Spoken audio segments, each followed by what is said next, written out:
SeattleSports.com. Now, here are your hosts, Dave Wyman and Bob Stelton. Welcome, everybody. It's Wyman and Bob. This is Seattle Sports on 710 and SeattleSports.com. We are live at the Virginia Mason Athletic Center, where we will take you through the second and third round of this year's 2024 NFL Draft. So we will keep you up to date, wall-to-wall coverage. Paul Moyer will be joining us on the program. Brady Henderson will be checking in every hour with us. So we've got a lot to cover. And, Dave, I noticed the sneer, the snicker, the look of, are you kidding me, when I talked about the Guardian caps being an option for players in the regular season. You picked up on that, I huh? did. It wasn't very subtle. That'd be one question I would ask in the psychological evaluation. If you had a chance to wear the Guardian cap in a game, would you? Do you think most people know what they look like?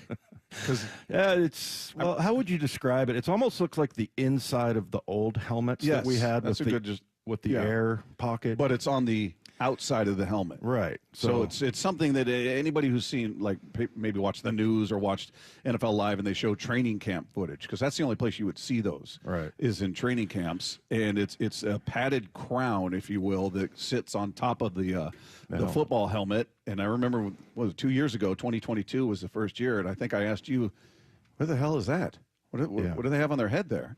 Because sometimes you'll see guys with the colored net or whatever to signify something different, whether they're the mic or you're not going to hit that guy. But this is I'm going to be very curious to see how many players opt to use that in a regular season game. Yeah, and this might be super too technical or picky, but it's like an inch wider everywhere around your helmet. Like when you're inside and you're getting in your fits and getting your head across, I mean, I know that it's only inches, but still, it's a game of inches. And if you can't get on the other side of a guy's helmet because it catches on the Guardian cap or whatever, I thought that could be a problem, possibly. But that might be a little on the nitpicky side. It's just, and we were talking about last night. We were watching the draft through the whole first round, talking about everybody's fashion choices. Everybody's very worried about how they look. Yeah, you want to look cool. You want to look good. I could see some players going, I'm not wearing that. It look ridiculous. Yeah, I think it's a good point. I think you'd probably see way, way less veterans and more of the younger guys that, it's just another way. Where it comes off to me is that, once again, and I've probably said this 1,000 times, it is an inherently dangerous game. And so, and I get it, you're around the fringes kind of trying to say, okay, maybe we can cut out one or two concussions or whatever. They're adjusting the kickoff and all that stuff that, I feel like that it's a fool's errand.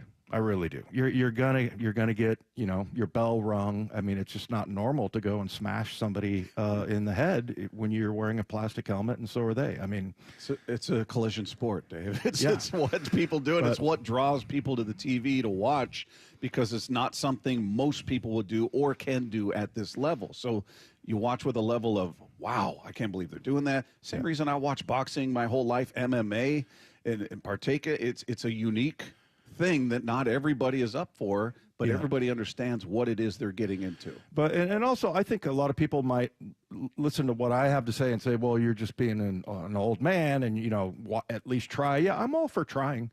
And like Pete tried to sell the hawk tackle, and what everybody like Paul Moyer and myself look at is, if that's a 3rd and 1 and you're tackling the backside of that guy and you're not getting your head across, he's going to get the first down, or he's going to get a touchdown. So that kind of went away. But Pete was trying, and I always admire Pete for that. But yeah, I just think we're at a point, that, I think the NFL also, a lot of it they do for show.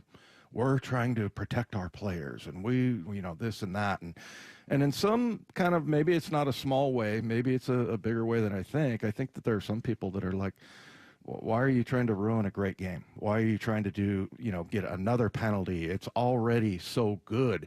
Why do we have 130,000 people watching the draft? They love football. They love, and I just feel like if it ain't broke, don't fix it.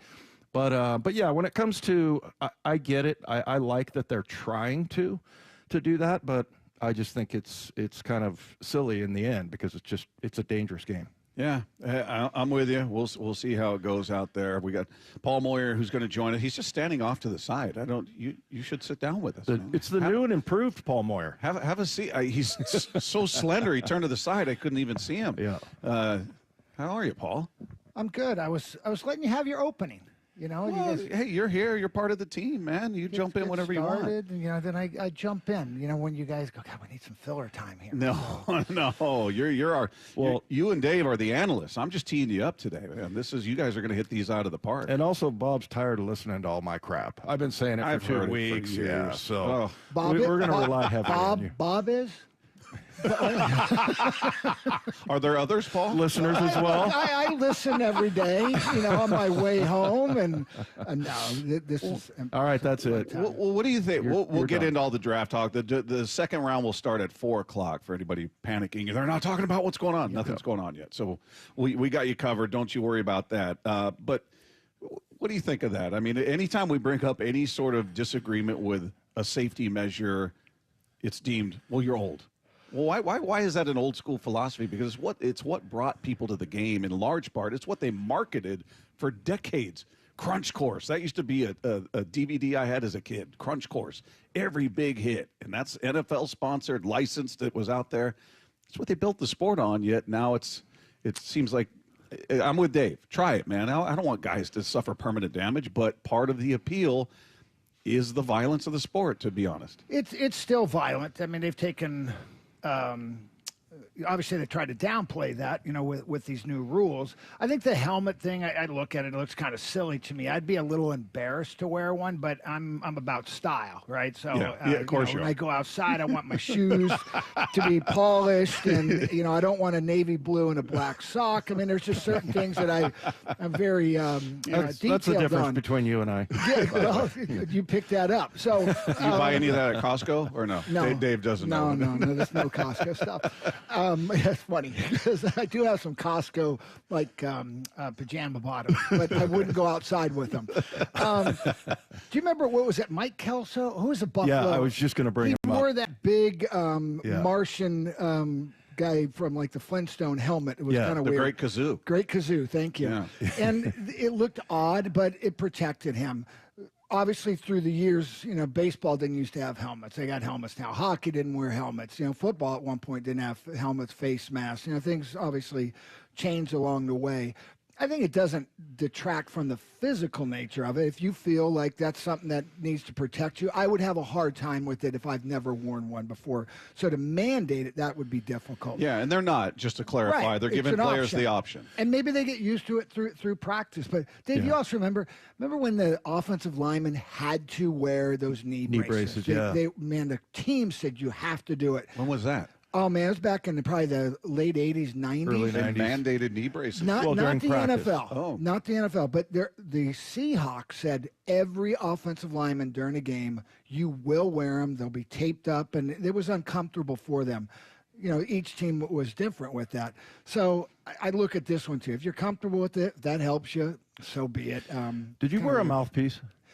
I did, and I didn't like wearing them in college, Dave, but I had a coach named Willie Shaw who said, Paul, I'm not asking you. Wear it or get off the field. Yeah. And so I started to wear it, and then, you know, the violence of the NFL is a little different than college. I said, maybe it's a good idea. Yeah. You know, I don't want to break my teeth, and, you know, they talked about concussions and helped as well. So I did wear one. Well, my problem was, like, even in college where you had to wear it, if they'd kick you out of the game if you didn't have your mouthpiece in.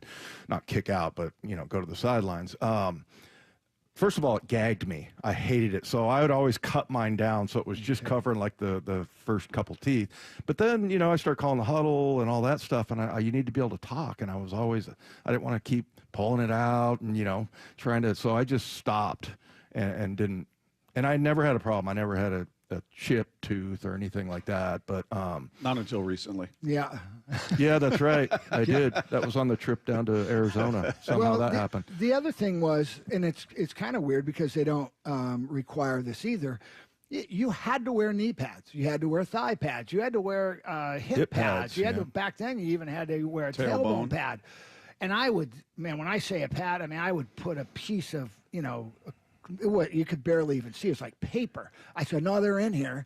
And they said, well, I don't know if that's legal. I go, they're in here, because I was trying to get as light as possible because speed mattered. So I was the same thing with the mouthpiece. I didn't want something big. Honestly, it was more like, that might weigh me down just a little. I mean, it was. I won't run as fast with this Paul was mouthpiece. working the margins there. Yeah. Hey, every inch counts, right? Well, I just had a comp to Paul Moyer. Remember who was the player? It was one of the safeties, I think. Yeah, he's going through looking at different position groups and value. He does this well, does that well. Reminds you of here's a comp. He's like this guy, and he had a guy that was a Paul Moyer comp. Yeah, because he takes great angles. Took good angles. He's smart. The way he moves around the field, you can make up for a lot, right? Can you, what is that? You're saying that I'm saying you're for slow. lack of my athletic ability.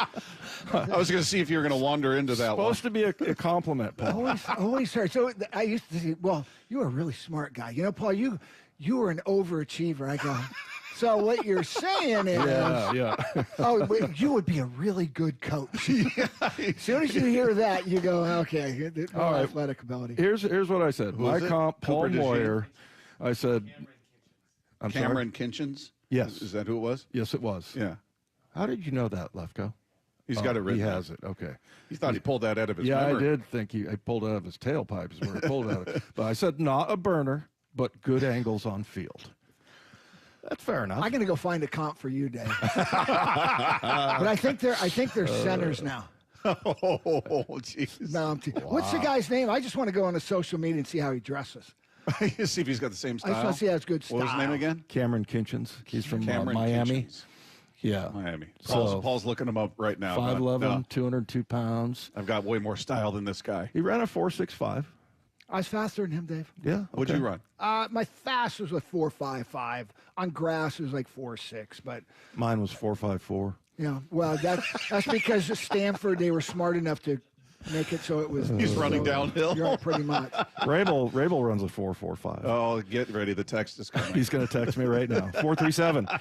But yeah, it was I thought it was a compliment. Yeah, I like. Anybody playing today, if you Tough, want to give smart. me any of that, I mean, I'll take them. I love that. He's smart. You overachiever. Those are really sort of backhanded. Yeah. You're overcoming your lack of athleticism or speed. You know how many times I've heard that, Bob, over my year? I even get people that don't even know anything about football say, man, I really like you. You got the most out of your ability. Yeah. And I'm like, maybe I didn't. Maybe I was only at 70%. I might have been throttling back. You don't know. Squeeze the life out of you. There's a blog or something, a forum, and I joined it. I saw something, might have even been from our show, and they were commenting on it. Is it the Abandoned Boys? Is that No, what you're talking about? that's something else. And the tagline was Paul Moyer, legend, excited for the future, and it was about Coach McDonald. And the guy goes, Paul Moyer, and he big bold, blacked out, not a legend. But you know what? He does have good analysis and pretty smart guy. And I said, I couldn't agree more. We're not legends, but the NFL has branded this thing with the alumni that were called legends, and we all kind of get embarrassed. You're a by that Seahawks legend. Wyman's a Seahawks legend. We got legends here breaking down everything that's going to go on with the draft today. Let's get into what happened yesterday, and I'm curious. Dave and I were here with Brock and Michael Bumpus, and Byron Murphy was interesting because we started looking at these mock drafts. I don't know, what's it been, like 3 months we've been looking at it? I don't know. It's been forever. The initial ones that kept coming out right in the beginning all had Byron Murphy going to the Seahawks, and that was the most common name. And then as time went on, that went away, and I kind of forgot about him, and it became Troy Fautanu. That was the name that was most often associated with them. Different names, but that was, I would say, most consistent. Latu was in there. Yeah, Latu was in there, and then this happens, and then it's back to Byron Murphy. And initially, I was kind of like, oh yeah, that's right. I forgot about that guy. And by every account, if you put anything into the evaluation of the analysts out there and the draftniks, they all think that's a home run pick. Like the Seahawks nailed it by everybody's estimation. What was your reaction? Well, similar building up to it to you guys. When I first saw that Byron Murphy was, maybe, through all these mock drafts would be the person, I just kind of looked up his stats. And then, I remember watching the game against the Huskies, and I go, he didn't show up that much. And I go, 5 sacks. I go, for a defensive tackle. I don't know. I kind of let it go. And then Latu jumped in, and I was like, oh, man. And I started watching film on him. I started getting really excited. And then I'm watching how this draft's playing out. And when Penix got picked 8th, I go, we are going to have an opportunity for Latu. They're going to have a pick to get the best player at that position in the 16th pick. That's almost unheard of. And then we picked Byron Murphy, and I was like, all right, I got to go watch some film. And I sat and watched the whole Husky game, and then I went and watched the whole Alabama game. Holy moly, this guy is special. He's double-teamed 90% of the time. Yeah. That's why the productivity's not there. But the pressure rate, he flashes in and breaks double teams. He finds way either through or around these guys. He rarely double teams. Shame on their defensive coordinator. They should have been in a bear front, Dave, kind of what we used to do with Cortez Kennedy, and get him one-on-one. Explain what that means. Basically, and for those listening, just every offensive lineman's covered, and so it looks like a 5-man front, so you can have a nose on the center one-on-one. Right. And so the guards can't go double team him every time. Okay. They've got to honor the guy in front of him first. And so there was a couple plays where they did line up in a bear front, but they only brought 4. And Bama was smart enough that they're very well coached too, that the guard came off for a second, but immediately came back to help on Byron Murphy. But he beat that center, who's a good center, so fast. He's not Aaron Donald, but I'm not going to put him in that category. But it was Aaron Donald-like. He beat him so quick. He clubbed him from behind, almost like a Reggie White move. It was straight to the quarterback. The guard came off and kind of tripped him. You see that a lot. And you see him flash a lot where they go, oh, I've got to get rid of the football because what's the quickest way to the quarterback, man? It's a straight line, from A to B. And that is you're in that nose, a 1-3 gap technique.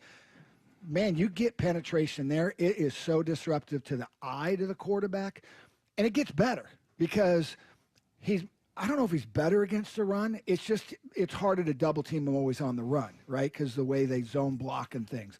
But he can knife through. He can work his way behind and get down the field because he's explosive. Mm-hmm. But the part that really I go, here's where I'm in love with the guy. He got a motor. He didn't quit. Mm-hmm. Jalen Carter last year, a lot of people were bummed we didn't pick him. Mm-hmm. He's a gifted guy, don't get me wrong. But he's only going to be on the field 40 to 50% of the time. He gets tired. He gets frustrated when he's double teamed, and he quits on plays. This guy doesn't quit. I saw him jog one time in the Alabama game, and it was because they double teamed him. He was on the left-hand side, and the quarterback broke out to the defense's right. And he kind of saw it like, yeah, I'm going to go there, but I'm not giving like I normally give. But that was rare. And that was early in the season against Alabama. It's hot. It's humid. The guy's got a motor. He's got all the skill level. And here's the other thing. He's still got upside. So he's got good moves, but they're going to teach him so many more. Because a lot of times he has to bull rush because they're double teaming him. Mm-hmm. He does have a really good, what do you call it? A rip. A rip, thank you. Rip move as well. Very impressed in the 2 games I've seen. Yeah, you've had a night to dwell on it, Dave. What do you think? Yeah, I saw the same thing Paul did. I think the other thing is he was described to me from someone as a dog. He's a dog. He's a football junkie. He's going out and playing as hard as he can on every single play. You talk about him, what I would call him is like scrappy, because there's been 2 or 3 times where he's getting a double team or whatever, and he actually goes down to a knee at one point and then pops back up. I always say pops up like toast, toast coming out of the toaster. I mean, he just boom off the ground quickly, kind of like a cat. And then another time I saw him getting completely knocked down and just jumped right up and was ready to go. And he's a great kid. Everything loves football. I talked to some of the guys that do all the background check and everything. Good dude, loves it. And and I kind of talked about this. If you get a guy like that, this is how valuable it is. You get a guy like that who's a first rounder. First of all, they must have been just so thrilled that the first 14 picks are offense. Yeah. Now there's only one guy picking in front of you. And Latu, from what I understand, the more I hear that, like, his neck issue was a huge deal. and like they wouldn't clear him. And so, as far as at University of Washington, so I think you did get. They certainly got the guy that they wanted. But if you have those two guys together, I was talking about John Henderson and Marcus Stroud with Jacksonville, and talked about this a little bit yesterday. First of all, if you go look at those two guys' numbers, they're almost identical. They both played 10 years. They both had within 40 tackles of each other. The one had 26 and a half sacks. The other had 26.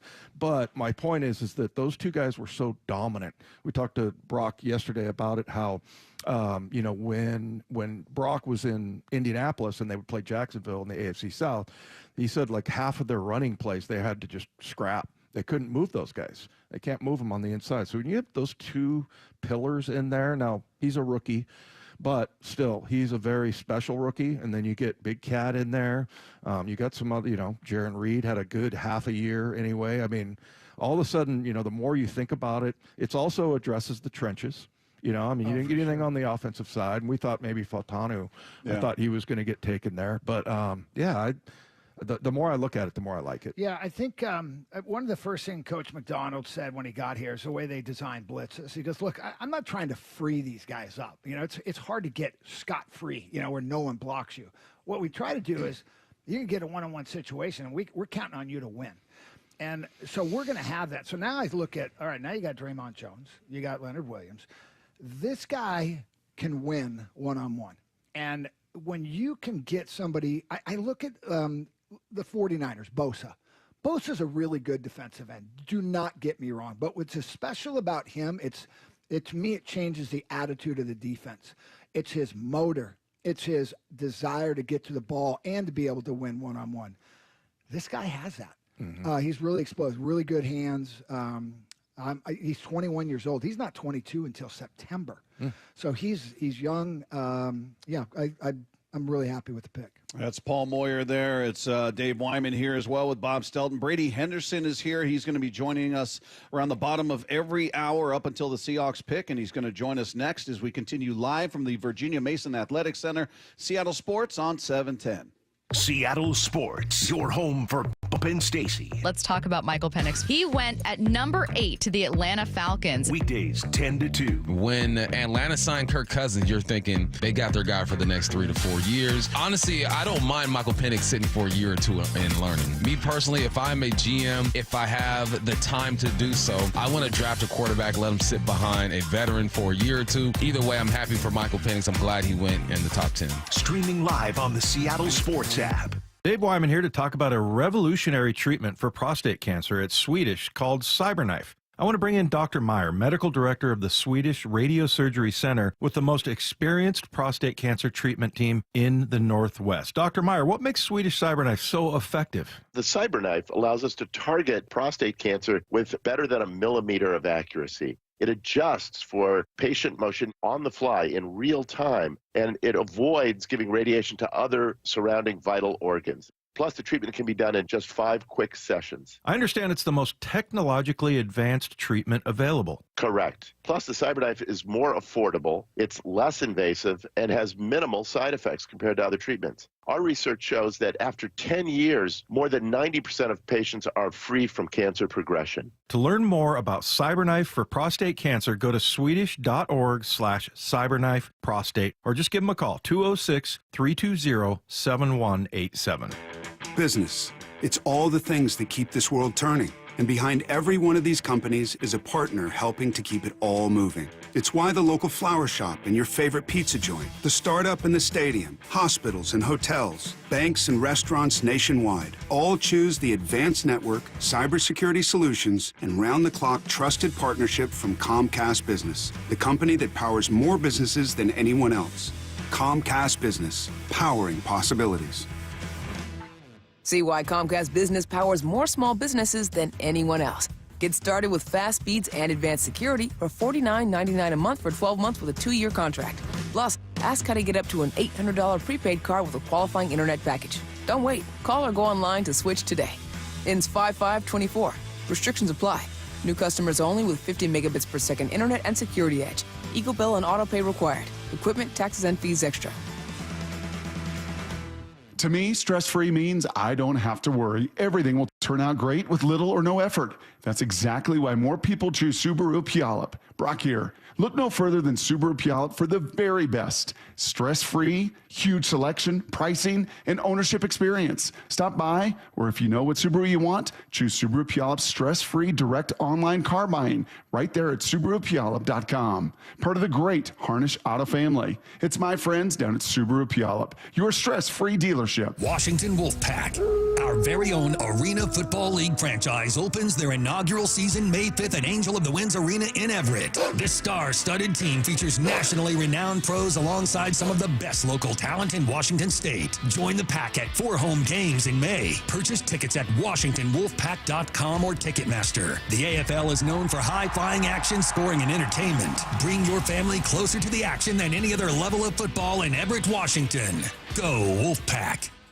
I formed Davis Law Group about 30 years ago, and once I wrote my first book, it proved to be hugely popular. I decided to write then a series of books in different accident cases. I've found that having a client that is educated and knowledgeable about their particular type of case really helps the client, and also usually ends up making the case or the claim more successful. To get your free copy of any of my Washington accident books, visit WashingtonAccidentBooks.com.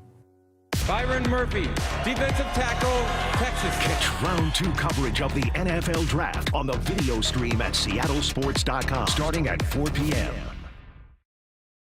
Jake was suffering from osteoarthritis when his doctors asked him to consider surgery. However, there's a 9-month recovery period where essentially you're not walking and you're not putting much in the way of weight on. That wasn't going to work for him, so he decided to see Dr. Mark Wagner, MD, at Seattle Sports and Regenerative Medicine for stem cell therapy. I heard the ads, and that caused me to do due diligence. And how are you doing now? There's not really any pain now at all. I have no limitations in what I want to do. Wow, so you're able to do anything you want to do? I recently played golf at Cycle House down in Pebble Beach, walked 18 holes, which I hadn't been able to do for a number of years, and then went for about a 2-mile walk with my friend. I take it you'd recommend stem cell therapy to others then? Absolutely. Had I known then what I know now, I would have done this several years ago and saved myself a lot of pain and suffering and agony and limitation to activity. Before you choose surgery, consider stem cell therapy with Dr. Mark Wagner, MD, at Seattle Sports and Regenerative Medicine. Schedule your consultation at drmarkwagnermd.com.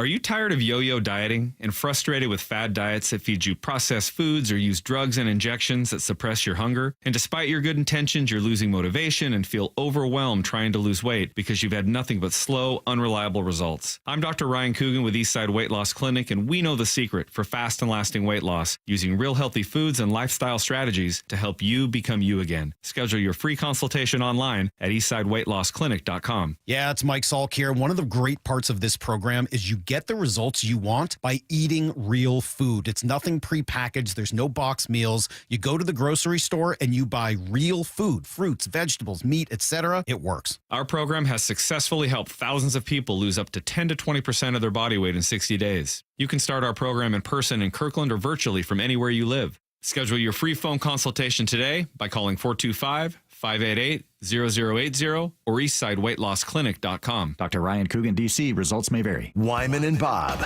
Powered through the Alaska Airlines Studio. On Seattle Sports and the Seattle Sports app.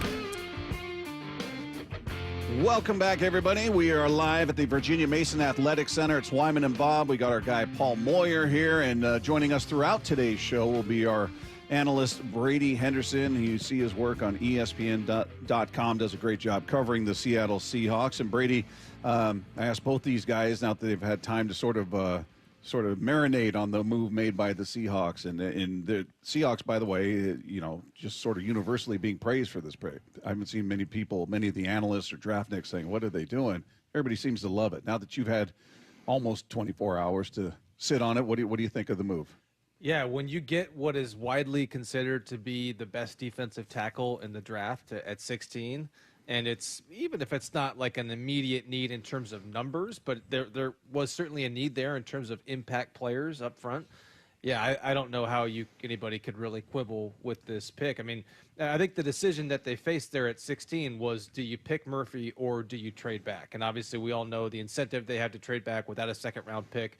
You probably want to get more bites at the apple if you can, but They loved Murphy. I don't think they saw a great opportunity to still have a chance at landing a really good impact player if they moved back 5, 6, 7 spots. And I also just don't think that they got a really good offer that would have gotten them a really solid day 2 pick today. I mean, just look at the trade that Jacksonville made with the Vikings right after that. Jacksonville moved back, I think, 6 spots. And the picks they got, none of them were picks today. And so I think that the Seahawks were going to move back. It was probably going to have to take something today, them getting something today. And it would have to be especially strong given that would have potentially meant losing out on Murphy. Yeah, and we were also talking about how Jadeveon Clowney, Bob, we talked about him and how he had probably his best year playing in that defense with Baltimore, and then Madubuike, I think his numbers jumped up. So yeah, I mean, and also the other thing is we were just kind of in general going, look, what was the biggest problem? What was the most frustrating? And maybe it was just for me, but defense was by far the side of the ball that was the most frustrating. And then, you went and got a guy that is basically a trenches player, right? I mean, you didn't get it on the offensive side. I know that they're going to address probably interior offensive line, but you got a D tackle. I mean, that's where it all starts. And, playing behind Cortez Kennedy, I mean, you talk about an extra meeting guy. I mean, it's the same thing with Aaron Donald, but if this guy can become that, but now you got 2. You've got him, you've got Big Cat, and I just feel like that's pretty intimidating when you're looking at trying to run the ball anyway. Yeah, totally. And you said it there. I mean, when you think about Byron Murphy and you hear that, okay, he had 5 sacks last season, which is pretty good production for an interior defensive lineman in 14 games.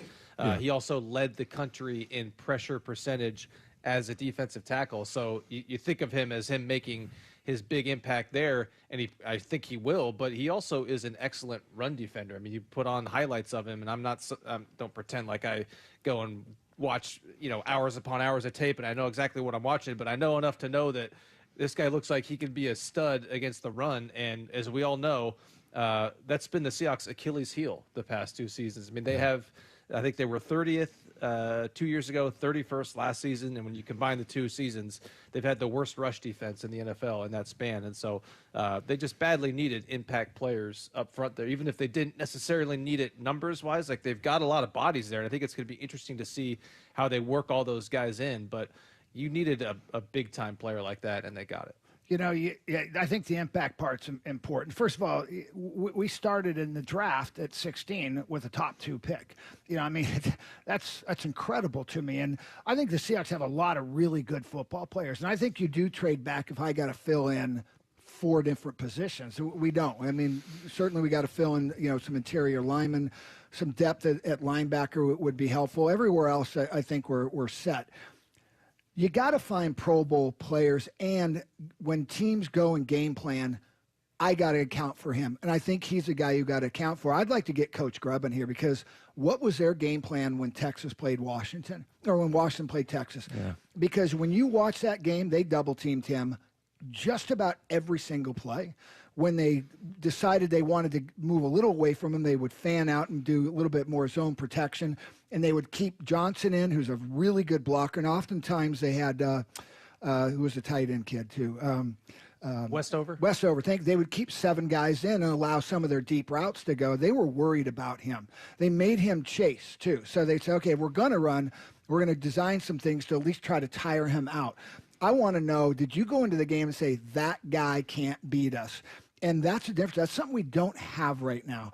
And I think this makes Williams better. This makes Tremont Jones better. This makes Jaron Reed better. I think it makes our edge rushers better. I think what we'll do in the blitz package is going to be really interesting. And he's going to, for the first time, at least in the films I've seen, he's going to be able to have one-on-one opportunities. And I think that pressure rate is critical. We might see a lot more sacks than 5. Yeah, what about, well, I'm kind of on defense anyway, looking at your position and my position. And I brought up depth with the safeties where you played. And it's not really a depth issue. There's 6 guys, right? But some of those guys like Kayvon Wallace, he hasn't had much of a career. Jenkins, a little bit more. I think he's actually played in 80 games. But, and then you got Jarek Reed and I think Julian Love is obviously the proven guy, but if you had to take, I'll ask both of you guys, either safety or second-level linebacker, like inside linebacker, where do you think the most need is? I would say from a numbers standpoint, the bigger need is at linebacker. I mean, they've got Tyrell Dodson and Jerome Baker both on one-year deals. Yeah. There's not a whole lot of proven depth behind those guys, and we all know, like, it would be a surprise if they make it through the season with both those guys starting every single game. So you're probably going to need somebody else to step in at some point. And then linebacker is just a position that you see them draft, often, just because those guys end up playing a ton on special teams too. So I think I made this point with Stacy an hour or so ago. The deals that they signed, both of those guys too, they are one-year deals, but they are for a decent amount of money. It's not like you sign them both to minimum salary deals and they're like the quote-unquote draft hedge where you sign that guy and get him in for cheap and then you end up starting him if you don't find a starting caliber player in the draft. So I don't think there's a ton of pressure to do that, but and I think that they probably signed those guys to those deals knowing that this draft isn't going to have a whole lot of, maybe it's not that rich in that position. The fact that they were as aggressive as they were in signing those guys in free agency, that tells me they didn't really think they were going to have a ton of great options in the draft. But maybe a guy like Junior Colson, who obviously has the Michigan connection, maybe he falls to them. Maybe there's somebody else there. But I think at some point in this draft, they've got to at least add to the depth at that spot. Yeah, I think when you look at to me, we have 5 safeties right now. You throw in Colby Bryant. And how that looks, I don't know. I don't think they're set starters, to be honest with you. I think that they're going to go and compete, and we're going to see what kind of scheme we have. But the one thing we have now is you got 5 guys who can cover.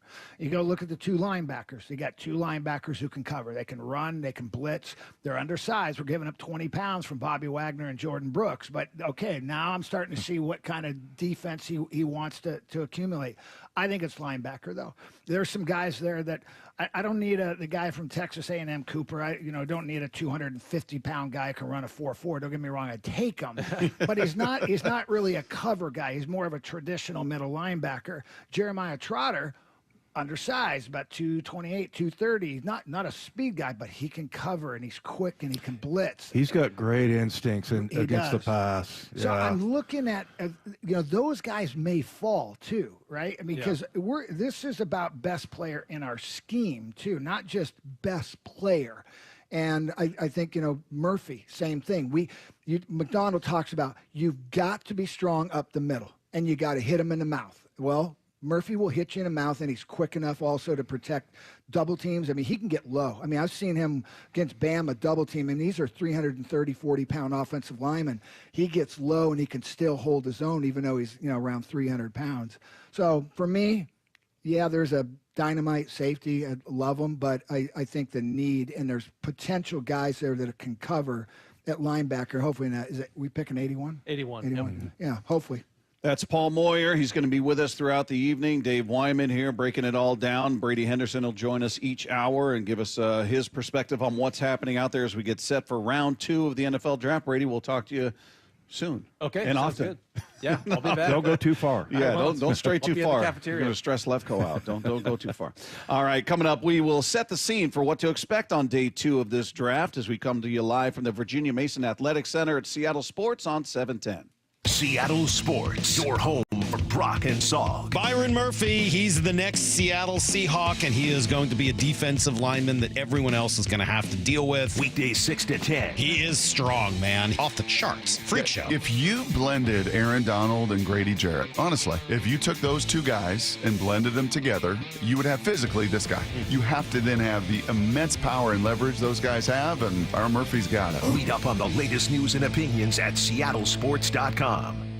Texting enrolls you into reoccurring automated text messages. Consent not required to purchase. Message and data rates may apply. Hey, Dan, how you doing? Haven't seen you around the gym for a while. Yeah, I've really fallen off. Since I turned 40, I just don't get the results I used to get. Could be lower testosterone. Lower T? Yeah, I went through it a while back. Once you hit 40, your body has less free testosterone. I got Nugenix Total T, and it's made a huge difference for me. I've seen that ad on TV. Is it for real? Oh, yeah. The key ingredient is something called Tesnor, which helps boost free and total testosterone levels to help you trim up and stay lean. And it's made a difference difference for you? Man, I feel like I'm in my 20s again. At work, in the gym, and in the bedroom. Are they still giving out complimentary bottles for people to try it for themselves? Yeah, you just need to send them a text. Text MAINE to 321-321 right now for your complimentary bottle of Nugenix Total T, the #1 selling testosterone booster at GNC. Plus, text now and we'll include a bottle of Nugenix Thermo, our most powerful fat incinerator ever, to help you get back into shape fast. Absolutely free. Text MAIN to 321-321. That's MAINE to 321-321. Hey, it's Amanda. With King LASIK, you can ditch the glasses and contacts and get LASIK from the Northwest's most experienced team. King LASIK has performed over 250,000 procedures. And this month, save $1,000. Start with a free Zoom consult at kinglasik.com. Hey everyone, it's Ted from Consumer Cellular, the guy in the orange sweater, and this is your wake-up call. If you're paying too much for wireless service, you don't have to keep having that nightmare. Consumer Cellular has the same fast, reliable coverage as the leading carriers for less. And for a limited time, new customers receive their second month free when they sign up and use promo code MONTHFREE by May 31st. So why keep spending more than you have to? Seriously, wake up and call 1-888-FREEDOM or visit consumercellular.com. Taxes, fees, and other third-party charges will apply. See website for additional details. Lowe's knows pros need the right tools for every job. That's why we sell the largest in-store selection of Klein tools anywhere. Find new items launching exclusively at Lowe's, like the self-leveling laser level for just $159.98. Plus, shop the Connect socket set for just $49.98.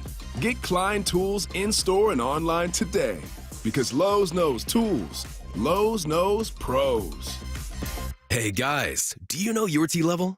Revive Men's Health here in Seattle is helping you take that first step toward better health and enhanced intimacy with a free testosterone level test, exam, and consultation. Plus, for this month only, qualified patients can kickstart their treatment with a free supply of ED medication. Call Revive Men's Health Seattle at 206-529-1111. That's 206-529-1111.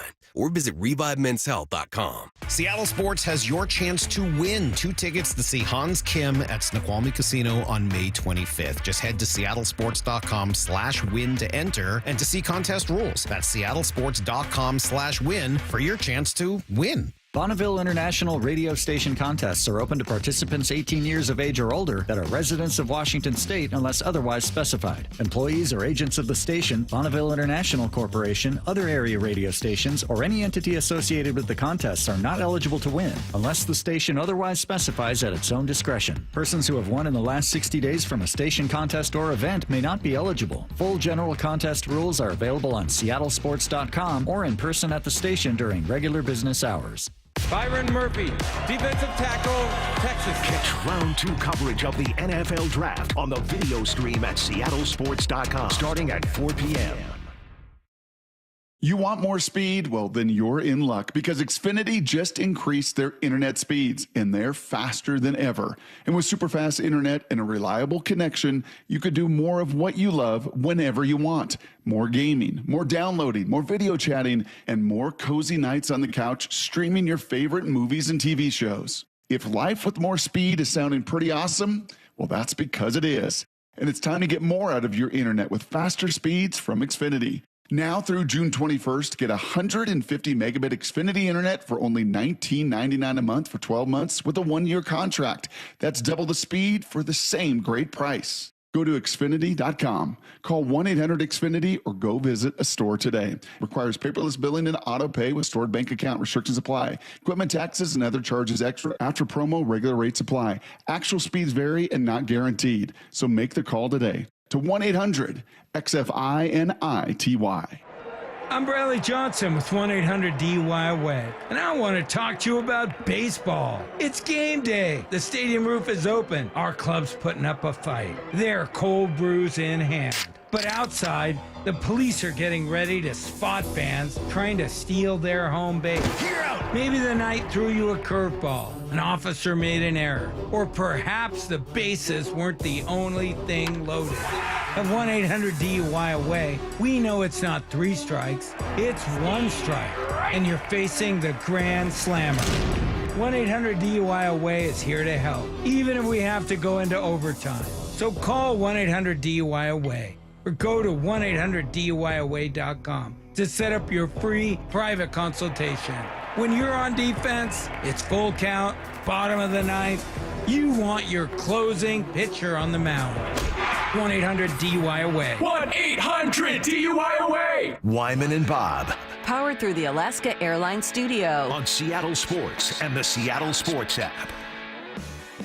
We are live at the Virginia Mason Athletic Center. It's Wyman and Bob. Our guy Paul Moyer is with us for the evening. We are going to take you through rounds 2 and 3 of the 2024 NFL Draft. The Buffalo Bills will have the first pick of the second round. As we sit right now, Seahawks don't have a second-round pick. Dave, start with you. Any inkling, any feeling that they're going to try to move into the second round, try to broker some sort of deal to get in there? Feels weird to see John sitting out an entire round. Yeah, you just never know with him. And he told us, sorry to cut you off, and he told us about all the work they put into the evaluation, all the money they spend evaluating these guys, and then they watch them go off the board like, ooh, like their little body punches each time. So maybe that'll inspire them to try to get into the second round to get some of these guys they evaluated. Yeah, I mean, one of them. If there's somebody that he really loves and just thinks is a difference maker, but I'm, if it's not the second round, the third and the fourth and the fifth, I mean, these have been good for them. I mean, I feel like it's funny. We are sitting there constantly talking about the first round and how it's going to go down, but this is really important. And I think the discipline that he has and the way that he, I heard Brady Henderson on with Stacy, and he was talking about how they did not have a first round grade on LJ Collier. Yeah. So, and I know if that's just John, I'm not calling anybody out, but I mean, there's no way he picks him there. So, and I feel like, his discipline has served him well over the years. And, I think he's done a lot of work. We talked about him making hay in the 4th, 5th, 6th round. So, I think it's okay they don't have a second rounder. But, yeah, I mean, if he has a very strong conviction about somebody, I mean, I think it'll probably be disappointing for fans just because of the numbers, because you're probably going to have to trade away a couple of, or maybe 3 as far as your draft choices. But, yeah, I doubt it. But if he has a guy that he just absolutely loves, he's gonna try to do everything he can to get him. Yeah, I think what's hard is we really don't know what next year looks like. They do. I think to get into the second round, you probably have to get up a first. For next year, you give up future. It'd have to be a trade. I don't know who would be able to trade. Trades are hard, to get draft picks. So I don't know. If to get the second round, it would have happened yesterday. We would have had to trade it back to get close to a second round. That doesn't mean he won't do something to add some more picks, because I think we only have 5 left. I mean, it's not very many, which is unusual. 6 left. 6 left. Yeah. But it is a bummer because the second round, man, there's some good players. I mean, there are some good football players. There's so many offensive guys that went. There's some good defensive guys. There's a couple tight ends I really like too. So I think this is going to be, unfortunately, a very long night for all of us. We're going to at least get to 81. And then it's going to get exciting to see what John does from there. Yeah. He's made it clear multiple times to us, they don't draft for need. They're going to take the best guy available, regardless of position. But if you could point him in the direction of a position, is linebacker the most pressing need? Are we still looking at interior O-line? What do you think is the most pressing need if he were to go that way, which, again, he said he won't? Yeah, I think, look, to tag on what Dave was saying about LJ Collier, I think Ifedi was another, we need a tackle or a guard. We need somebody. Let's get this guy. It wasn't a good fit. And I think they've learned that lesson. And particularly in the first round, you got to get a guy who you think is going to be a Pro Bowler. I don't think anybody thought LJ Collier was ever going to be a Pro Bowler. You get in the second round, I mean, I think your expectations probably, temper a little bit. But I think it's got to be interior lineman. It's the one we're set at starters right now. And that's the nice thing, except for interior lineman. And I think you could make a case this year. I think I heard Brady Henderson talk about Bradford that, if he starts, we may not be in the best position. I like Bradford. I think he's a good player. He's still got to work on things. There's times, he's not the quickest guy in the world, but he can maul people. And if your spacing's right, he's a hard guy to get around the pass as well. If there's stunts and he's got to move a little bit, again, what can they do, not what can't they do. He can do a lot of really good things. But I think interior lineman's there. But can you get him still in the second part of free agency? Are there guys in that 4th, 5th round you go, I like that guy just about as good as, a second or third rounder? That's when you start seeing what's the disparity between that. Because I need an offensive guy, but if I can really get him in the 4th round, I'm going to go get that best player still. And you may not like it because it's a corner, or you may not like it because it's a wide receiver. If you get a wide receiver, I may bite my tongue a little bit. But anything else goes if they can get on the field and produce for us. I wonder what's like the biggest discrepancy between teams. Like if one team would take him in the middle of the second and Schneider would be like, that's a 7th round grade. That's a free agent. Yeah. I think there is a huge disparity team to team. I mean, we think, because of the mock drafters that everybody kind of thinks alike and they get together and sort of collaborate and everything. But I think it's really different for them, as far as what they value and how John looks at these guys. I really like Laken Tomlinson. I think he's a really good guard, and that was a 1-year deal, right? Yeah, another 1-year deal. And they're paying him though. I mean, he's a big guy too. I mean, he's a he's a 1st-round draft pick. He's been productive. I mean, that definitely solidifies a spot there at left guard. Yeah, and then I think it's reasonable to think that Olu takes that 2nd-year step. He's a super intelligent guy, gets the offense. So I guess for me, I want to see linebackers. So I would say linebacker over interior offensive line, just because I think they have some pieces there that they can put together. And I like Bradford too. I love the way he behaved last year. I mean, he had some nasty in him, but then later on, he got in a couple of scraps where he backed off and has control and wasn't selfish about it, because it's selfish when you lose your temper and you get a penalty for the team. That's just that's no good. You like him to be aggressive, but I thought he was the perfect amount. He seems grumpy to me. I like that about him. Grumpy guards. Nice grumpy guard out there. Yeah. They cheat better that way, right?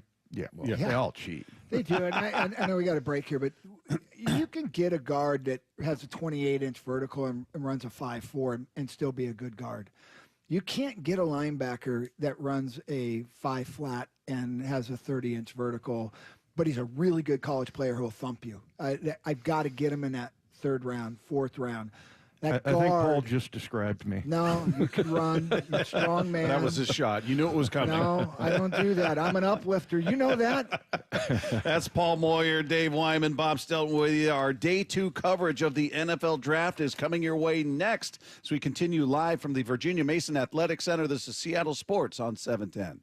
With the 16th pick in the NFL Draft, your Seattle Seahawks select Byron Murphy, defensive tackle, Texas. That was their best player available. It makes complete sense. There's so much newness to this staff, right? Which side of the ball are they going to attack? It's natural to think that because Mike McDonald's here, he had one of the best defenses in the land with the Baltimore Ravens, that he's going to address that defense and make it exactly what it is. Exclusive analysis of every Seahawks pick on Seattle Sports, your home for the Seahawks and the NFL Draft. For tank and tankless hot water heaters, for clogged drains, for leaky faucets, for toilets that won't flush. Stop freaking and call Beacon.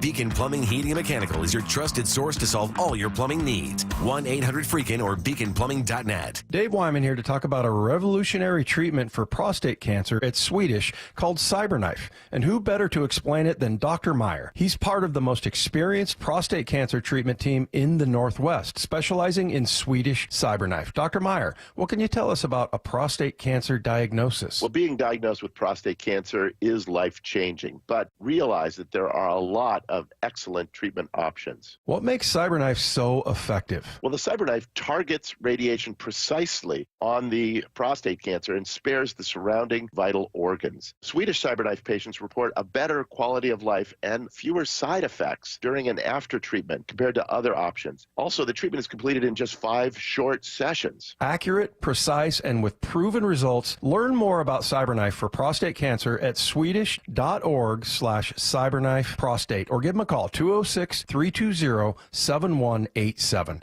Treat prostate cancer with Swedish CyberKnife. At Fisher Investments, we may seem like other money managers, but we're different. What makes you so different than the rest of us? We ensure clients receive unparalleled service at every step of the relationship. Tell me more. Our investment counselors focus on service over sales, prioritizing clients' needs. How do you make money? We don't sell any commission-based products. We have a simple management fee based on the value of our client's portfolio. So we do better when our clients do better. What about client portfolios? We get to know each client, their finances, family, health, lifestyle, and more, and then we tailor a portfolio based on their specific goals and needs. Your clients really come first then, huh? Yes, we make them a top priority. Our goal is helping them achieve a comfortable retirement. Wow, maybe we are different. At Fisher Investments, we're clearly different. Learn more at FisherInvestments.com. Investing in securities involves the risk of loss. Lowe's knows pros need the right tools for every job. That's why we sell the largest in-store selection of Klein tools anywhere. Find new items launching exclusively at Lowe's, like the self-leveling laser level for just $159.98. Plus, shop the Connect socket set for just $49.98. Get Klein tools in-store and online today, because Lowe's knows tools. Lowe's knows pros. eBay Motors is here for the ride. Go ahead, feel your engine. Admire that perfectly installed exhaust. Your vehicle's moving along this freeway like it was made from fresh installs and a whole lot of love. With eBay Motors, you get over 122 million parts to keep it running. And with eBay Guaranteed Fit, they'll be the perfect fit every time. Plus, at these prices, well, we're burning rubber, not cash. Keep your ride or die alive at ebaymotors.com. Eligible items only. Exclusions apply. This is Chris Davis with the Davis Law Group. Nothing can prepare you for the sudden death of a loved one, especially when it has been caused by someone else's negligence. The stakes are simply too high to risk going it alone. It's important to speak with an experienced wrongful death attorney, so call 206-888-8888 for a free consultation with my team. Or you can learn more about your rights by getting your free copy of my book on wrongful death law. That's Davis Law Group. Better service and even better results. Spring is here. If you've got windows that are cracked, leaking, won't stay open, or won't open, it's time for you to call my friends at Window Nation before their schedule fills up. For every 2 windows you buy, you'll get 2 windows free, plus 0 down, 0 interest, and no payments for 24 months. Call 866-90-NATION or windownation.com. Bring your whole crew to the game with the Mariners Suite at T-Mobile Park. Whether you're planning a special birthday party for friends and family or a company outing for up to 400 coworkers, there's no better spot for an unforgettable experience. Enjoy the Suite life with premium catering, VIP parking, private Skybridge entry, and more. Plus, season ticket members get 15% off. Reserve your suite today at mariners.com/suites. And the pitch up the middle, JP! Wow! What a play! Game over! Join KeyBank on Saturday, April 27th at their new Redmond Ridge branch for a client appreciation celebration. They'll have food, a visit from the Mariners' own J.P. Crawford, and more from 11 a.m. to 1 p.m. Visit them at 23555 Northeast Novelty Hill Road in Redmond. J.P. hopes to see you there April 27th from 11 to 1 at the new KeyBank Redmond Ridge branch. KeyBank opens doors. KeyBank, member FDIC, NMLS number 399797, equal housing lender. Going, and it is gone. Ty France, goodbye baseball. His first home run of the season, an opposite field shot. You're listening to 710 KIRO AM Seattle and KIRO FM HD2 Tacoma, the home of the Mariners. Good evening, and welcome to the NFL Draft. This is Seattle's sports presentation of the NFL Draft. Hear reaction to every Seahawks pick, streaming on the Seattle Sports app. Come on, man! Round Round 2 of the 2024 NFL Draft set to get underway. We are live at the Virginia Mason Athletics Center. Bob Stelton, Dave Wyman, Paul Moyer with you. Brady Henderson will join us at the bottom of each hour, keeping you up to speed on everything that goes on as we sit currently. The Seahawks do not have a second-round pick. We'll see if anything happens in the way of them maneuvering into the second round for a player that they may have their eye on. They've got 6 picks remaining. Made their first pick last night in case you missed it or were out of town. They did not trade out of the 16th spot. They went with a defensive tackle from Texas, Byron Murphy. And if you read any of the reviews from the draftniks, the analysts, everybody around the league seems to be giving them a thumbs up on that. So that's feels like universally praised for that pick. And I think they were just talking to some people last night after the whole thing ended. I think they were very surprised he was there. I don't think they anticipated that he was going to be there. That ridiculous run on offensive players, man, which was 14 offensive tackles, receivers, and quarterbacks, basically. First 14 picks, all offense. So you think about it, you want to go defense, and you know that there's only one team ahead of you. They just must have been just thrilled by that. And again, you know, I don't think it was that bold of a prediction saying that all 6 quarterbacks would get taken, just because I just think that's what the NFL does. I mean, teams panic Dave nailed over the that, by the way. quarterbacks.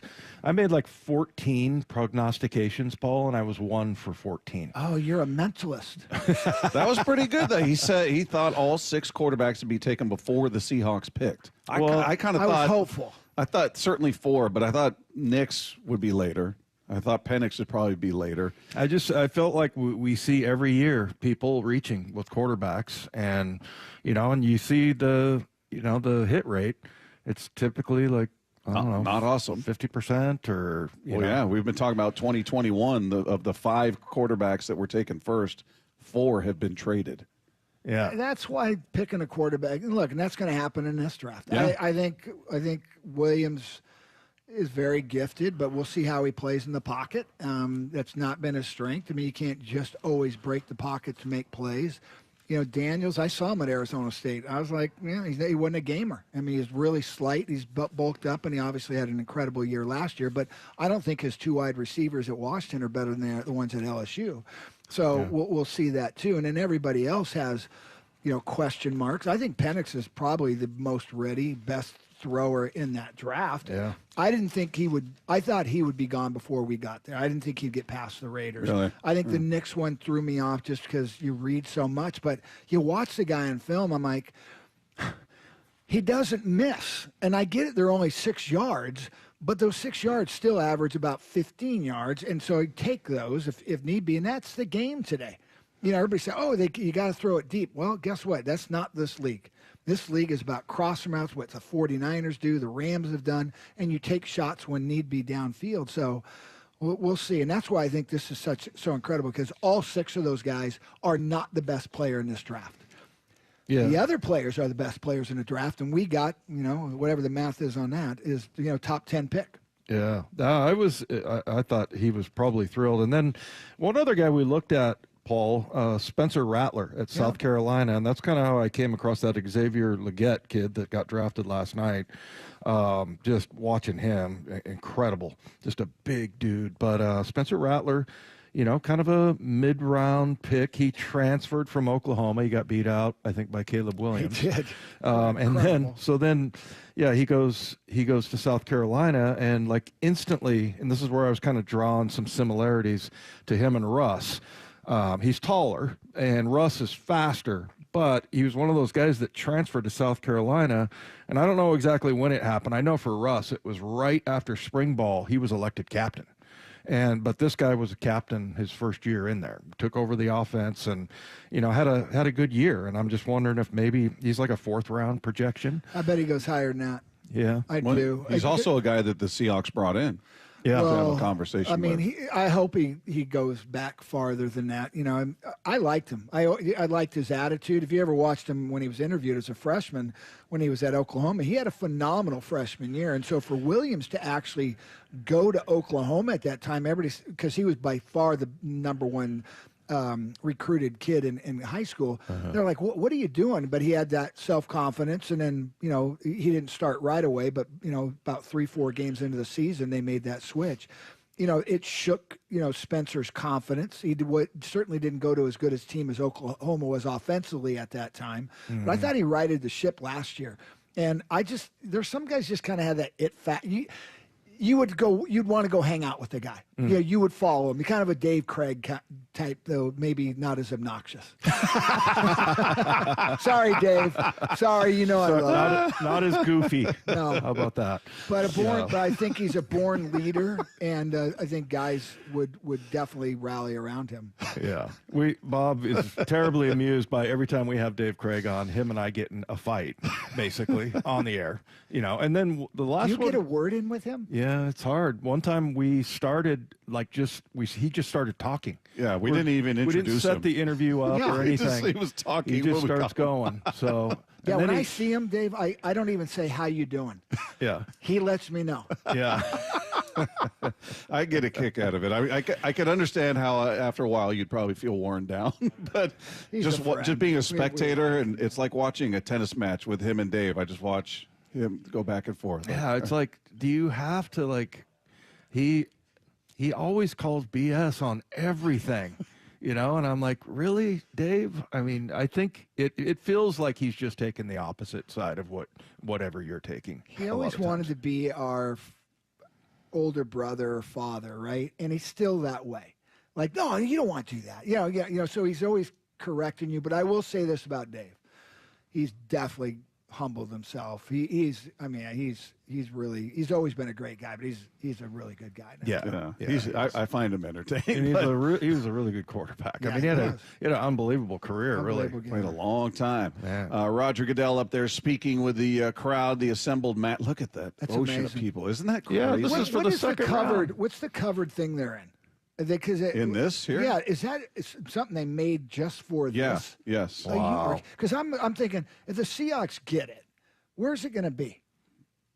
That's a good question. I don't know where they would put this. The indoor facility, or the maybe down at the X Hall. I don't know. No, you can't you're have it talking indoor. hundreds of thousands of people. You can't do it in a stadium either. You can't do it like at Safeco, a covered area. So you're going to have to create something. It would definitely be somewhere downtown Seattle. It could be on the waterfront that they create.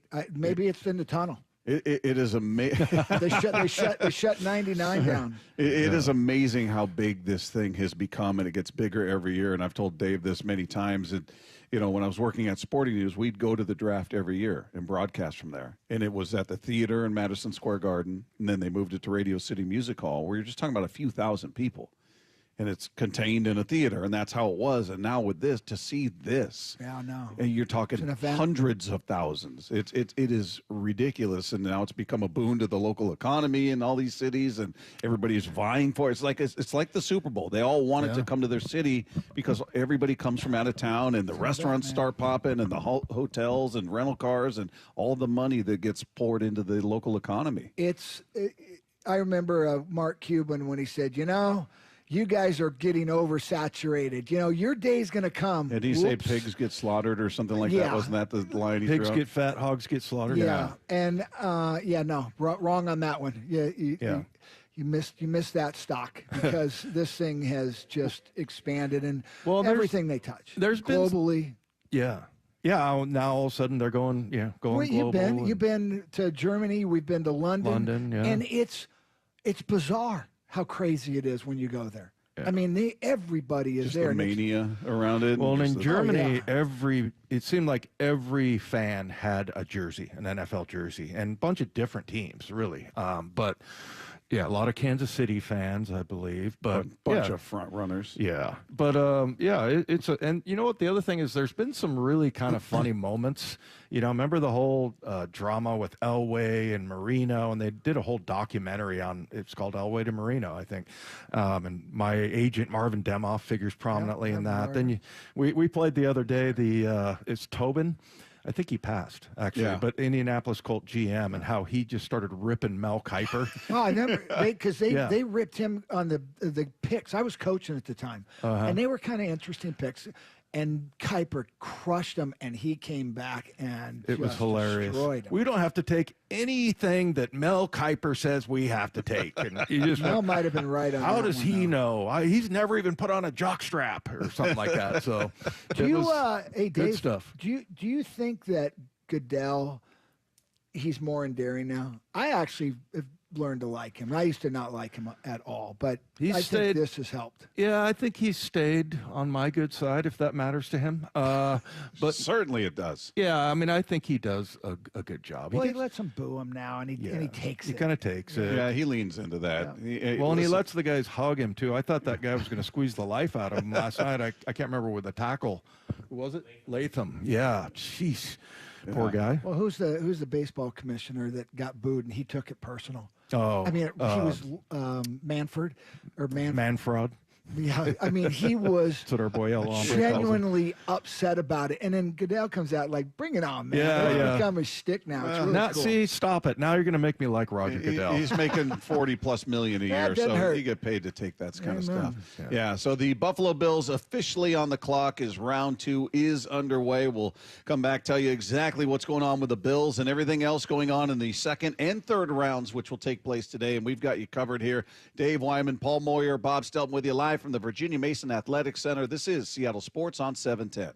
Seattle Sports, your home for Brock and Salk. Byron Murphy, the number 16 pick in the draft of your Seattle Seahawks, joining us. When did you know that you could be a first-round pick in the NFL? I knew before the season, if I just do good and dominate this season, which I did, I could possibly be a first-round draft pick. So I let that resonate in my mind, the whole time, the whole season. So that's all I was really just, thinking about. That's what I was striving for, and I did it. Hear the rest of this interview on demand at seattlesports.com and on the Seattle Sports YouTube page. Paid for by government. Did you hear? A secret hoard of 1907 $10 gold Liberty coins has been found. These gorgeous 1907p gold coins are as bright and shiny as the day they were struck, and less than 200 of these gold coins are available. Coin experts are calling the secret U.S. gold coin discovery a once-in-a-lifetime opportunity, and you can own a piece of the hoard. When you call, you are guaranteed a 1907 gold Liberty struck at the iconic Philadelphia Mint. With limited availability, you must call now. These 1907 dated gold coins are still in uncirculated condition with brilliant luster. That is 117 years of history you can hold in your hand. To learn more, call 1-800-386-8018.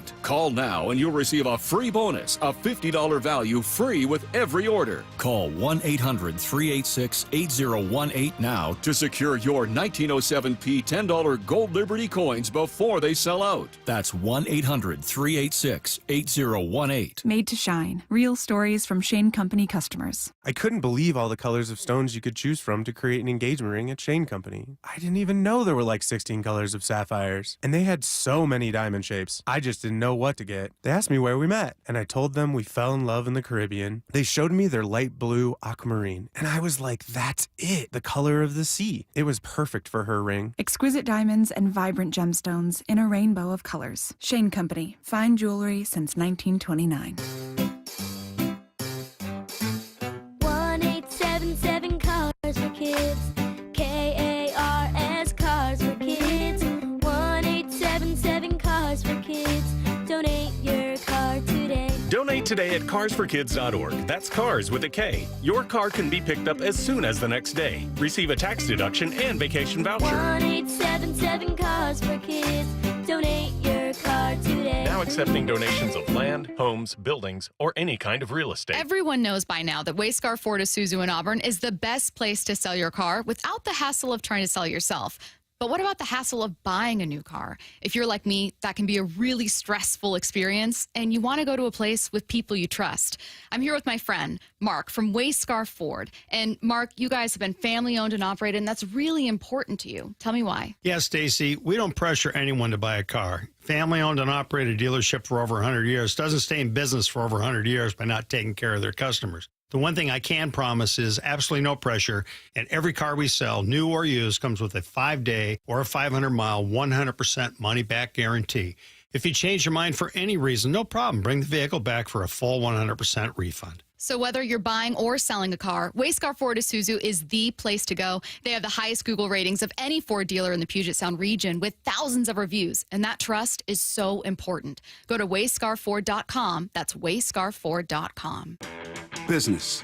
It's all the things that keep this world turning. And behind every one of these companies is a partner helping to keep it all moving. It's why the local flower shop and your favorite pizza joint, the startup and the stadium, hospitals and hotels, banks and restaurants nationwide all choose the advanced network, cybersecurity solutions, and round-the-clock trusted partnership from Comcast Business, the company that powers more businesses than anyone else. Comcast Business, powering possibilities. See why Comcast Business powers more small businesses than anyone else.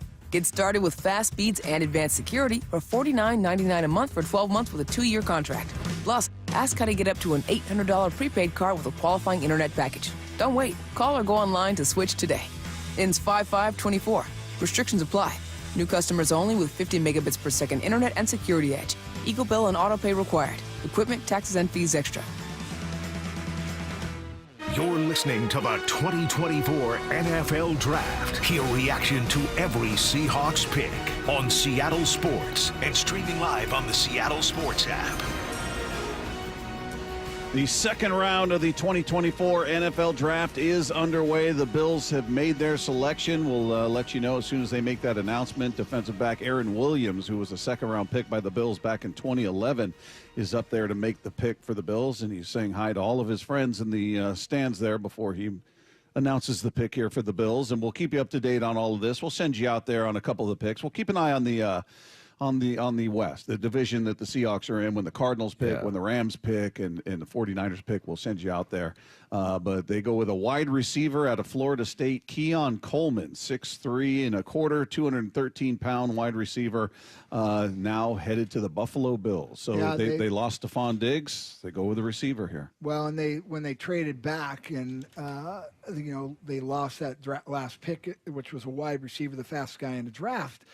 They were taking some heat, the Buffalo Bills. So definitely a need at wide receiver. And by the way, Dave, you 1 year, you actually were there and said who a Seahawk drafted, right? Weren't you on a mic where you announced? Made the pick? Made the pick. Oh, yeah. You know who it was? Who? Tedrick Thompson. So it's an easy name. Were you nervous you were going to mess up the name? I was nervous, yeah. I was, I had a little... Where was it? Script. I just went outside. Oh, so it was a... So we were on the lake, and so they were like, okay, 10 seconds, and they came to me, and so I used to always go up to Tedrick, really corny joke, and say, hey, I drafted you, and it didn't work out so much. Him and Lano Hill, that combo just didn't amount to what we thought it was. Those were the lean years at safety. Oof. Yeah, that was a little rough there for a while. Had the starting with Kenny Easley, Paul Moyer. Then, you get Cam Chancellor and Earl Thomas, and then Lano Hill for a while. Tedrick Thompson. So, yeah, that's what happens out there. So, Keon Clark is the first selection in the second draft out of Florida State. Again, wide receiver headed to the Buffalo Bills, and we will continue to keep you updated on everything going on out there. As far as the Seahawks, they sit with 6 picks currently. Now, that doesn't mean they won't make some moves. The 1 year I thought they would make a move was the year they had 3 picks. I'm like, now there's been a trade, by the way, so now the Chargers are going to pick the second overall pick in the second round. They have moved up. So we will tell you what that's all about when they make their pick. But the 1 year, I was like, there's no way John Schneider, Pete Carroll go into a draft and only pick 3 players. But they did. Yeah. They did. That was the D. Eskridge year, Trey Brown, Stone Forsythe. Those were the 3 players they went with. So the idea that there's 6 left, you feel like John's going to want more, that he's going to try to move around. I wouldn't count on it because he's proven even when they had 3, they didn't do anything. Yeah, I think it really depends. I mean, look, if you can pick up some 5th, 6th round picks, that might be better than – 3 of those might be better than a 4th round pick, just because it starts becoming a numbers game. There's no guarantees at that point. I've always said, look, after around 16, 17, there's not that big a difference in the second round, the first round. I'd rather have 2 second rounds than somebody in the 20s, which we were doing all the time. Right. It's just really, it's just too close. And then you're starting to get to the point, and this is the tricky part, because I've been, when I was coaching, we're arguing over Joe Stoffelmeyer, center. And they're going, no. And I'm like, I know, but that safety right there, I promise you, will make our team and probably start in a year or two. I promise you. And he was like a 5th round. We could have got him in the 5th or 6th round. And they said, no, Joe, we need Joe. He's a good player. He'll play for us. I go, but he won't be a better player than the guy I wanted. Now I'm arguing because I didn't really watch Joe Stoffelmeyer. And so that's what you start getting. You don't get that here. I mean, they've already made that their board, and if we get to this and it's between these players, we kind of know what we're going to get. Who was the safety, Paul? So he went to the Cowboys, and he played for like 12 years. He played at Nevada. Oh, he's a UNR guy. Yep, and Wolfpack. He was really good player. Played a lot of interceptions. Started a lot of games. I was right, by the way. Yeah. I was definitely right. Well, yeah, I remember, I think Joe passed. He did. Yeah, Joe Toffelmeyer. It was from University of Arizona. He had the oddest body I've ever seen. He had the shortest upper body I've ever seen. Dave, they got a kicker announcing. Oh, my goodness. I thought you said they were going to pick a kicker. No. They have a kicker making the announcement for the Chargers. That's going to be bad luck for this call. Who was it? Rolf Bernerski? Bernerski. Yeah. Yeah, he's an old timer. I don't recall hearing his name before. But I remember that name. He's making it Rolf. That's a perfect kicker name, isn't it? Yeah. But he is making the selection, and another wide receiver off the board out of Georgia, Ladd McConkey, headed to the Los Angeles Chargers, who traded up into this pick. Yeah. So 2 wide receivers for the first 2 picks in the 2nd round. Yep, they got him 5'11", 3. In my sheet it's 6 foot, 186 pounds. They get it to the actual. Now, what does that mean? They give us attributes: juicy, route tempo, inside, outside. What does juicy mean, Paul? So when we used to I used to love writing up scouting reports on players, but you would do that, good twitch, good change of direction, can plant his foot, good, acceleration to drive, struggles to open up hips. I don't know what it means. Can the guy play football? Yeah. Juicy? Juicy? Davy's Boy, has juicy. it changed since I was writing up reports, because I'm not saying juicy. Paul's fitting in on this show just fine, isn't he? Yeah. What do you think juicy means, Dave? I have no He could be idea. squeezed. No idea. As a receiver, you want to be juicy. They're putting it up there as a positive attribute. I would think it would be a negative. He's like liquid. He can just get I don't know. Maybe that's what it is. Yeah. He is Texters able will know. Texters, you guys know all these. Yeah. No. Our texters are idiots. Oh, that's good. It is Friday, right? That's good. I don't think we're doing mean text. No though, mean but text today. I guess that sorry. won't stop Okay, them from I'll sending stop. them in. I thought their Radio 101 was you can't say our listeners, you say our listener, because you're talking to I'm Singular. talking to you. Yeah. Right? You want everybody to feel like it's just a one-on-one You're conversation. an idiot. Yeah. Not all of you. They got a juicy receiver headed out to the Los Angeles Chargers. So the Arizona Cardinals, who will have they picked up Marvin Harrison with their first pick in the draft, number 4 overall. So they are on the clock right now, pick number 35.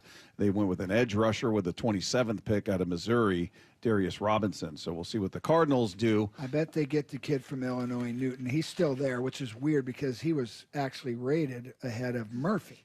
He's a defensive tackle, 6'2", 304. It's he's into the 2nd round. Again, you're just reading what people are guessing on. But what's your impression of that? Well, now there's another trade is the Falcons. So there's going to be a lot of movement here. The Falcons have moved up into this spot, pick number 35. So it's not the Cardinals on the clock. The Falcons are going to occupy that spot, and we'll let you know who they end up with. But what is your take on the Cardinals organization? Dave and I talk about this a lot, that they have been for probably decades and still remain from the outside.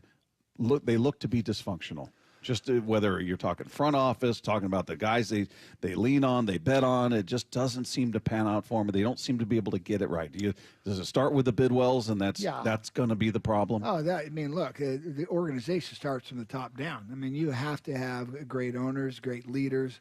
You got to have your vision, and obviously then pick the right players. But I think they've righted the ship a little. I think they got a chance. I mean, obviously, given Marvin Harrison, Jr., we're going to be seeing him a lot.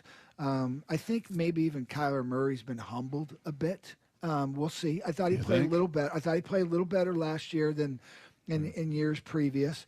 They got a ways to go. They're devoid of talent right now. They've got to get some people, but they got some picks yesterday, and they're just traded for, it looks like, some more. So that when you start trading back, it usually means we got a lot of spots to fill. So forget the Newton one, Tim, because I don't know. How far back did they drop? Into the 40s, I think 43. Wow, that's a drop. Yeah, 43. They get a third-round pick, though. That's pretty good. So they drop down, and they get a third-round pick, and the Falcons will see what prompted them to move up to this spot 35 again. The first 2 picks here in the second round, both wide receivers, one going to the Bills and Keon Coleman, and then the Chargers moving up to take Ladd McConkey, a wide receiver out of Georgia, and the Falcons who picked up Michael Penix, which was an interesting move. Not that Penix is I think everybody believes in his ability, but they've got $100 million guaranteed dollars committed to Kirk Cousins. So that's an interesting move there. Yeah, I mean, look, last night I was scratching my head too, going, wow, this just doesn't make any sense. But it kind of does. And again, no one's right or wrong in these things, right? I mean, these things play out over time. Patrick Mahomes got picked when Alex Smith had a really good season and signed a pretty good contract. We know, obviously, from Aaron Rodgers to Brett Favre. I mean, there's been quarterbacks that were picked and had to sit and wait around a while. I think they just said, hey, we're going to be pretty good. We think that Penix is the second best quarterback in this draft, and we may never get this shot again if they think they're good. And I think they do. They have some talent right now. You're set for 10 years, and the way that contract is, and I get, Mia Kimes was dogging one of the guys saying, yeah, but you didn't help them now. I go, yeah, but sometimes it's not always about now. It's about 10 years as well, and you have a chance 2 years from now. You let Cousins go after him, let him still compete. You then either trade or you cut Cousins. You now got 3 years left on a rookie contract. Some people talk about Penix's age. I go, age doesn't matter at quarterback. It doesn't. You're in your prime at 26, 27 years old. If he was a running back or a wide receiver or a defensive tackle, that's a completely different game. So, Andre Rison up there making the pick for the Atlanta Falcons. I'm with you on that, Paul, as far as the quarterback. I don't care about the age. No, and if you believe that, I mean, how did that work for Kansas City? Yeah, pretty good. How did it work for Green Bay twice? Yeah, having guys sit. Pretty good. And not just that, picked him. Who you got there? No, Twitchy. You want to take a run at his name? Yeah, it's maybe I should do it. Or Horo. Horo. How's that? How do you say his first name? Is it Rook or Ruke? I'm going with Ruke. Ruke. You know, me and Rabel, whenever we get the scratches, whenever there's a name like that gets scratched, we're like, thank goodness. All right.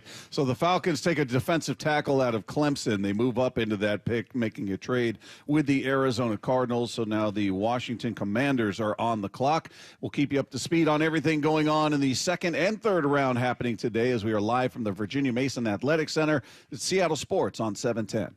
Seattle Sports, your home for Bump and Stacy. Let's talk about Michael Penix. He went at number 8 to the Atlanta Falcons. Weekdays 10 to 2. When Atlanta signed Kirk Cousins, you're thinking they got their guy for the next 3 to 4 years. Honestly, I don't mind Michael Penix sitting for a year or two and learning. Me personally, if I'm a GM, if I have the time to do so, I want to draft a quarterback, let him sit behind a veteran for a year or two. Either way, I'm happy for Michael Penix. I'm glad he went in the top 10. Streaming live on the Seattle Sports app. Hey, it's Mike Salk here, and it was about a year ago that I started Eastside Weight Loss Clinic. April 1st was my first day. By April 15th, I'd already lost 17 pounds. I ended up losing 35 in 8 weeks, and here's where I felt it. I wasn't hungry. I wasn't craving junk food. I had a lot more energy to do things that I like to do, walk 18 holes. I bought brand new clothes. They fit me better, and people were all saying I look 10 to 15 years younger also. Eastside Weight Loss Clinic made and continues to make a big difference in my life, and I know it will for you too. Do you have an upcoming vacation you want to look your best for? You're looking to get ready for summer. You want to be healthy and look your best? EastsideWeightLossClinic.com. It's healthy, safe, sustainable weight loss. Just schedule a free 15-minute, no-obligation consultation right now and take the first steps towards being your better self. Call 425-588-0080 or go to eastsideweightlossclinic.com. I lost 35 pounds. How many will you lose? Dr. Ryan Coogan, D.C. Results may vary. From whiplash to herniated discs, there are a few car accident injuries we've all heard of. J.P. Pendergast with Pendergast Law explains that even the most common injuries differ from one another. Pre-existing conditions, health history, beginning of treatment. There are hundreds of factors that make every person and every injury unique. While these variables aid medical treatment, the strongest case recoveries must also take them into account. Could you explain a little bit more? Our team at Pendergast Law is obsessed with turning over every stone to differentiate each case. This requires thorough investigation, diligent listening, and relentless research. We never pursue cases with a one-size-fits-all approach. We built our success by treating every injury and every case with the individualized attention our clients need and deserve. Pendergast Law's individualized approach to even the most common injuries makes the difference in case outcomes. It's another reason why I can't recommend them enough. If you or a loved one has been injured in a car accident, call Pendergast Law. We can help. So, how's your research going? Surprising! After I figured out the top-rated TVs in our price range, I went shopping for deals. And who's the best? It wasn't the internet, and it wasn't the warehouse club. But? It was video only. They had better deals on the Samsung, LG, and the Sony TVs that got the highest scores. Better than online and at the club? I know! Video only beat them all. And now we can afford an even better model for the same price. My research really paid off. If we buy it video only. Exactly. Otherwise, we'll be sorry. At Video Only, you won't find huge stores with refrigerators or microwaves, but you will find the best deals on top-rated TVs, soundbars, and monitors. Shop around. Just make sure you visit Video Only, because if you don't, you'll be sorry. In South Center, Bellevue, Linwood, Federal Way, and Tacoma, Video Only. Lead generation is one of the most important aspects of any marketing campaign. So let us help you identify your target audience and market your products or services to them. Go to aimyourdigital.com today. aimyourdigital.com.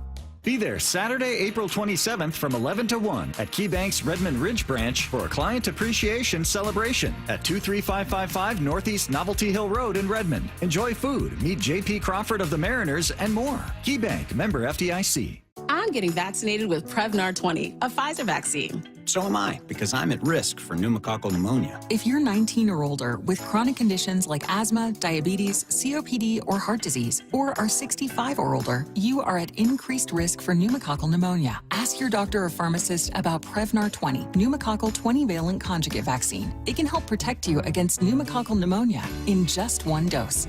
Even if you've already been vaccinated with other pneumonia vaccines, Prevnar 20 may help provide added protection. Prevnar 20 is approved for adults to help prevent infections from 20 strains of the bacteria that cause pneumococcal pneumonia. Continued approval may depend on a supportive study. Don't get Prevnar 20 if you've had a severe allergic reaction to the vaccine or its ingredients. Adults with weakened immune systems may have a lower response to the vaccine. Side effects include pain and swelling at the injection site, fatigue, headache, muscle, and joint pain. For full prescribing information, please call 1-855-213-2138 or visit Prevnar20.com. Your new beginning starts now. D.R. Horton has new construction homes available throughout the greater Seattle area. With spacious floor plans, flexible living spaces, and smart home technology, you can enjoy more cozy moments and sweet memories in your beautiful new home.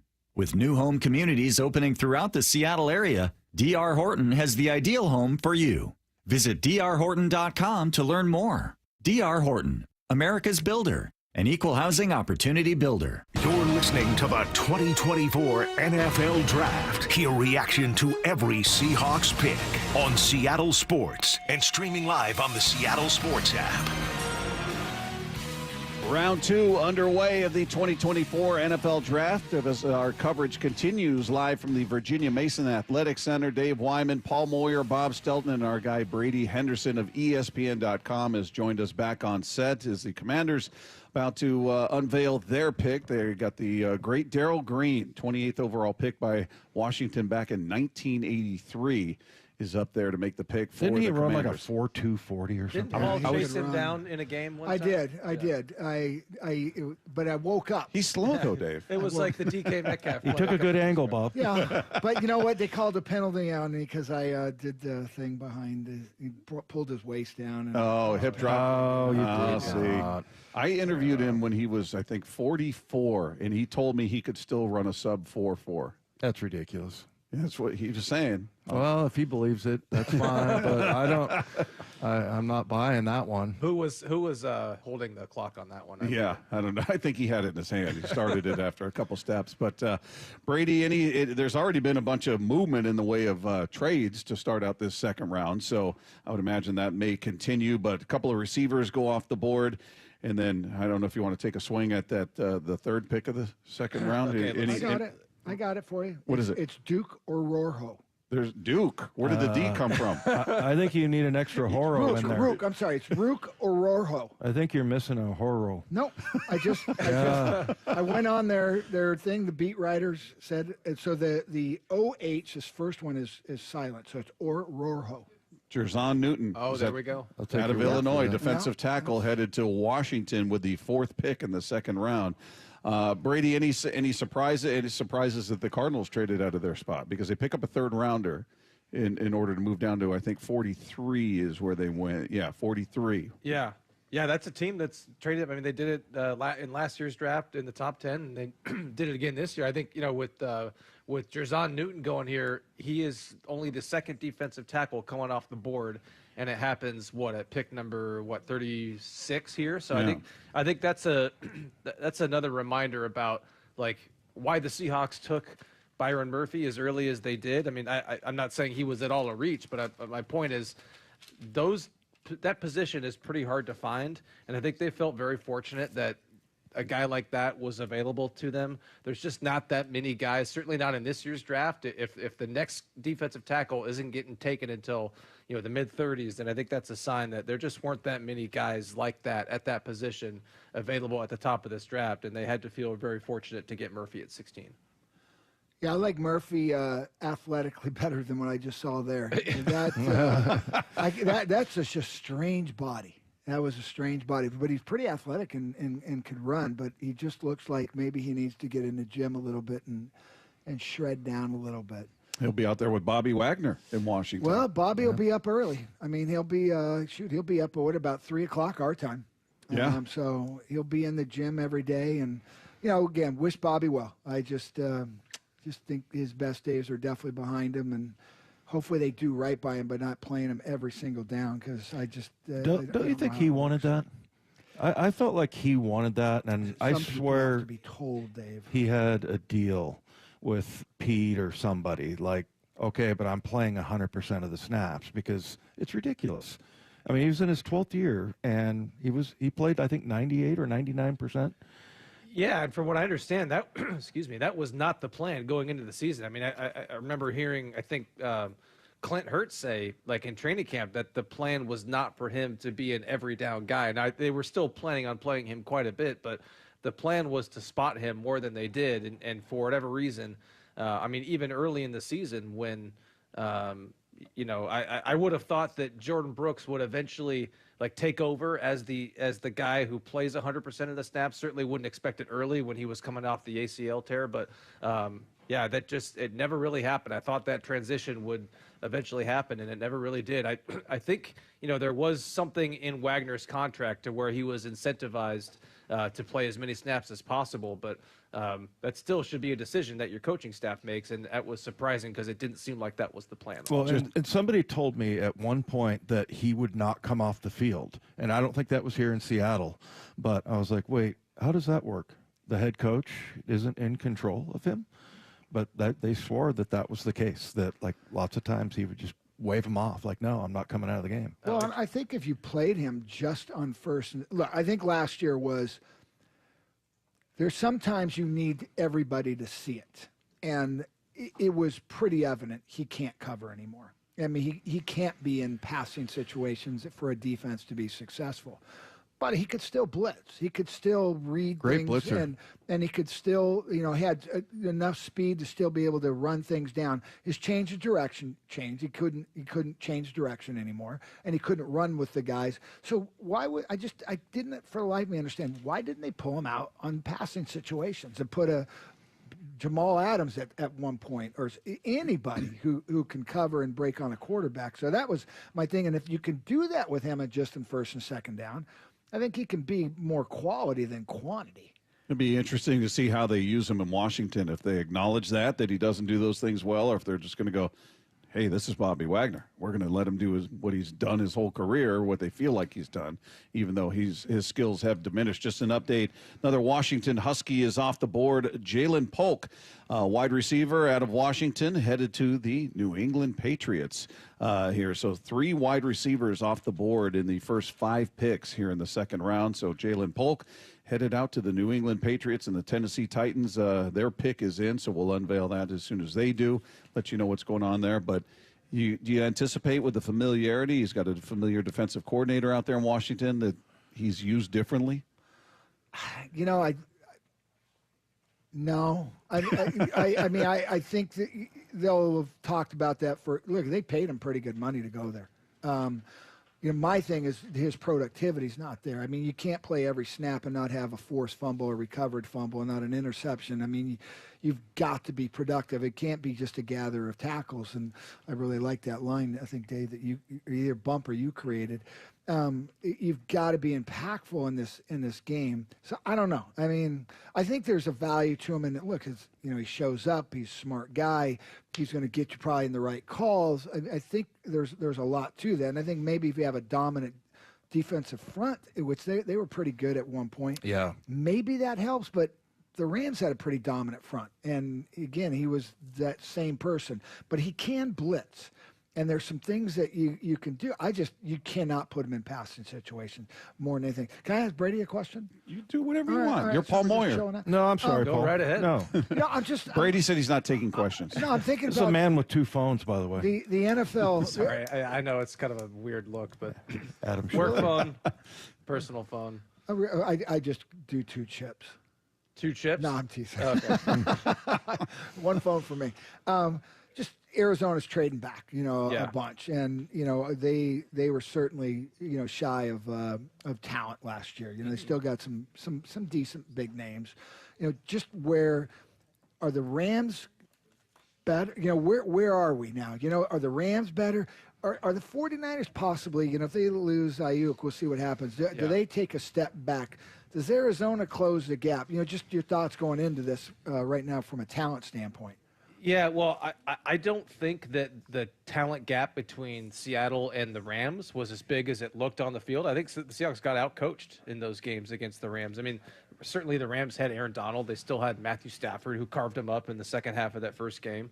And Cooper Kupp was still there. So it was not a totally talent-deficient team, but I think the Seahawks are a lot closer to the Rams than they are to the 49ers. Now, what's happening down in the Bay Area is pretty fascinating because the speculation for weeks, months has been that, could they trade Brandon Ayuk, who's up for a contract? He's set to play on his 5th-year option.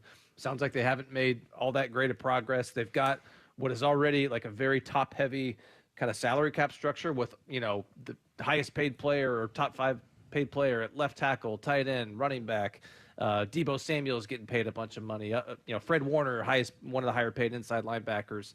They had to get rid of Eric Armstead for that reason because they just had such a top heavy salary structure. And that's the speculation has been that, they might have to do that with Brandon Ayuk. But if you pay attention to Mike Silver, who for my money is one of the more plugged in reporters / columnists in the entire NFL media, he's now saying that, no, the plan may actually be to trade Deebo Samuel. Yeah, I saw that. Yeah, now there would be quite a bit of dead money associated with that. And Deebo, as we all know, he's a huge part of the identity of that team. But it does sound like there's a strong possibility that maybe one of those guys gets dealt. I would take him. Yeah. Would you? Yeah. Put him at running back. Man. Yeah, that would be amazing. That would be amazing. And they drafted Ricky Pearsall in the first round. That's the other piece of that. Yeah, as we see our guy Warren Moon stepping up onto the stage there to make the pick for the Titans, formerly the Houston Oilers. So there's the connection there. But yeah, we saw them pop up. Ayuk, Deebo Samuel, potential trades, and Daniel Jeremiah was up there talking about it, I think. But we'll see what they do. We'll see what they do as the second round continues to roll on. Titan selection being announced. They'll be followed by the Carolina Panthers. We've got you covered from head to toe here on the 2024 NFL Draft second and third rounds going on. Brady Henderson will join us each and every hour, so stay tuned here. This is Seattle Sports on 710. With the 16th pick in the NFL Draft, your Seattle Seahawks select Byron Murphy, defensive tackle, Texas. That was their best player available. It makes complete sense. There's so much newness to this staff, right? Which side of the ball are they going to attack? It's natural to think that because Mike McDonald's here, he had one of the best defenses in the land with the Baltimore Ravens, that he's going to address that defense and make it exactly what it is. Exclusive analysis of every Seahawks pick on Seattle Sports, your home for the Seahawks and the NFL Draft. Join KeyBank on Saturday, April 27th at their new Redmond Ridge branch for a client appreciation celebration. They'll have food, a visit from the Mariners' own J.P. Crawford, and more from 11 a.m. to 1 p.m. Visit them at 23555 Northeast Novelty Hill Road in Redmond. J.P. hopes to see you there April 27th from 11 to 1 at the new KeyBank Redmond Ridge branch. KeyBank opens doors. KeyBank, member FDIC, NMLS number 399797, equal housing lender. Business. It's all the things that keep this world turning. And behind every one of these companies is a partner helping to keep it all moving. It's why the local flower shop and your favorite pizza joint, the startup and the stadium, hospitals and hotels, banks and restaurants nationwide all choose the advanced network, cybersecurity solutions, and round-the-clock trusted partnership from Comcast Business, the company that powers more businesses than anyone else. Comcast Business, powering possibilities. See why Comcast Business powers more small businesses than anyone else. Get started with fast speeds and advanced security for $49.99 a month for 12 months with a 2-year contract. Plus, ask how to get up to an $800 prepaid card with a qualifying internet package. Don't wait. Call or go online to switch today. Ends 5/5/24. Restrictions apply. New customers only with 50 megabits per second internet and security edge. Equal bill and auto pay required. Equipment, taxes, and fees extra. After years of wear and tear, Joe had osteoarthritis in his wrists and shoulders. I've pretty much worked out my whole life. I actually decided I'm going to train for a half Ironman triathlon. The pain was interfering with every part of his life. Basically, can't sleep, causing those kind of problems, very limited movement. Joe had surgery, but it wasn't the fix he was looking for. The doctor told me, he's like, hey, this is just going to be a partial fix. You're going to eventually need joint replacement. That's when he decided to see Dr. Mark Wagner, MD, at Seattle Sports and Regenerative Medicine for stem cell therapy. And they're just getting better. I can basically do full motion. I don't have really any pain. What kinds of things are you able to do now that you weren't before? I like to golf, and it definitely has made my golf game not as painful. And sleeping. I'm sleeping better because I don't have that aching at night going on and have to roll over. So, are you recommending this to others? Oh, everybody I talk to. Yeah, it's a no-brainer. Before you choose surgery, consider stem cell therapy with Dr. Mark Wagner, MD, at Seattle Sports and Regenerative Medicine. Schedule your consultation at drmarkwagnermd.com. Are you looking for a new ride? Well, I recommend the Harnish Auto Family. Up north, visit Chevrolet or Kia of Everett. Down south, visit Chevrolet, Buick, GMC, Subaru, or Volkswagen of Puyallup and tell them Brock sent you. Or you can visit HarnishAutoFamily.com. Harnish Auto Family. People matter. Are you stressing about your IRS tax problems? Have you received notices from the IRS threatening to garnish your wages, levy your bank accounts, or seize your property? You need an ally. Allies Tax Relief has tax attorneys and enrolled agents that are ready to fight for you. They have saved millions for taxpayers just like you. Allies Tax Relief can help put a stop to IRS collections and, most importantly, negotiate your tax debt. Here's Brenda, a happy client of Allies Tax Relief. I owed the IRS around $57,000, and they're about to start garnishing my paychecks. I heard a commercial on the radio about Allies Tax Relief, so I thought I'd give them a call. After a day, they were able to at least stop the garnishments, and after a few months of negotiations, I walked away owing the IRS only $301. If you owe the IRS, call Allies Tax Relief right now for your free consultation. Call 800-230-5174. 800-230-5174. That's 800-230-5174. Shane Company loves Seattle so much, we decided to open another store in the area. Come say hi at our new South Center Square location in Tukwila. Shop our beautiful selection of expertly crafted fine jewelry. Shane Company and ShaneCo.com. I'm Bev. My husband Bill is living with idiopathic pulmonary fibrosis, a type of interstitial lung disease that can scar your lungs and make it hard to breathe. ILD can be hard to diagnose. If you're out of breath with a constant dry cough, ask a pulmonologist if it could be ILD. Bill and I have been married for over 60 years, and we're looking forward to more. If you or someone you love may have ILD, find support, hope, and help at lungsandyou.com. At aimyourdigital.com, we'll help you target the right audience, build your leads, and crush your quota. Take your business to the next level. Our digital marketing strategies help grow awareness of your product or service, all while building trust in your business. Our approach involves leveraging multiple tools and strategies to deliver exceptional results that are customized to your unique business needs. Don't wait to run out of sales leads. Keep your business growing. Get started with aimyourdigital.com today. You're listening to the 2024 NFL Draft. Hear reaction to every Seahawks pick on Seattle Sports and streaming live on the Seattle Sports app. Second round action continues in the 2024 NFL Draft. We are coming to you live from the Virginia Mason Athletic Center. Dave Wyman, Paul Moyer, Bob Stelton with you. Brady Henderson joining us each and every hour. Just a programming note for the listeners out there.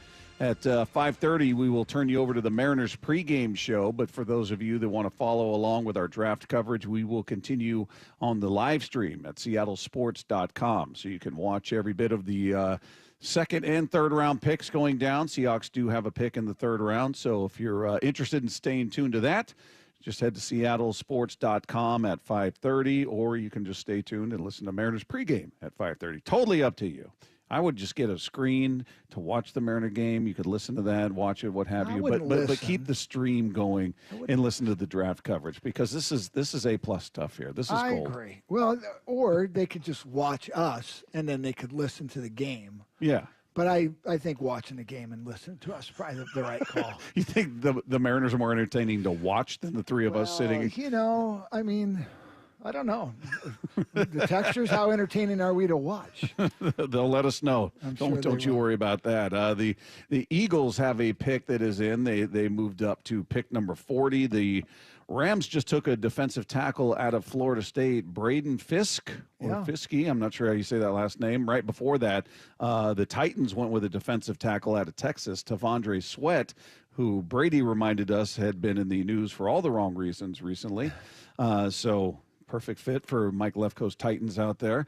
See how things work out. But the Eagles have their pick in. They'll be followed by the Green Bay Packers, the Texans, and then the Cardinals, who moved down to 43 after a trade with the Falcons. So we'll keep an eye on the teams in direct competition with the Seattle Seahawks in the NFC West. Yeah, and wish them ill. Yeah, but every one of these guys busts out.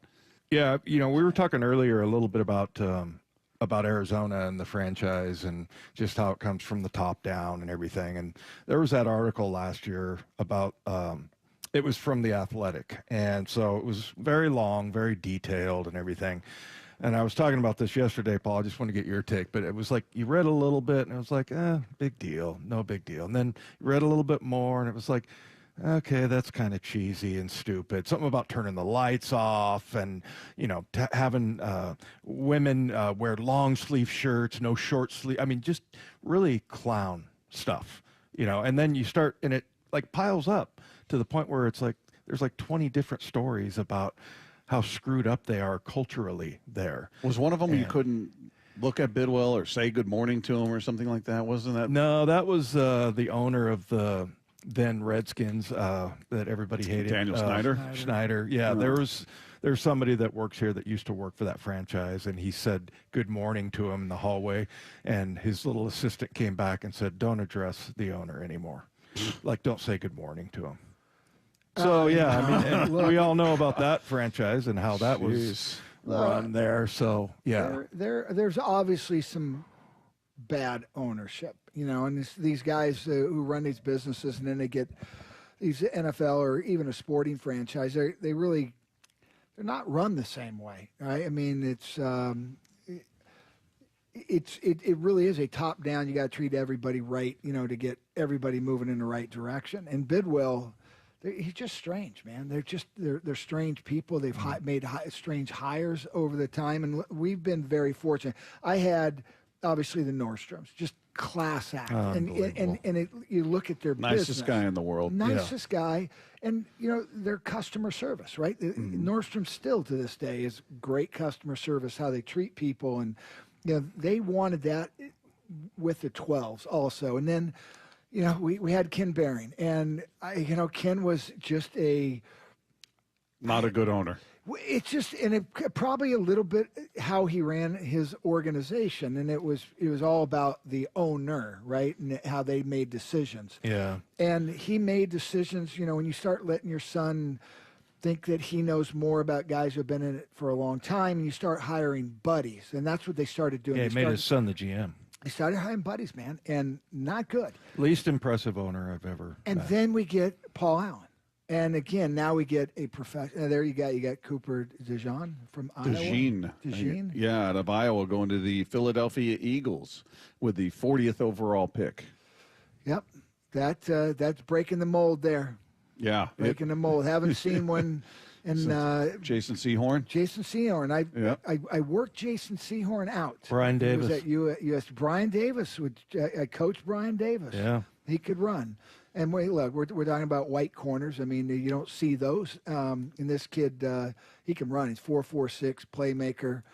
And, look, sometimes you got to get rid of the stigma in positions, and that's happened with quarterbacks and running backs. Now you see McCaffrey. I mean, I think every position there's still one, and it was cornerback. And maybe this breaks the mold again, and you say, hey, let's just go find good football players. So there you go, Cooper DeJean out of Iowa, cornerback, headed to the Philadelphia Eagles with the 40th overall pick. The Green Bay Packers are on the clock as we speak. We'll keep you up to date on what they do and everything else going on in the second and third round of the 2024 NFL Draft, coming to you live from the Virginia Mason Athletic Center. This is Seattle Sports on 710. Seattle Sports, your home for Bump and Stacy. Let's talk about Michael Penix. He went at number 8 to the Atlanta Falcons. Weekdays 10 to 2. When Atlanta signed Kirk Cousins, you're thinking they got their guy for the next 3 to 4 years. Honestly, I don't mind Michael Penix sitting for a year or two and learning. Me personally, if I'm a GM, if I have the time to do so, I want to draft a quarterback, let him sit behind a veteran for a year or two. Either way, I'm happy for Michael Penix. I'm glad he went in the top 10. Streaming live on the Seattle Sports app. You want more speed? Well, then you're in luck, because Xfinity just increased their internet speeds, and they're faster than ever. And with super fast internet and a reliable connection, you could do more of what you love whenever you want. More gaming, more downloading, more video chatting, and more cozy nights on the couch streaming your favorite movies and TV shows. If life with more speed is sounding pretty awesome, well, that's because it is. And it's time to get more out of your internet with faster speeds from Xfinity. Now through June 21st, get 150 megabit Xfinity internet for only $19.99 a month for 12 months with a 1-year contract. That's double the speed for the same great price. Go to Xfinity.com, call 1-800-XFINITY, or go visit a store today. Requires paperless billing and auto pay with stored bank account. Restrictions apply. Equipment taxes and other charges extra. After promo, regular rates apply. Actual speeds vary and not guaranteed. So make the call today to 1-800-XFINITY.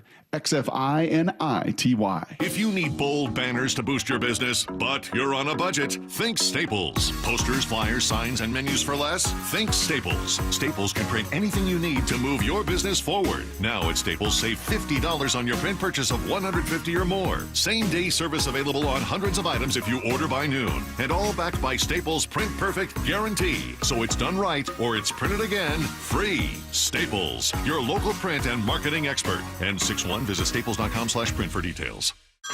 Hey everyone, it's Ted from Consumer Cellular, the guy in the orange sweater, and this is your wake-up call. If you're paying too much for wireless service, you don't have to keep having that nightmare. Consumer Cellular has the same fast, reliable coverage as the leading carriers for less. And for a limited time, new customers receive their second month free when they sign up and use promo code MONTHFREE by May 31st. So why keep spending more than you have to? Seriously, wake up and call 1-888-FREEDOM or visit consumercellular.com. Taxes, fees, and other third-party charges will apply. See website for additional details. Hey, it's Amanda. Over time, wearing glasses and contacts can be a bigger expense than having LASIK from King LASIK. The quick, painless, state-of-the-art way to see life better. And this month, save $1,000. Start with a free Zoom consult at kinglasik.com. Hey, it's Mike Salk here for Window Nation. Now, April's here, and if your windows won't open for some of that fresh spring air or seal tight to keep out pollen or bugs, then it's time for you to call my friends at Window Nation. With proven quality, Window Nation carries customized windows by Milgard, made locally for our climate. And right now, for every 2 windows you buy, you'll get 2 free. Plus, you could save even more with no interest or payments for 24 months. Call 866-90-NATION or visit windownation.com to schedule your free in-home estimate. When an 18-wheeler ran a red light and took the life of a Tacoma man in 2021, his family trusted Davis Law Group to fight for them. And we recovered a $3.5 million settlement and held the trucking company accountable for his death. Accident victims have trusted Davis Law Group to win their case for the past 30 years. And hundreds of 5-star reviews from real clients are proof that we've earned that trust.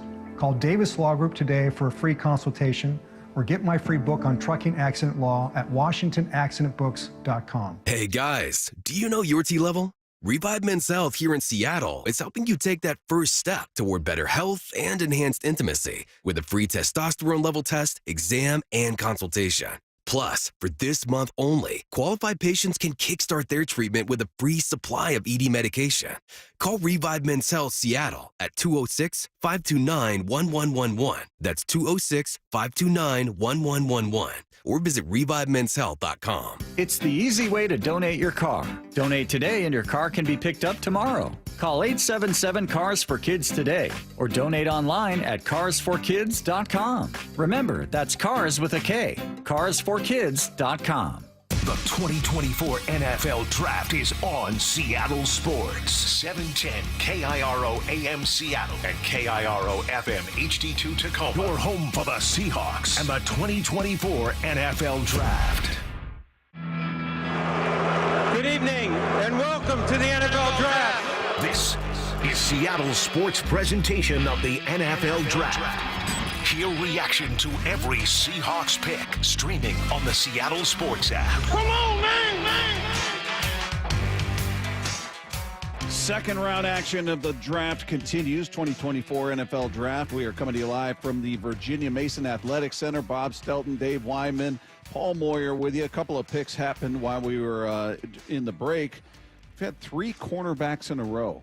3 cornerbacks have gone. We had Cooper DeJean right before we hit the break, followed by Kool-Aid McKinstry out of Alabama. He heads to the New Orleans Saints, who traded up into that spot, number 41 overall, and they go with Kool-Aid McKinstry. And then Georgia cornerback Kamari Lassiter headed to the Houston Texans with pick number 42.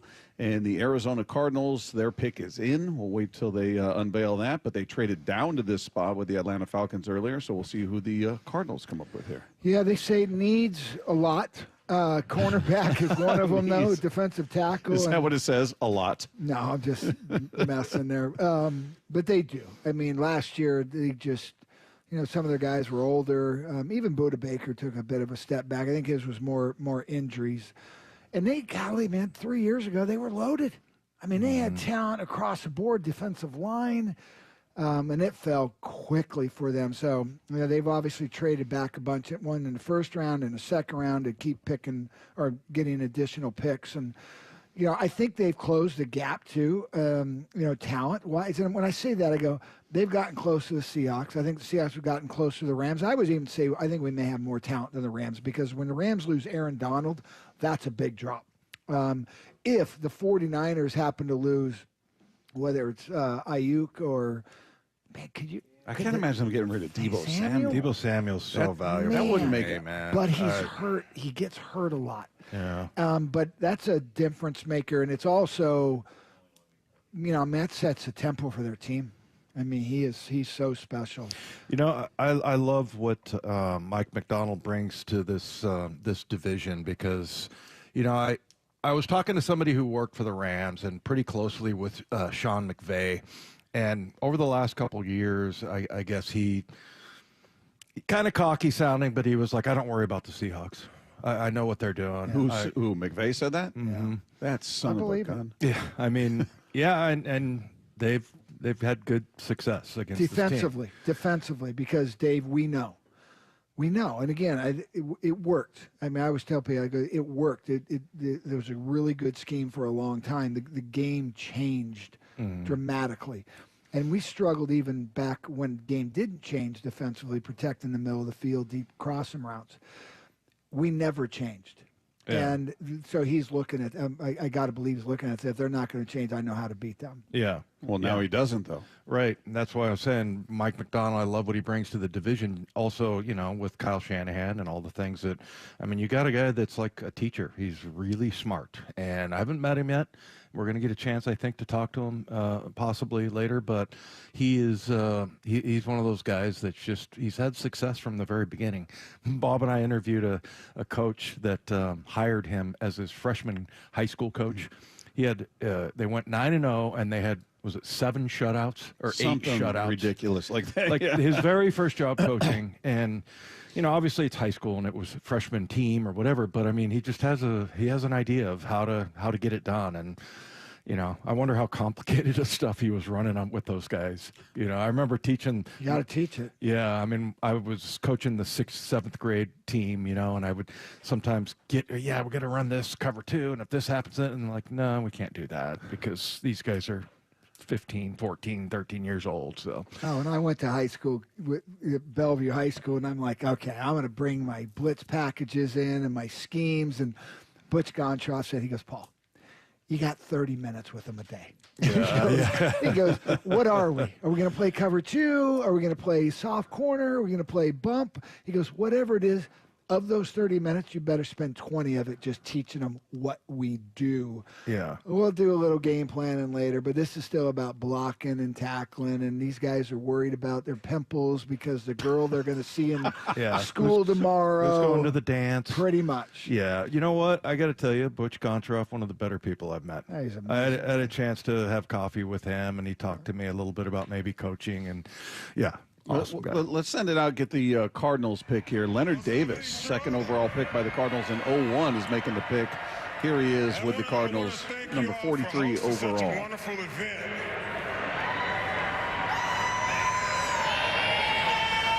Where's all my Cardinal fans at?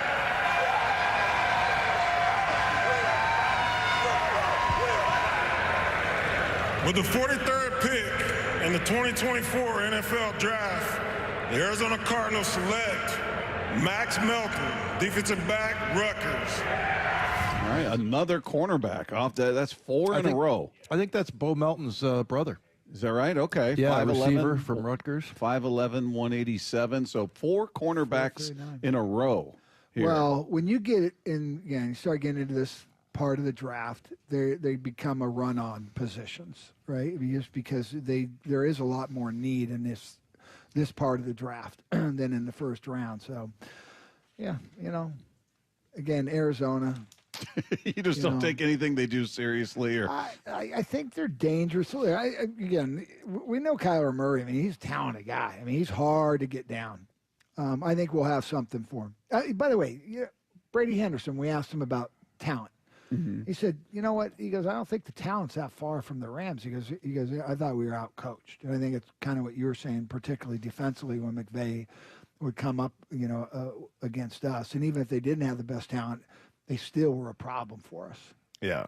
Yeah, so I think, with Mike McDonald not that Pete was a bad coach scheme-wise or anything like that. I just felt like there was You know, I always wanted, like the last 5 or 6 years, I wanted Pete to get back involved with the defense. I almost feel like, because you talked about when you brought it up to him one point about, well, you know, this is your defense, and he sort of bristled. Yeah, no, it's like, not my defense. And he didn't want to seem like the meddling head coach. and I'm wondering if he over-rotated. Like, I'm going to prove I'm not going to meddle. I'm going to leave this up to Clint Hurtt or Chris Richard or Ken Norton, whoever it may be, and I'm just going to be hands-off and let them do their thing, where maybe he needed to be more involved, because it was kind of a steady decline. It was. And the Raiders go with the center out of Oregon, Jackson Powers Johnson, headed to the Las Vegas Raiders with the 44th overall pick. Yeah, we took a look at him, and he was a guy that, boy, he'll flatten some people. I'll tell you what. But 6'3" and 3/8, 328 pounds. Yeah. All you Duck fans, there you go. But look, do you think maybe he overcorrected a bit? Like, all right, I'm just going to let them do their thing, and I felt like we watched it sort of slowly degenerate in front of us. With Pete, yeah. I think, look, because I don't want this ever to feel negative. We all love Pete, but the one thing he didn't do is he didn't bring in a lot of outside people, right? I mean, we kept Clint Hurtt in there, and you kept Kim Norton, and you had Richard. I mean, you've got to bring outside people and learn new things. And I just remember, when I was interviewing with the Raiders, I knew what I knew.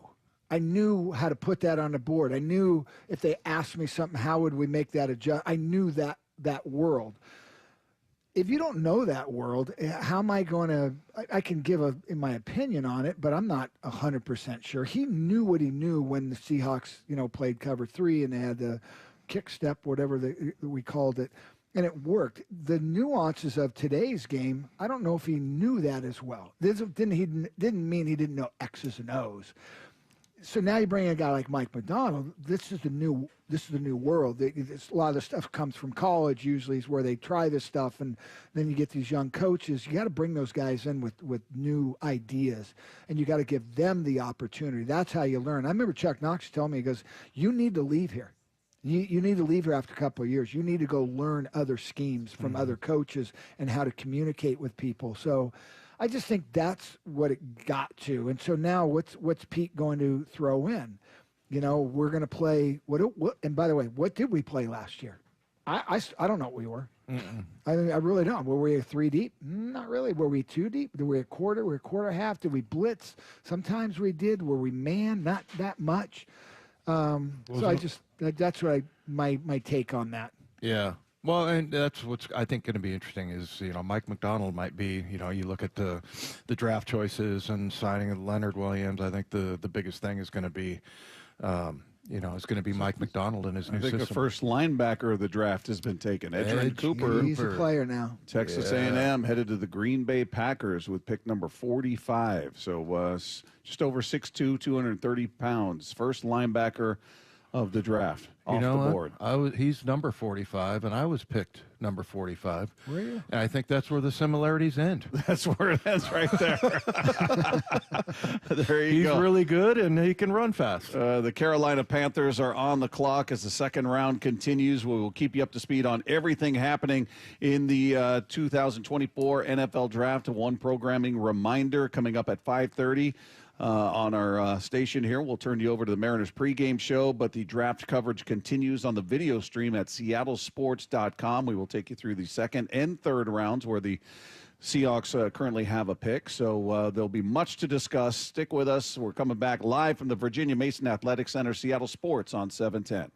With the 16th pick in the NFL Draft, your Seattle Seahawks select Byron Murphy, defensive tackle, Texas. Well, Dave, you got what you wanted, man. You got to help and address your defense, and you were 31st in the league at stopping the run. You build a wall. That is the philosophy of Mike McDonald and this defense. You build a wall, and that means you stop the run. Exclusive analysis of every Seahawks pick on Seattle Sports, your home for the Seahawks and the NFL Draft.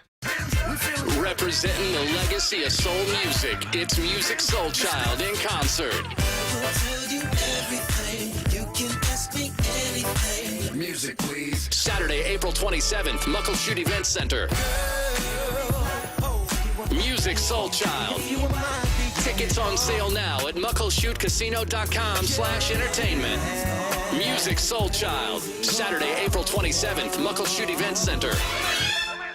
For over 111 years, Pacific Lamp and Supply Company has been your #1 lighting specialist in Washington. From the Space Needle in Seattle and now all the way to the Riverwalk in Spokane. With the largest lighting inventory in Washington, Pacific Lamp's knowledgeable and experienced staff can assist you with any lighting issue, as well as help with intricate lighting and control designs. Plus, they work with all utilities in Washington to get you the best available lighting rebates. Pacific Lamp and Supply Company, Washington's lighting expert since 1912. Visit pacificlamp.com.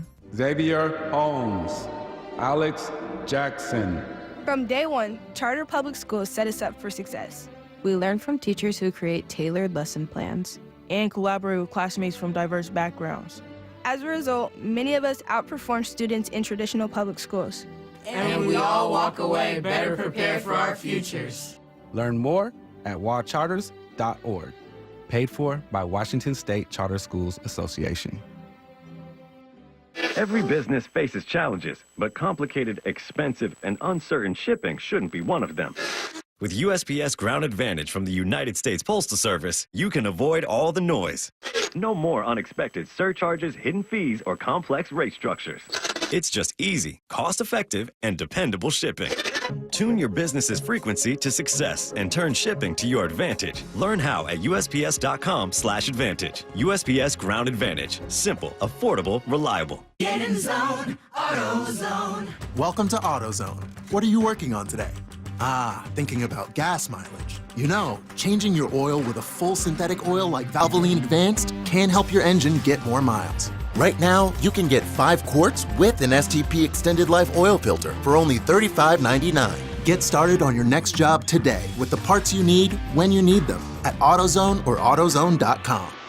Get in zone, AutoZone. Restrictions apply. Chill or grill on a new deck this season. Get a free Makita Bluetooth radio or portable pellet grill with a qualifying PAR deck package purchase. But hurry, offer ends soon. Visit par.com for details. PAR, your total home building source. Go where the builders go. Spring is here. If you've got windows that are cracked, leaking, won't stay open, or won't open, it's time for you to call my friends at Window Nation before their schedule fills up. For every 2 windows you buy, you'll get 2 windows free, plus 0 down, 0 interest, and no payments for 24 months. Call 866-90NATION or windownation.com. You want more speed? Well, then you're in luck, because Xfinity just increased their internet speeds, and they're faster than ever. And with super fast internet and a reliable connection, you could do more of what you love whenever you want. More gaming, more downloading, more video chatting, and more cozy nights on the couch streaming your favorite movies and TV shows. If life with more speed is sounding pretty awesome, well, that's because it is.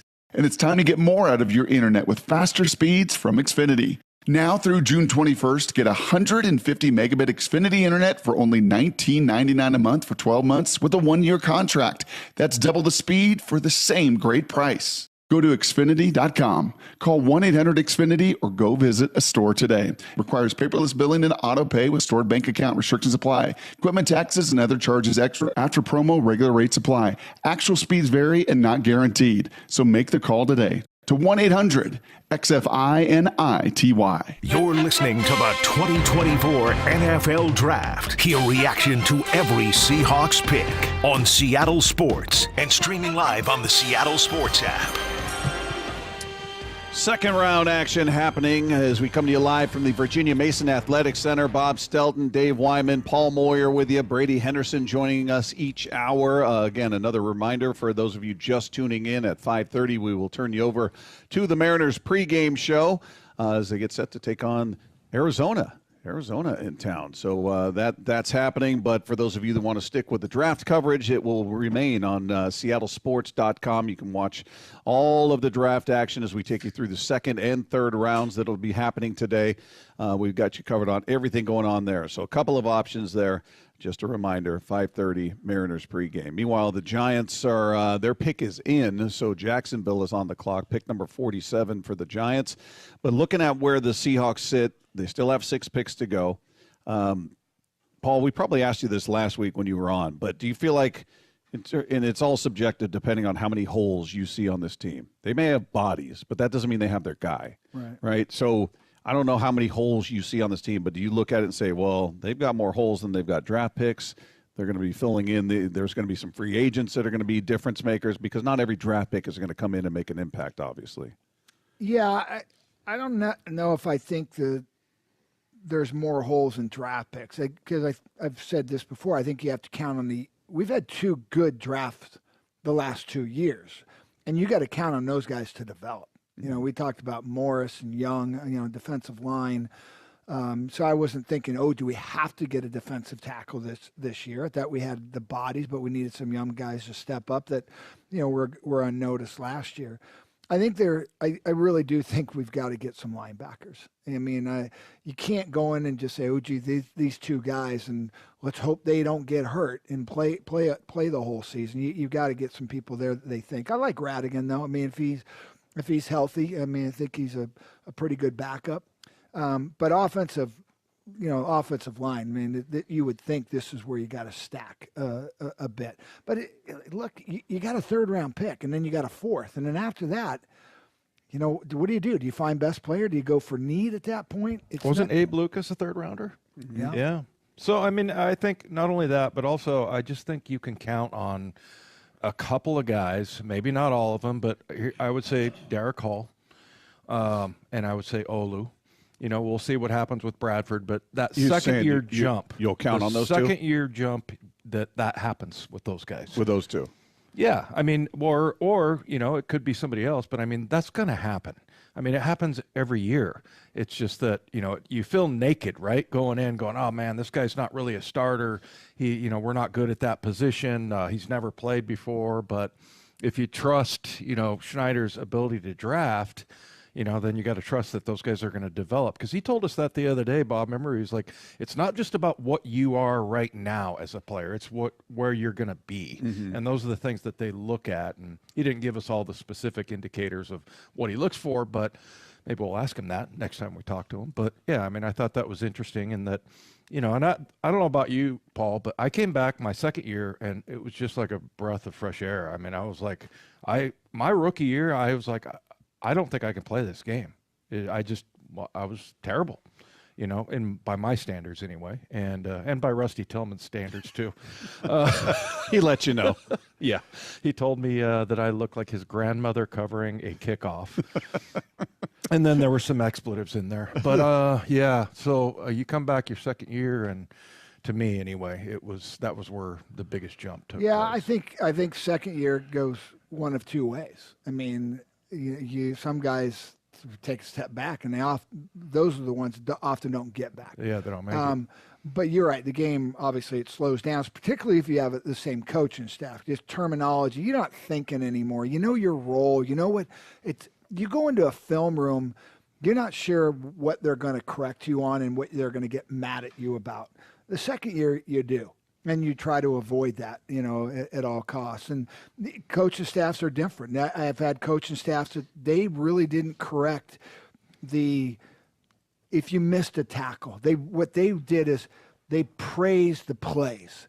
Look at this. Look, so everybody wanted to do that, and they rewarded it. I mean, now they said, hey, we got to get better in these certain areas. And then I've had other coaches, man, you just hated going in the film room because it was just negative. This is what you did wrong. And it was just they're coaching every single play. And the second year you go, okay, now I know what to expect. And we got guys. I mean, you're right, Dave. I mean, we got to count on some guys. I'm looking at left guard. We literally have 1 guy in the depth chart. Mm-hmm. So we got to fill some bodies. We're not going to do it all in the draft here. We're going to have to get some, that second wave of free agents. And there's going to be some people that move around after this draft. They go, okay, we got a guy. We're going to start cutting people. Right, that's where that June 1st cut line comes. And if we get John Schneider, that'd be a great question to ask. Yeah. Hey, by the way, undrafted free agents, Bobo was, right? Yeah. Mm-hmm. So Baldwin. They kind of have a handle on it for receivers because they got Bobo, Jermaine Kearse, Doug Baldwin. Yeah.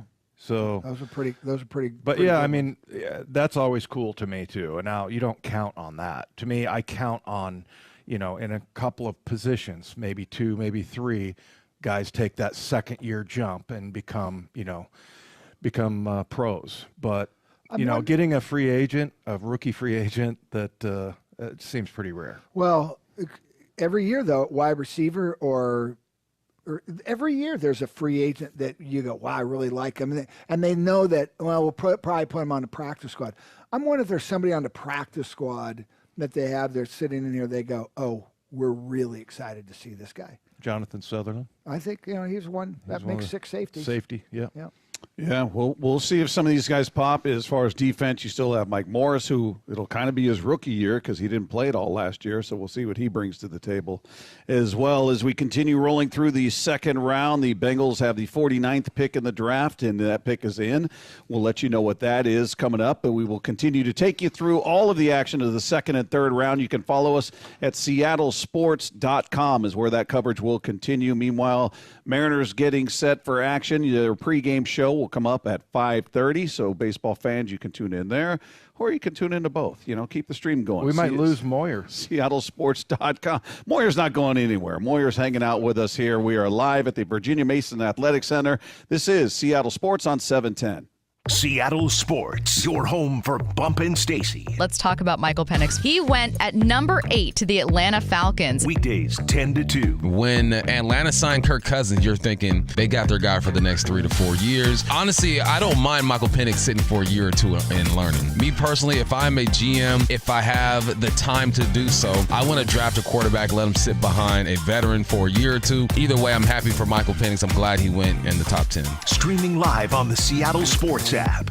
It's a mystery where Old Spice finds its amazing scents like Himalayan sea salt, but I'm thrilled they have because no other body wash exfoliates and moisturizes 24/7 like Old Spice Gentleman's Himalayan sea salt body wash. Now, if only there was a mountain range separating the Indian subcontinent from the Tibetan plateau where I could hide my Old Spice and keep my family from stealing it, my impossibly smooth skin will finally be safe.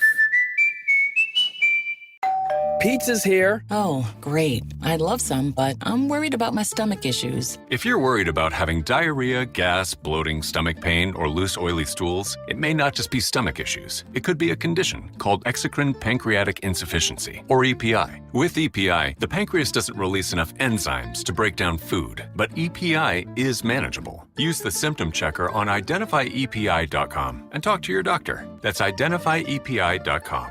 Sponsored by AbbVie. Everyone wants to get the best deal they can when they buy a car. But what about when you want to sell your car? Of course, you want to get the most money possible.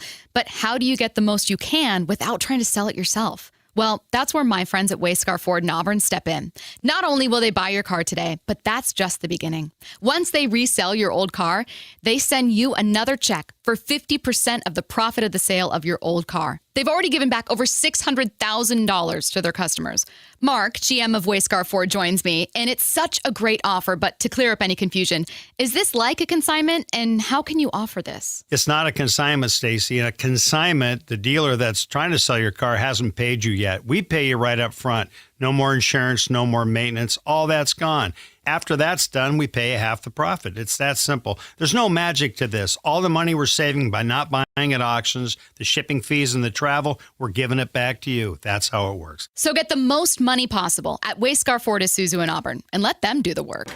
Business. It's all the things that keep this world turning. And behind every one of these companies is a partner helping to keep it all moving. It's why the local flower shop and your favorite pizza joint, the startup and the stadium, hospitals and hotels, banks and restaurants nationwide all choose the advanced network, cybersecurity solutions, and round-the-clock trusted partnership from Comcast Business, the company that powers more businesses than anyone else.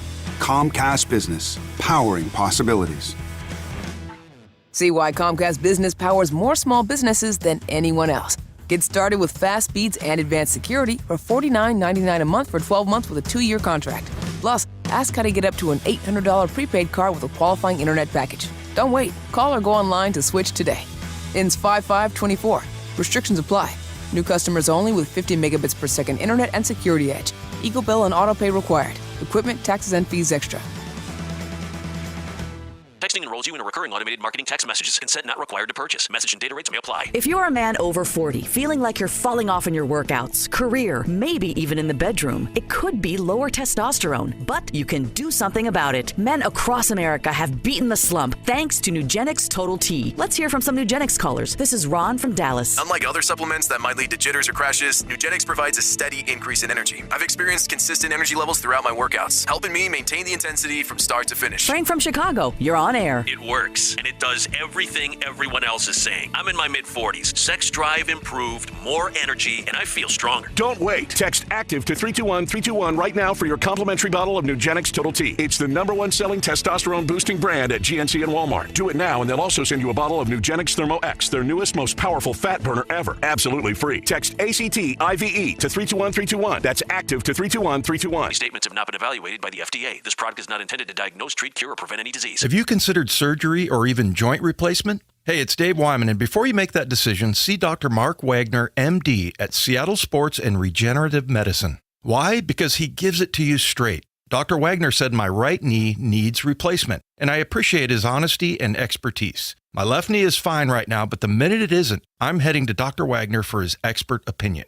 I want to avoid another surgery, and I've heard so many patients rave about results from their 90-minute outpatient stem cell procedure with Dr. Wagner. He's a board-certified Seattle physician with over 30 years of experience and has performed more than 20,000 stem cell procedures using a person's own stem cells to regenerate cartilage in their own joints. People with severe osteoarthritis, even bone on bone, are back doing what they enjoy without pain and without surgery. Whether it's a shoulder, hip, elbow, ankle, wrist, or knee, before choosing surgery, see Dr. Mark Wagner first. Go to drmarkwagnermd.com. This is Mariners baseball on Seattle Sports. Take every game with you on the go by downloading the Seattle Sports app. 710 KIRO AM Seattle and KIRO FM HD2 Tacoma, the home of the Mariners. Good evening and welcome to the NFL Draft. This is Seattle's sports presentation of the NFL Draft. Hear reaction to every Seahawks pick, streaming on the Seattle Sports app. Come on, man!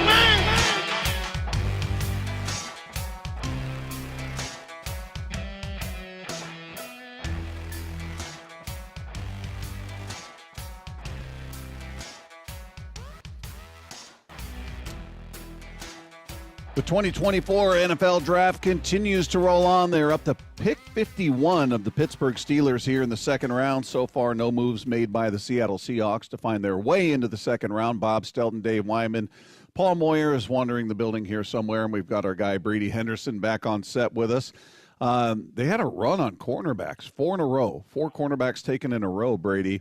A lot of movement, a lot of trades going on, none of it involving the Seahawks right now. But taking a look at maybe some of what the competition in the division did, what do you make of the Cardinals and the Rams? Yeah, Max Melton, he's the cornerback from Rutgers that Arizona took in the second round. If that name sounds familiar, Melton. Bo? Yeah, he's the brother of Bo Melton, the receiver the Seahawks drafted in the 7th round a couple years ago. Who the Packers? Yeah, he ended up with the Packers, and he really came on strong late last season. Had like a 100-yard game, scored a touchdown. So that may be one that got away for the Seahawks. But yeah, Max Melton, very fast cornerback with some good ball skills, and so that seems like a good.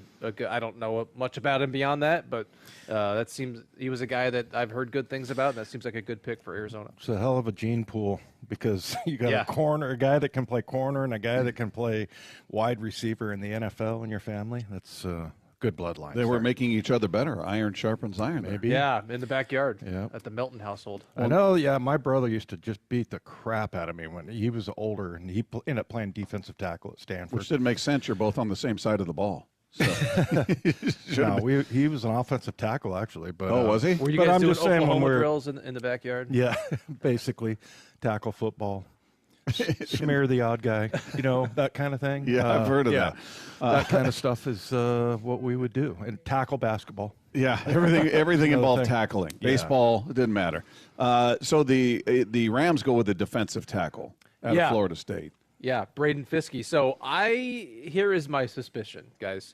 I suspect that one of the teams, remember John Schneider told us at the end of the night last night that he was mulling offers from 4 teams who were interested in trading for the 16th pick. I suspect that the Rams were one of those teams and that they wanted to trade up into that spot for Byron Murphy. There's a guy that, obviously they were looking to find a replacement for Aaron Donald, who just retired. And instead of, they get their guy in the second round, Braden Fiske from Florida State. So I think based on a little bit of intel, based on my own suspicions, I think that Murphy was the guy that the Rams really wanted. But they still ended up with a great player in at 19 in Jared Verse, so they ended up getting 2 Florida State guys with their first 2 picks. Did it feel like Aaron Donald had more in the tank? Are you surprised? Oh, yeah. That I don't know. If I was that good, I would have never stopped playing. They had to drag you off the field kicking and screaming. It was such a great job, man. It was fun, and I don't want to say it was easy, but it certainly fit me. But do you think if you had made the kind of money that Aaron Donald's made to this point, would you be thinking another surgery potentially? I've already got $100 million in the bank. Yeah, my wife brings that up a lot. She's like, "Hey, you're lucky you didn't have a neck injury or something like that." So, yeah, but you're talking about a totally different financial structure now in the game compared to when I played, and I'm not. Every time I think to complain, I think about guys like Paul and Steve Rabel. I remember our center, Blair Bush, had a job in the offseason working at a bank, and Chuck found out about it and didn't like it.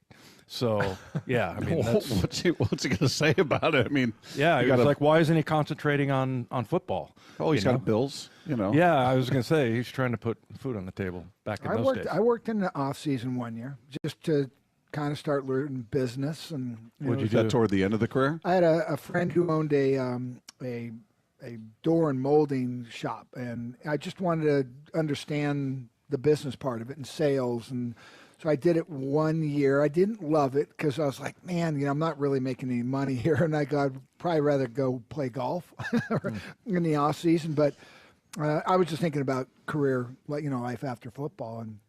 But Dave, there's no way. If I played 10 years, how many years did Aaron Donald play? 10. Yeah. I'm done.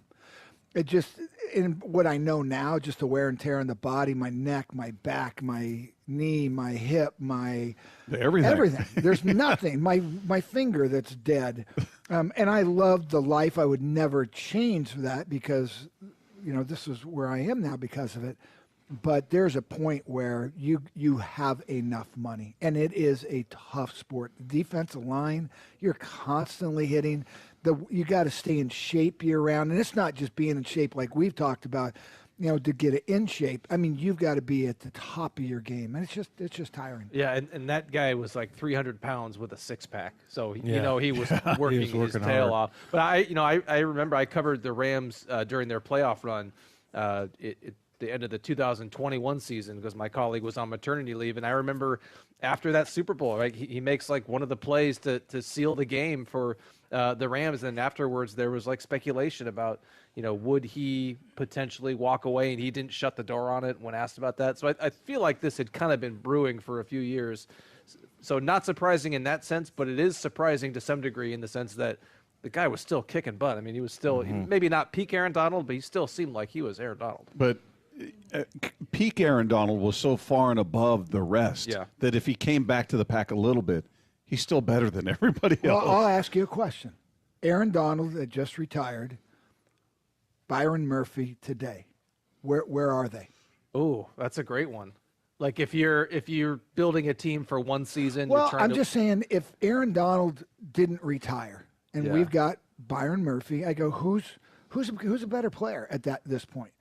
And, because I look at Murphy, I'm kind of looking at him going, he's got some Aaron Donald in him. He really does. Aaron Donald's one of the greatest, if not greatest, defensive tackle in the history of the game. So I can't put him in that. It's like a Michael Jordan. But, a Michael Jordan at 35, right. What's that comparison? So. Well, if you're going to compare it, he had 8 sacks last year, Aaron Donald. So if our guy exceeds that number, I'll be really happy. That's basically what you're saying. Yeah, right? and the pressure numbers were still really high with Donald. He's had seasons of 20-plus sacks, so that was 8 sacks is not nearly his best, but he was still up there in terms of pressure rate from the inside. And he was pretty consistently double-teamed. Yes, there's that too. Yeah, Yep, there's that. So Defensive Player of the Year 4 times, I believe. Yeah, unbelievable career, and it was Pitt, right? Pitt. Yeah. Yep. Yeah. I just remember looking at him going, yeah, that guy's really short. Yeah, I was looking back at his. that was your evaluation. Yeah. He's really short. He's short. I was looking back at his draft profile. On the NFL.com, you can pull up a guy's draft profile, which has all the height, weight, all his testing numbers at the combine, all of the intel about him that the draft analysts say is the pros and cons and everything. And there's always a draft projection. They're like, what part of the draft does this particular analyst think he's going to be drafted in? And the guy said 4th or 5th round. And so I saw that, and I suddenly didn't feel as bad about not picking Byron Murphy in my mock draft because we don't always nail all of these ones. Who did you pick in your mock? I picked Troy Fatanu, who was still obviously available for the Seahawks.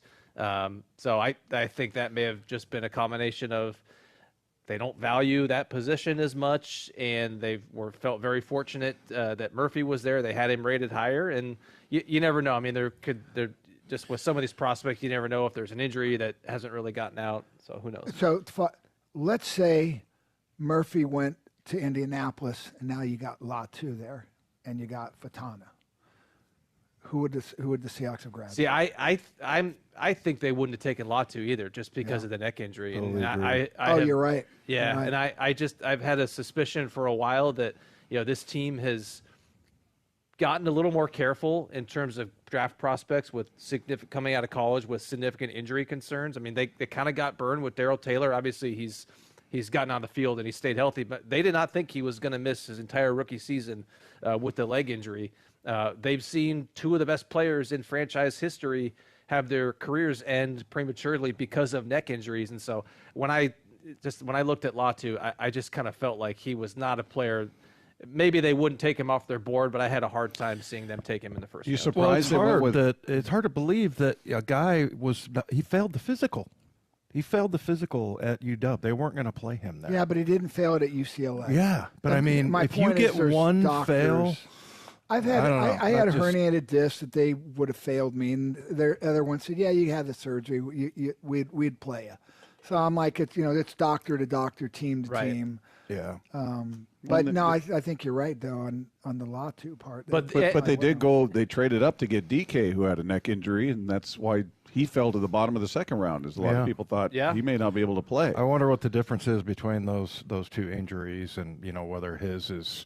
Was a lot less complicated. Yeah. The one I know we probably have to go to break. I don't know, but what if Penix had not been taken? If Penix had not been taken, and the Seahawks have a chance at their 16th pick. I don't think so. I don't think they would have done it. Penix? No, I know there was a report out there that they were considering trading up for him. I really don't think that was true at all, and I really don't think they would have taken him at 16. I've just kind of. The sense I've gotten from hearing different things, from seeing different things, is that I kind of felt like they liked him but didn't love him. And this is an organization that has not easily fallen in love with quarterbacks over the past 14 years. They've only drafted 2 in 14 years. And so Alex Magoo was one of them. Yeah. And neither of them were higher than the 3rd round. And so we hear John Schneider always talk about, you can't force a pick there. But you got Ryan Grubb, man. Yeah. I mean, you would think he knows. I mean, he knows Penix better than anybody. I mean, you got inside information there. Yep. Yeah. You also might have even more information on all the guys' shortcomings, whatever those may be. So I wonder if that may have been a factor. I think they liked him but didn't love him. That's my thought. That's Brady Henderson of ESPN.com. He's with us throughout the evening as we take you through the 2nd and 3rd rounds of the 2024 NFL Draft. Our coverage continues here live from the Virginia Mason Athletic Center. This is Seattle Sports on 710. You're listening to the 2024 NFL Draft. Hear reaction to every Seahawks pick on Seattle Sports and streaming live on the Seattle Sports app.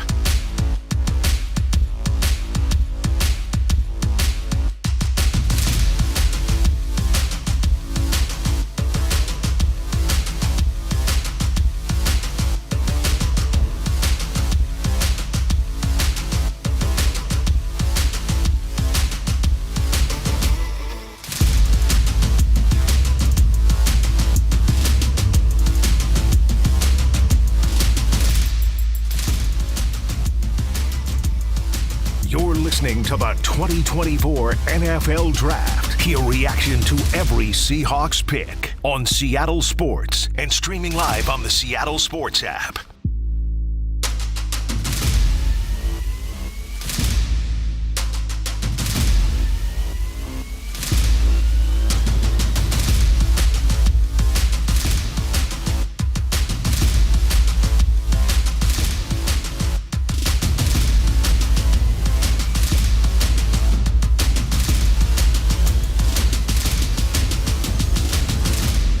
You're listening to the 2024 NFL Draft. Hear reaction to every Seahawks pick on Seattle Sports and streaming live on the Seattle Sports app.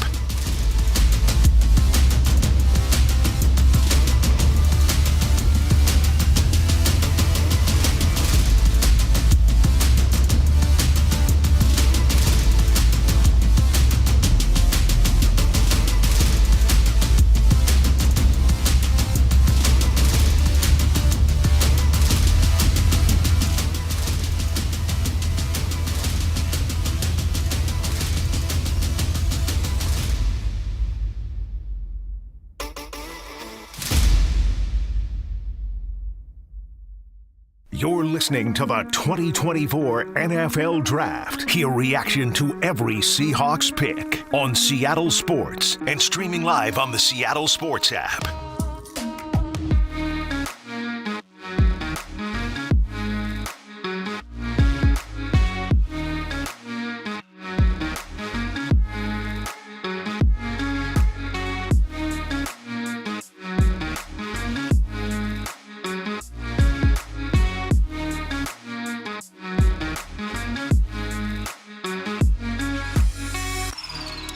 You're listening to the 2024 NFL Draft. Hear reaction to every Seahawks pick on Seattle Sports and streaming live on the Seattle Sports app.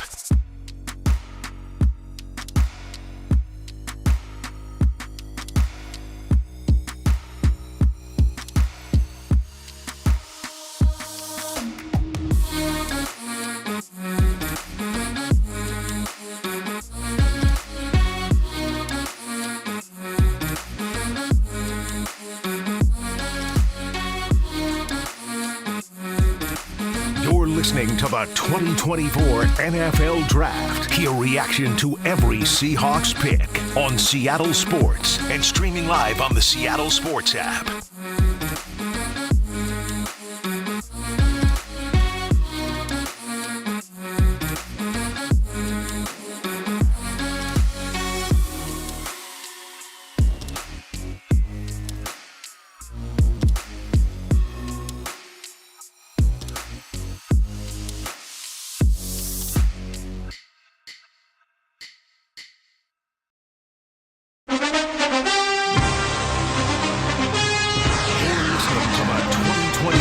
NFL Draft. Hear reaction to every Seahawks pick on Seattle Sports and streaming live on the Seattle Sports app.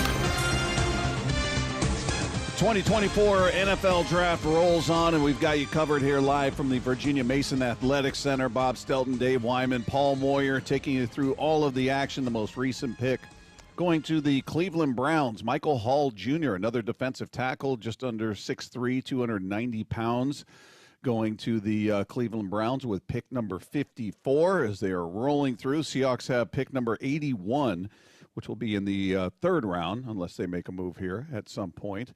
But talking a lot about some of the teams around them, talking about the Seahawks' needs, and something, Paul, that Dave and I have talked a lot about is just we're in such a weird position. We've had the consistency of 14 years with the same coach and the same coaching philosophy, and you've kind of gotten to know, parsing Pete, what he's saying, what he's doing, what his defense looks like, what his teams look like. This is so unique for so many Seahawk fans, for us. We haven't known anything different for 14 seasons, and we have no idea what this team is going to look like, offensively or defensively. We can speculate based on what the Ravens did. Doesn't mean that's what the Seahawks will look like. Offensively, you know what happened at UW, but is that going to be the offense they run here? Completely different set of players, different skill set. I mean, it's hard to picture what it's going to look like and what kind of players they need to fit their system because we don't know what the system is. No, we don't. What I am confident is after watching University of Washington, what they do from not just schematically. I mean, schemes. Man, it was the precision, like with their offensive line. I'm watching. I go, wow, man, that's coaching.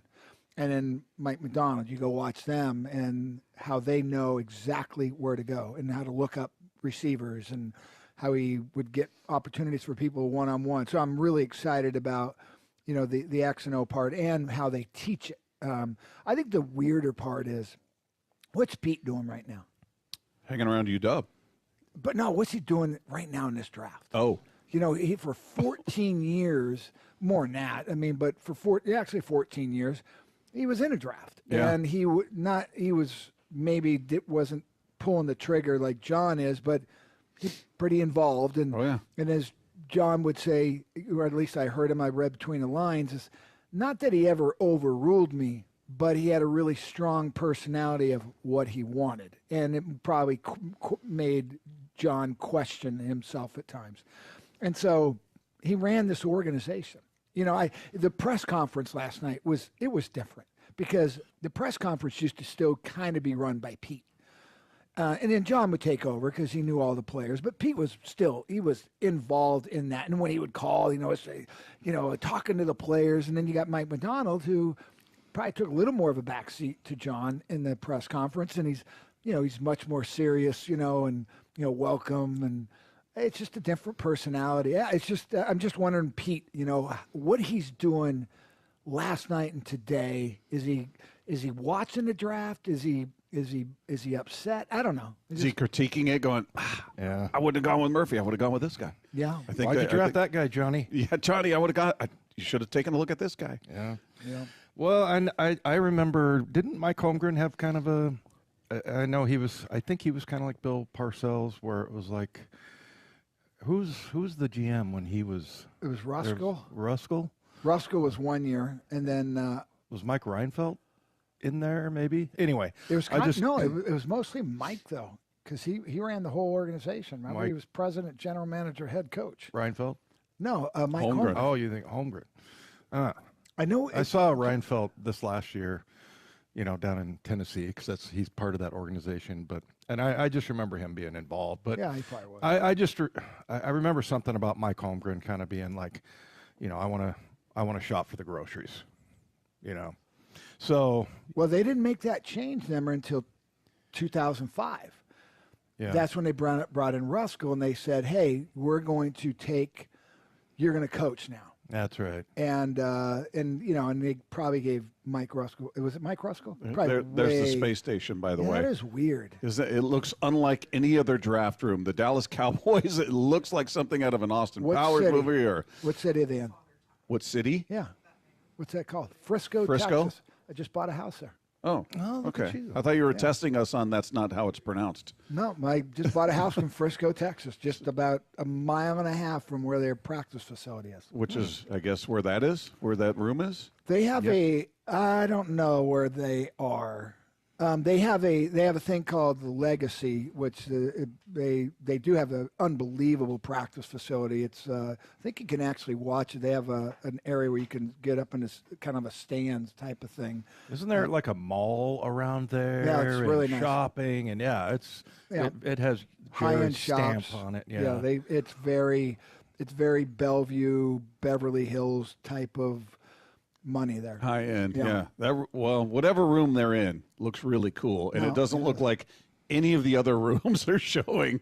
Everybody else looks like they're in like kind of a classroom lighting, just the basic conference room, and they look like they're in the Death Star or something like that. I don't. It's it's pretty cool. Their practice facility is really cool. They have these condos you can buy too, or and maybe even rent, and you can actually look down into their practice field. Oh, watch one practice? of their practice fields, yeah. So I think they have multiple ones there. But yeah, really cool setup they have. It seems like, obviously the newer stadiums and people with that financial wherewithal, this facility seemed to be sort of the cream of the crop for a lot of years. I don't know where it sits in the rankings anymore. still pretty high. I think the scenery is still probably number one. Being on the lake the way they are, I don't know who can compete with that. But just the building and the amenities, I don't know. Maybe the Cowboys are more advanced and better. Maybe some of the newer buildings. But remember when they were on Hard Knocks and they were kind of taking you through all? It looked wasn't there a drone first class that took you through? Yeah, there was a drone shot. The whole thing. What they did though, it would be like the Seahawks building it in downtown Bellevue. Without the buildings and stuff, but it's in a city, and they built shops and a mall around it. So it's kind of like a lot of these you go to in Arlington where their stadium is. They have Texas Live. They have where the Rangers play and the Cowboys play, and Texas Live is right in between them. You can get about 4,000 people in this bar, and so they built it all for entertainment. Well, their practice facility is similar. And so they just, Jerry Jones is, and the one thing about him, he is creative. He is cutting edge. He's always thinking about the business part of what they're doing, even in practice. Well, I would imagine if you're a free agent and you've got options, if you've got multiple teams pursuing you and the Cowboys are one of them, it's got to go a long way, right? I mean, this is a guy who is going to spend money. Obviously, it doesn't always result in a championship, but he's not afraid to spend money and give you first-class accommodations as a player. Yeah. So, they're one thing about them is it's probably about 20 miles from downtown Dallas, 30-minute drive, and then where they play, I mean, it's about 45 miles, about an hour drive. But you only have to do that once a week. Well, it just seems like that's a franchise that is the opposite of what we're talking about earlier, which is Arizona. That you get the owners and they want to buy in. They really want to invest in it. And I don't know. You can't say Jerry Jones is hands off because he has his own weekly radio show and he's interviewed after all the games like he's the head coach. Yeah. I mean, isn't he the general manager? I think they have a GM in name, but he's the guy. Yeah, I mean, he claims to be like the president or GM or whatever. So he's not saying you're the GM in name only. He goes, I'm the GM, but you can have a title too, I guess. Yeah. He's very involved. Yeah, maybe a little too involved. He along with some others, they showed Shad Khan up there earlier. He's another guy that seems like he likes to get his hands in the thick of things. And I like the setup here in that Paul Allen, never heard a word from him, never saw him.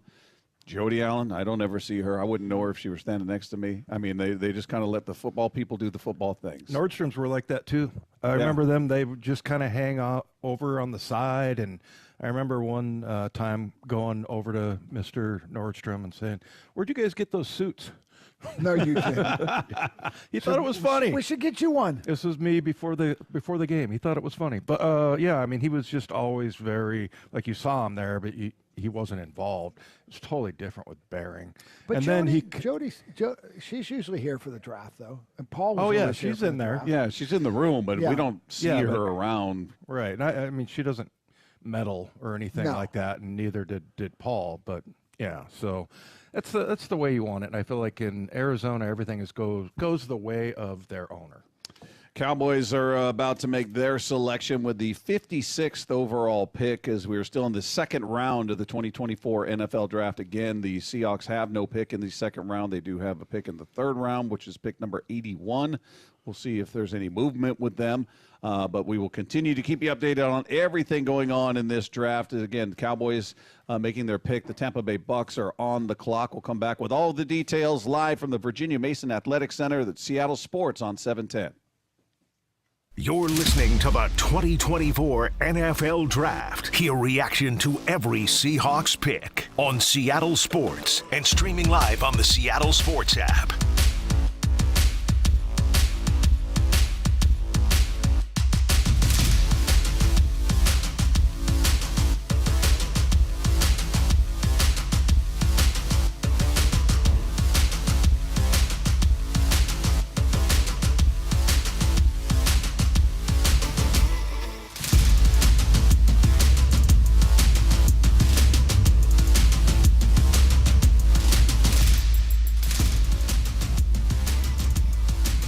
Listening to the 2024 NFL Draft. Hear reaction to every Seahawks pick on Seattle Sports and streaming live on the Seattle Sports app.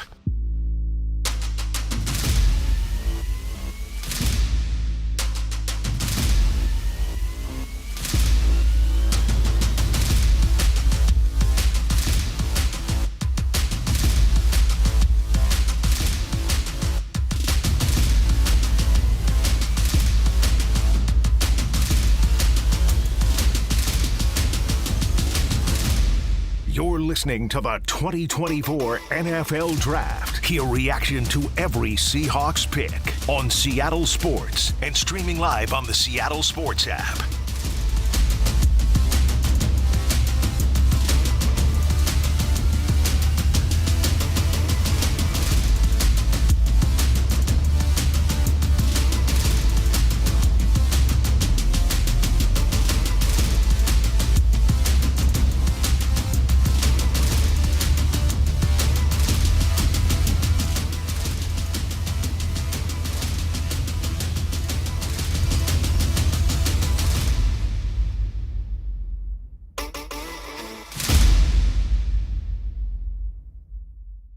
You're listening to the 2024 NFL Draft. Hear reaction to every Seahawks pick on Seattle Sports and streaming live on the Seattle Sports app.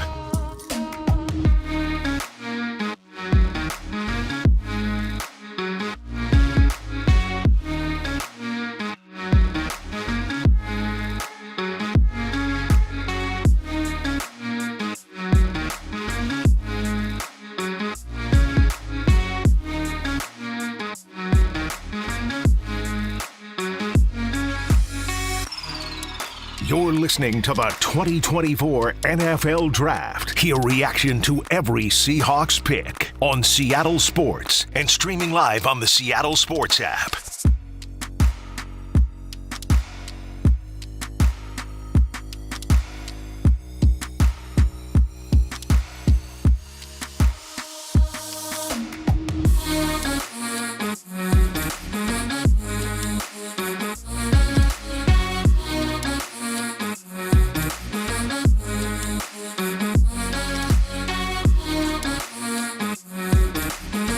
Listening to the 2024 NFL Draft. Hear reaction to every Seahawks pick on Seattle Sports and streaming live on the Seattle Sports app.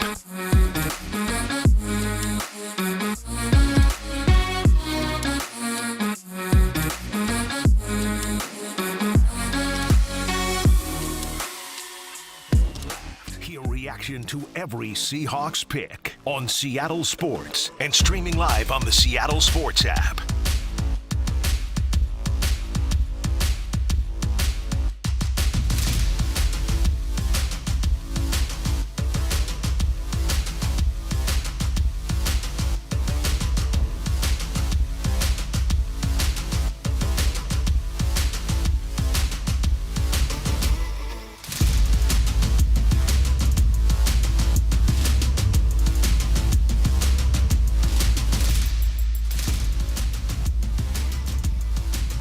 Listening to the 2024 NFL Draft. Hear reaction to every Seahawks pick on Seattle Sports and streaming live on the Seattle Sports app.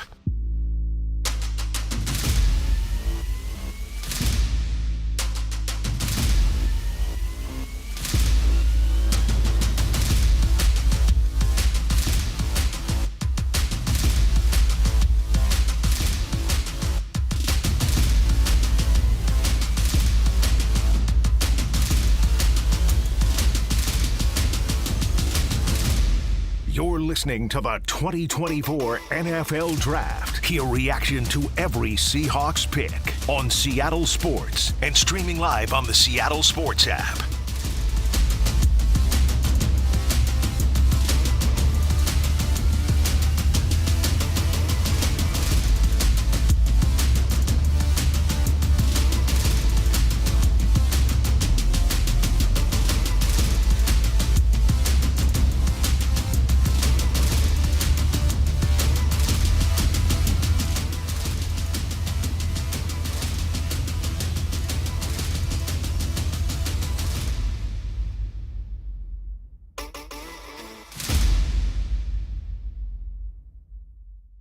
You're listening to the 2024 NFL Draft. Hear reaction to every Seahawks pick on Seattle Sports and streaming live on the Seattle Sports app.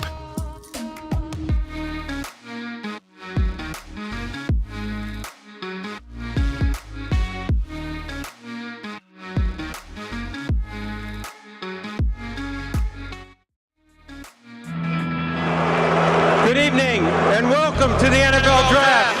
This is Seattle's sports presentation of the NFL Draft. Hear reaction to every Seahawks pick streaming on the Seattle Sports app. Come on, man!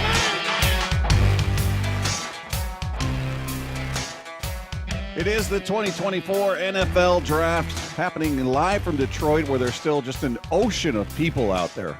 Unbelievable crowd as the Buccaneers are about to make their pick, number 57 in this draft. Still second-round action. It's Bob Stelton, Dave Wyman, Paul Moyer taking you through all of the action. Again, a reminder, the Seahawks will be picking number 81 unless they make a move. They do not have a second-round pick. And the latest pick is an edge rusher, Chris Braswell out of Alabama, headed to the Tampa Bay Bucks. 6'3", just under 6'4", 251 pounds. He waited his turn, and Darrell Taylor is the comp for him.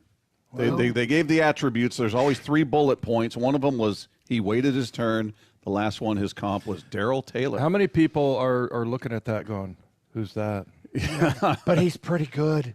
It's probably a backup for Alabama. And look, you could probably draft half of their backups, and they have a chance of making it. Yeah. They're so big. I watched that Husky game, or the Texas and Alabama game. Their offensive line was bigger than NFL lines. And, they were good. I feel like you're playing pro football in the SEC, pretty much. I mean, it's pretty close. That's kind of like the minor leagues. That's like AAA going to the majors. Yeah, because not every guy's going to make it. But, like, you'll see there's like 13 guys on their team that are draft worthy or whatever. So I think it's more the size too. You go and watch the Huskies when the Huskies had their offensive line was very good technically, and they obviously 3 first-round picks, so they're talented.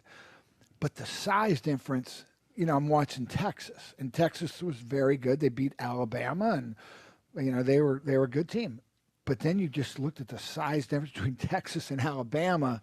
There's just Georgia. I think athlete-wise, athletes are athletes, but whatever they feed them or whatever they're drinking down there, they make them bigger. Yeah, they do. Packers are making their selection here. Javon Bullard, a safety out of Georgia, with the 58th overall pick, headed to the Green Bay Packers, just under 5'11", 198 pounds. I just want to get back to Darrell Taylor a bit. I'm sure we've talked to you about this before, and Dave and I have certainly talked about it a bunch. There's no debate about his athleticism. He's got ability. We joked about Bruce Irvin kind of taking some shots at him in a joking, I'm kidding but not kidding kind of way. I was sitting right in front of him when he talked about him, saying, yeah, he's good if he'd ever shut his mouth and listen, and kind of smiling, but you could see there was some seriousness to it. Do you think he's the guy that if you're going to point to somebody and say they're going to benefit from this new coach, they're going to benefit from a guy with a defensive mind, a fresh perspective? Is that somebody you look at that could benefit under Mike McDonald? Because it seems like it's all there, but the idea of, or it's not even the idea, he hasn't put it together week in, week out. There are stretches of games where you never even hear his name called. Well, he's not a 3-down player. I mean, that's what Bruce Irvin was saying. He was talking about, whether it was work ethic or attention to detail or the seriousness. And we had Bruce on Hawks Live on a Thursday night, and he was very blunt about Darrell Taylor. Really? Very blunt. It's like, if he wants to be a 3-down player, here's stuff he still needs to do. It's going to be up to him. But I don't see – I think he's a really good pass rusher. I mean, that's what he's become. And so you use him. I mean, he can get 8 to 10 sacks. He's proven that, and he doesn't have to play a lot of downs. You know what, though? I think they can teach him, though, and that's the thing that John said what, though? At the end. Huh? Teach him what, though? To play the run. Because if you look at in the Baltimore game, I looked at that all 22 on the way home, and there was like 4 or 5 plays where I'm like, wow, that's it. And then like the third, and this kind of is the personality we're talking about. He's kind of up and down, and then he's lined up and he's the edge guy. You have force, turn every play back in, and there's a receiver right there that's going to crack him, and he doesn't even look at him, and he gets cracked, and just that's like a 30-yard run. Was that Cardinals game? No, this is Baltimore. Oh, okay. Yeah. So, but is that desire or is that technique? I think for him, it's attention span. I mean, really, that's what his. It seems like he's just kind of all over the place. And so, but you look at him, and I saw him, take on a pulling guard like perfectly, and it happened for like a couple series, and then it just went away. So, to me, I think this is a perfect scenario for him because what John said about what they want to bring in here is we want teachers. And that's kind of how Sean McVay is. He's a teacher. Like, the same guy that I was talking to about Sean McVay said that, they don't have any screwing around or anything. They come in and they get right to work. They get up on the board and they drill guys with film and, prep and all that stuff up on the grease board. So I think that's kind of where Mike Macdonald falls into that category. And I feel like if maybe he'll be able to rein him in and teach him and say, focus him. Make it simple for him and, try to get him. Yeah. But I think a lot of that's just his personality. He's kind of. So you think he can be a 3-down? Yeah. I mean, I think he's physically, he absolutely can. He just needs to learn how to do it. He's known, he's shown a couple of times that he can do it. So, it's possible. So, but I just think he forgets things or he's just not focused enough. The other guy I've got questions about, I'm curious, Dre Jones. I don't quite get it. I don't think he's terrible by any stretch. I don't think he's an impediment. I don't think he's as good as I was hoping he would be. I haven't seen as much from him. Am I wrong on that, or what? No, I think when he was at Denver and how they used him, he was very productive. Okay, so and they didn't keep him in one spot. Look, last year I just didn't think we used him right. So it was okay. I think this has a chance. If there's a teacher in a scheme, I think that's what might look. There are some coaches that they want to have what they do, and they go into a game plan and say, "Oh, we're going to run, a 3-4, a 4-3. We're going to play a strong front, a weak front, whatever. We're going to play cover 2, and we're going to tweak our game plan. We're going to run a couple blitzes here." Man, that's not Mike Macdonald. It's about what do we do to put these guys in a position to succeed. And I think that's what you're going to see with Draymond because you can move him around. He stood up a lot when he was at Denver. He wasn't just sitting in a 3-point stance all the time. He certainly wasn't in a one position on a nose or in a nose position. So I think with our defensive line now with Williams and Jones and Murphy and Reed, wow, you got a lot of cool pieces to play with. So I'm just looking at chess right now. I go, you're a chess guy and you get to be 4 or 5 moves ahead. What's McDonald going to do? And there's some coaches that don't like that. They don't want to have to go in and game plan every single week like Belichick. Belichick's a game planner. I'm going to take away what you do best.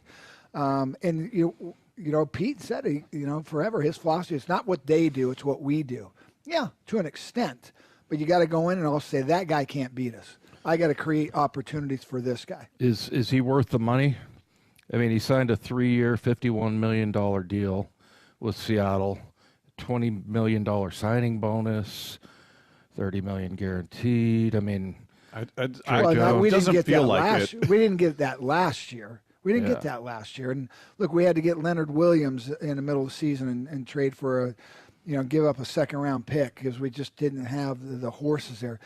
Jones is an undersized defensive lineman, so let's let that one play out. Yeah. If we can do more what he did with Denver and move him around a little bit, he's got a skill set. We just got to, I think, get the most out of that. All right, the Bills pick is in, pick number 60 overall, which means you've got 4 remaining picks in this second round.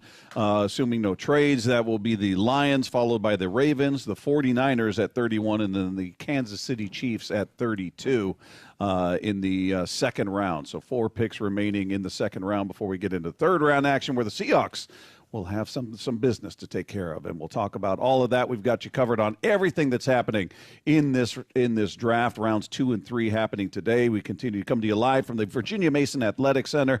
This is Seattle Sports on 710. You're listening to the 2024 NFL Draft. Hear reaction to every Seahawks pick on Seattle Sports and streaming live on the Seattle Sports app.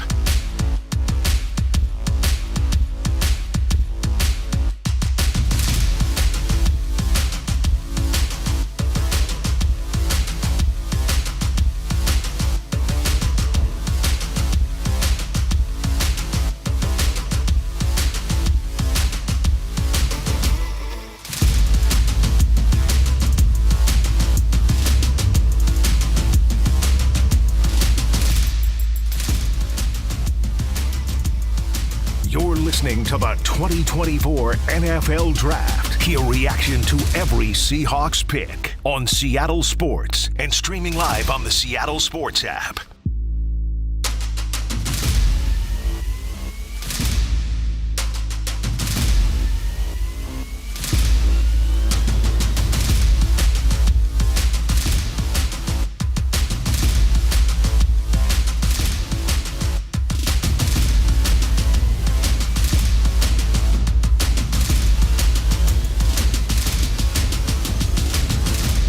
You're listening to the 2024 NFL Draft. Hear reaction to every Seahawks pick on Seattle Sports and streaming live on the Seattle Sports app.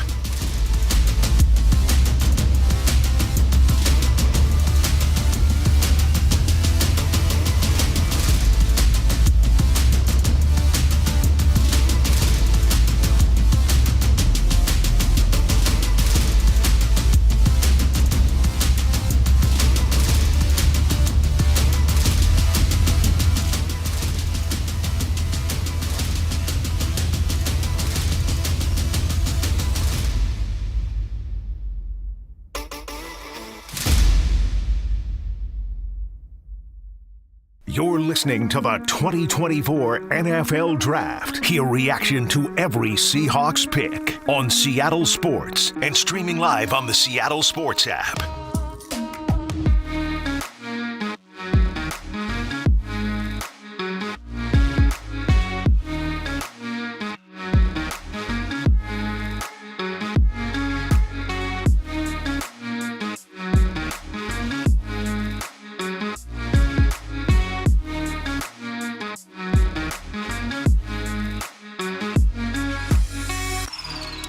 You're listening to the 2024 NFL Draft. Hear reaction to every Seahawks pick on Seattle Sports and streaming live on the Seattle Sports app.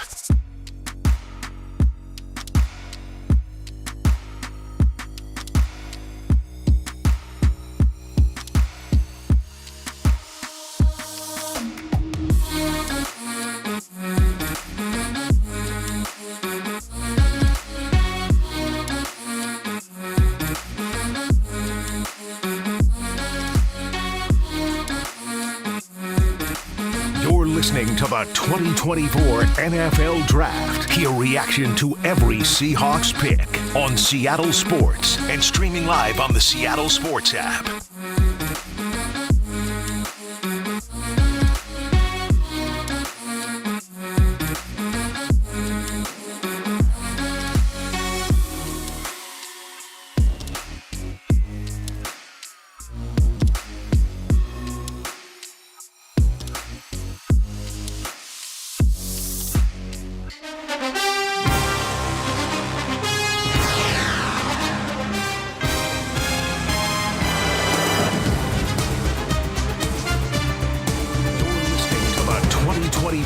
NFL Draft. Hear reaction to every Seahawks pick on Seattle Sports and streaming live on the Seattle Sports app. Second round continues here. We got you covered live from the Virginia Mason Athletics Center. Dave Wyman, Paul Moyer, Bob Stelton with you. Brady Henderson will check in with us from time to time as the Baltimore Ravens are sending in their pick, number 62 overall, and they have two teams left in this second round. The 49ers will be up next, assuming no trades, followed by the Kansas City Chiefs. And then we get into the third round, and we'll see what the Seahawks are going to do. Seahawks have the 81st pick. They had two third-round picks. They had a second-round pick. They made some moves, obviously, so some of those are gone. 6 picks remaining. We'll see if they collect a few more before it's all said and done. But what would you think would be the focus in this third round? Is there? I was gonna bring this up. By the way, you guys are funny. I mean, we've been here. How long have we been doing this? About 4 hours already. You guys are like a marriage. You guys. Who, Dave and I? Well, and then Lefko too. You guys get a little irritated, and then you're fine, and you guys roll your eyes, and then you love them, and I just thought it was kind of humorous. So I was thinking, are we back or not? Right. I go, Bob's eating his ice cream, and I'm like, oh, man. Bob's like, oh, God, I haven't been able to finish this thing yet. We take 2 bites every 12 minutes. We got a husky that Roger Rosengarten. Yep. Yeah. He's off the board, headed to the Baltimore Ravens. Almost, was he 6'5" and 3/8", they said. So he is headed to Baltimore, where he'll steps into a nice situation there. He's actually going to play tackle. Look how technically we're watching the Husky-Michigan game. Look at their offensive timing when they run screens. Yeah. The way they fan, you guys. When I watched how they fanned against Texas, and I mean fan. How would how you set up your screen? Well, no, more like when they slide their protection and they fan the line. So the center sets a little quicker, the guards maybe a yard back, tackles another yard back, and then they have a tight another yard back. So it just it looks like a fan. When you open up a fan, Mm-hmm. and it's so good. So there's just nowhere really to penetrate. And then I just watched their screen, the timeout. It's so well coached. I'm so excited about. Coach Grubb and everybody. There's 5 picks from Washington so far. Kind of a reason why they're. You mentioned the screen, Paul, and that's always driven me nuts because, like they were saying, well, they're just not a very good screen team. Oh, no. I'm like, why not? We're going to be this year. Get better at it. I mean, you have to focus on it. You have to work on it. And it's guys. You saw it Dave, a big part emphasis. of his offense, right? It's got to be an emphasis. It's kind of like. It's like bunting in baseball. Yeah, exactly. You either are or you are not. Either work on it or you don't. By the way, there was a trade. We told you the remaining 2 picks were the 49ers and Chiefs. They have flip-flopped picks. So the Chiefs get the 63rd overall pick and the 6th-round pick, and the 49ers move to 64, and they pick up a 5th-round pick just for flipping one spot. One spot. And the 2 Super Bowl teams trading there. Trading with each other. A full round, though. I mean, that's pretty good if you can trade that. I'm going to go and say we will draft an interior lineman with the next pick. I was going linebacker because I think you can find guys that you go, okay, they can help with special teams. You still got to fill that out, particularly with the new way we're going to do the kickoffs this year. Kickoff returns. Tackling, yep. Yeah. I mean, it's going to matter. But, man, we got to fill some bodies.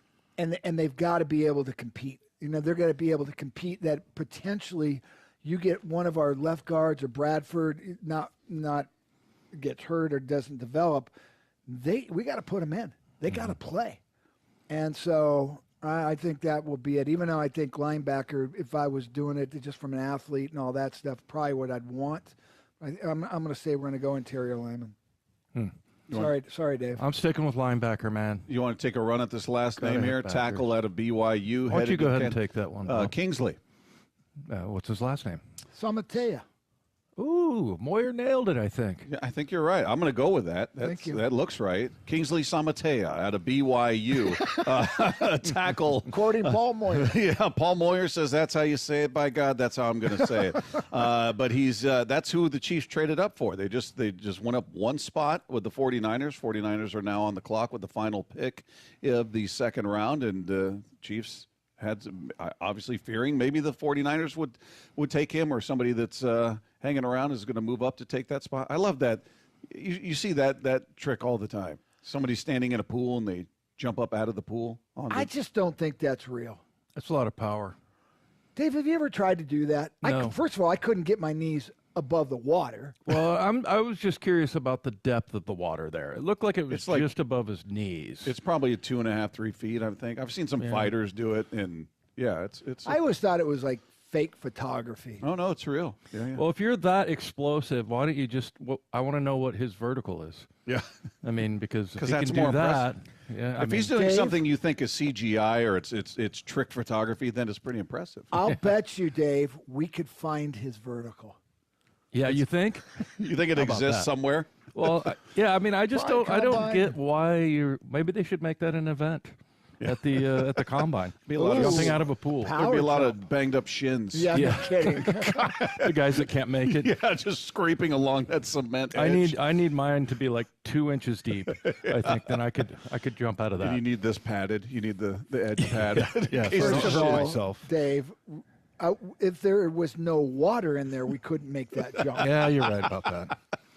Just saying, back in the day. Back in the day. There you go. Yeah, so the 49ers are on the clock. Well, they have their pick in. They'll announce it here shortly, and then they'll get underway with the third round, where currently the Carolina Panthers are set to pick first in the third round. Again, it got going pretty quickly with the trades in the second round, right out of the gate. So we'll see what happens here with the third round action. But as we sit right now, Arizona has the second pick of the third round, followed by Washington, New England, the Chargers, the Giants, Arizona again. So they're gonna be adding to this roster here to see if they can make themselves respectable, Paul. Yeah, you know what's tough for the Seahawks in the division we are. I think two of the best other teams in the Seahawks are equal to or whatever at drafting is the 49ers. I think what the 49ers do, and they get creative, and somehow they always find ways to still pay their guys. I know. The Rams find they find the players that when they draft them, like, oh, I want that guy. That's the kind of guy I want. And so I always worry about them because they find those things like the Seahawks do in the third, fourth, fifth round. And used to think we had that edge, and I just they had to raise their game to compete with the Seahawks. Boy, they're in a sweet spot right now with their 7th round quarterback on that. I just remember thinking how good our defense was, and we got our quarterback on just a rookie deal. Yeah, Rookie third round rounder. deal. I remember he was making like $500,000 or something. And that was true of the guys on that defense too. We've talked about it a million times with Sherm's a 5th round pick and Cam and KJ, and none of those guys were making big bucks. Oh. Earl was a 1st round pick. You were paying him. Bobby a 2nd round pick. You're paying him more. But the guys that were your core and part of that identity were all on cheap contracts. By football standards, your starting quarterback. Sherm, everybody, that was an amazing run there. Did Flynn play just 1 year with us? No, I don't. He never played in a game. No, I know, but did he just stick for 1 year? I think he was a backup. Yeah. And then we traded him or something. Remember he released him, got didn't like they? a soggy shoulder or something like that. Remember? He couldn't play the 3rd game of the preseason because his arm was sore. Yeah. And I'm telling you, if T.O. catches that ball. Remember that beautiful deep ball he threw in preseason, hit him right in stride, and T.O. dropped it. And I don't remember that. Yeah, I do. It was a beautiful game pass. in Denver. Is that where it was? Yeah, it was a preseason game, but you wonder if I still think he comes out shining, smelling like a rose after that game. Maybe it's a little different. I don't know. Where did he go after that? I don't recall. I think he was done.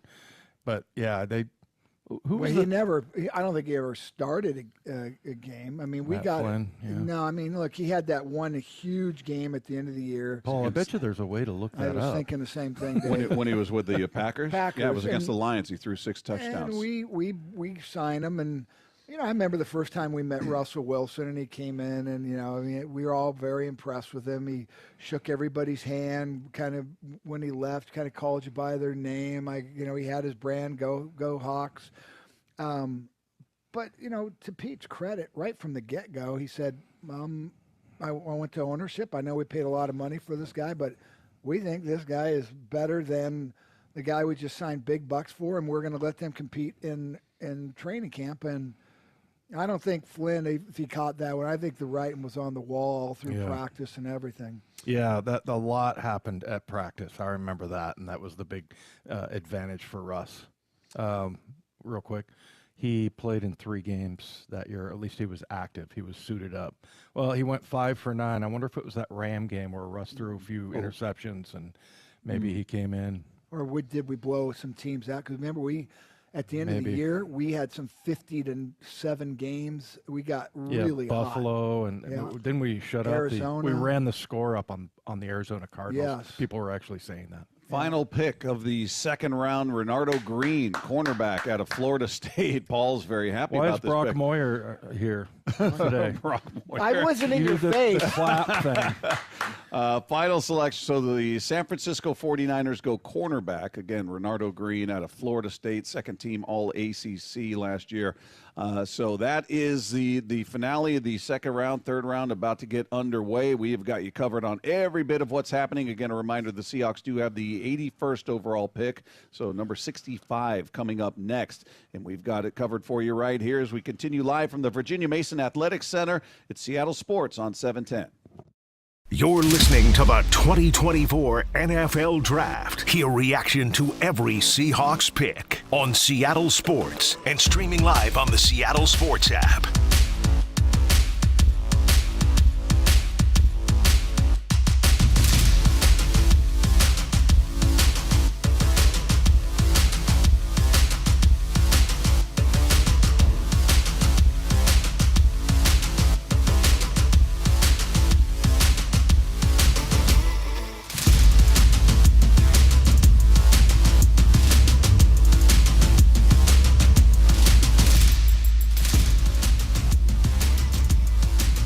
Listening to the 2024 NFL Draft. Hear reaction to every Seahawks pick on Seattle Sports and streaming live on the Seattle Sports app.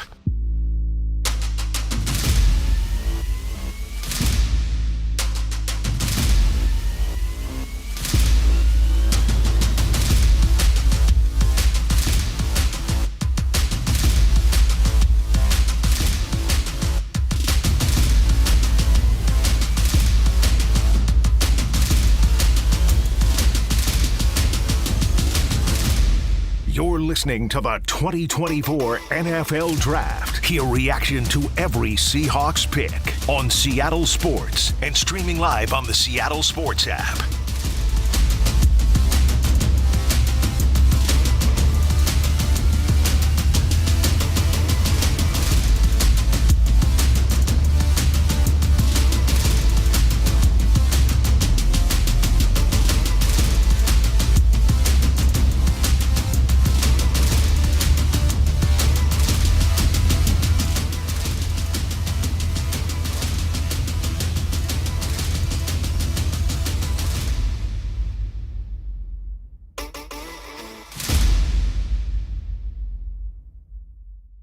You're listening to the 2024 NFL Draft. Hear reaction to every Seahawks pick on Seattle Sports and streaming live on the Seattle Sports app.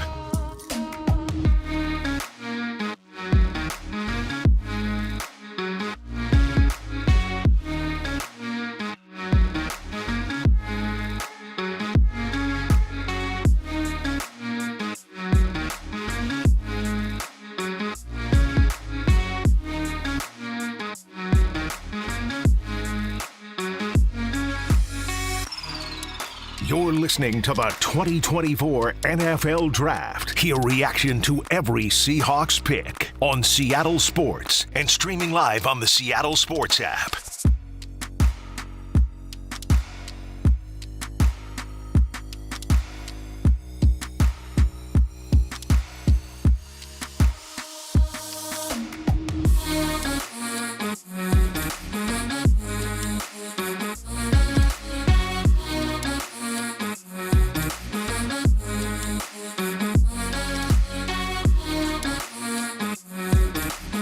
Listening to the 2024 NFL Draft. Hear reaction to every Seahawks pick on Seattle Sports and streaming live on the Seattle Sports app.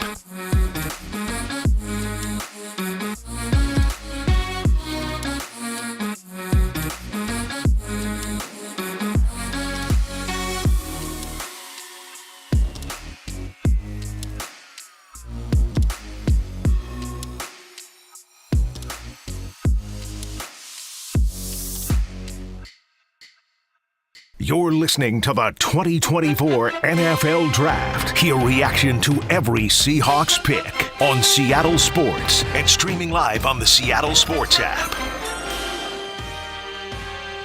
The 2024 NFL Draft continues with the beginning of the third round and already a trade. It was the Carolina Panthers with the 65th overall pick. It is now the Jets selection being made by former Seahawks wide receiver Braylon Edwards.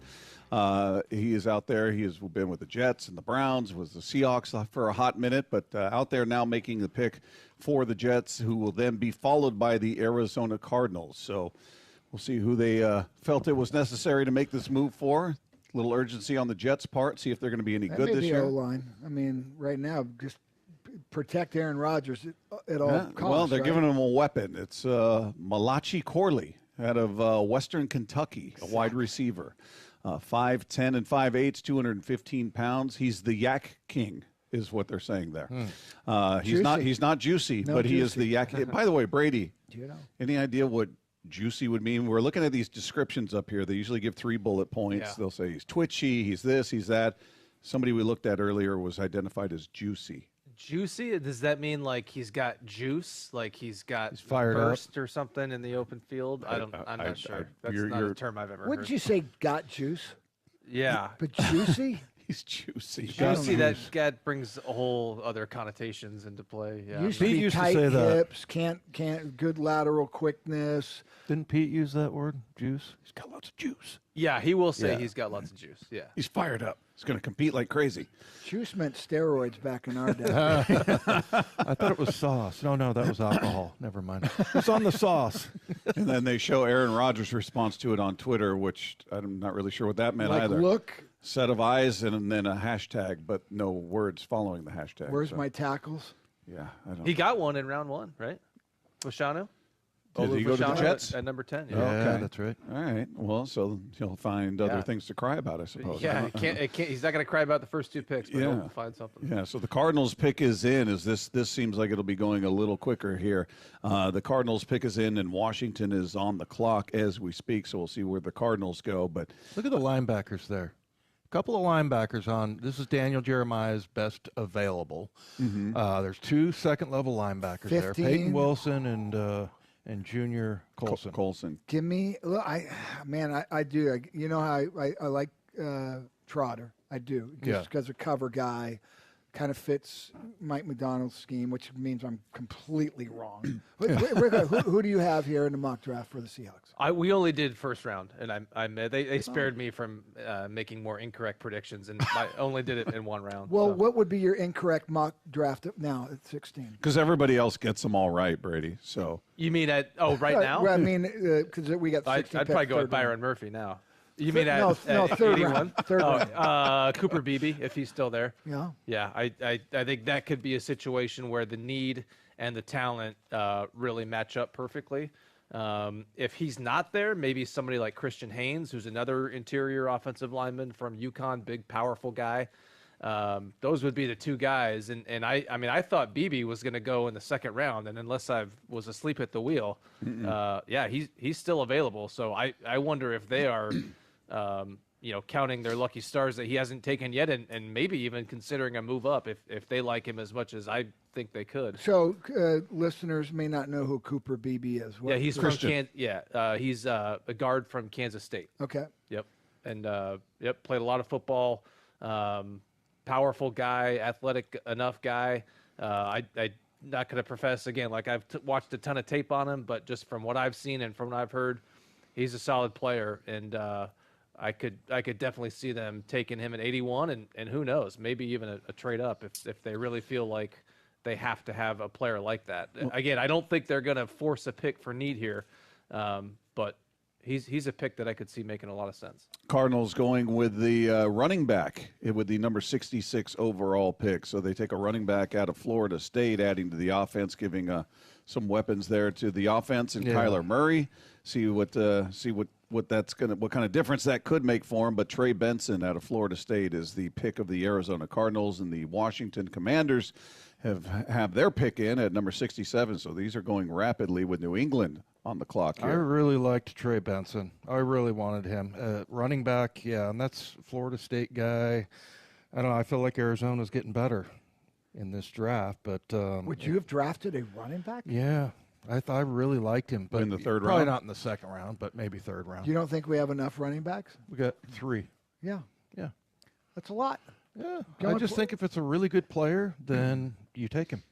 Okay. Yeah, because I don't know about the guy from last year, Kenny McIntosh. McIntosh. Yeah, he didn't really factor a whole lot. I mean, he missed a good chunk of the season with an injury. Yeah, that was hurt. You know, that was one of those things I thought there was some frustration. This is just me speculating because I didn't hear anything. But, you know, we talk about sometimes the scouting department is not, you know, in step with the coaches. Yep. And that was a guy that I think they really wanted to see. The scouts wanted to see, John wanted to see, and they just wouldn't play him. And there was need for it at one point. Yeah, Kenny yeah. Mack. He wasn't hurt all season. I mean, there was times where he was either like he made the active game day roster but didn't play, or I think he may have been a healthy scratch a few times. But I remember after the Seahawks drafted him in the 7th round last year, I want to say that John Snyder said they wouldn't have batted an eye if somebody had taken him in the 3rd round. So they thought he was that kind of talent. Obviously played for a national championship team at Georgia. Maybe even 2 national championship teams, if I remember correctly.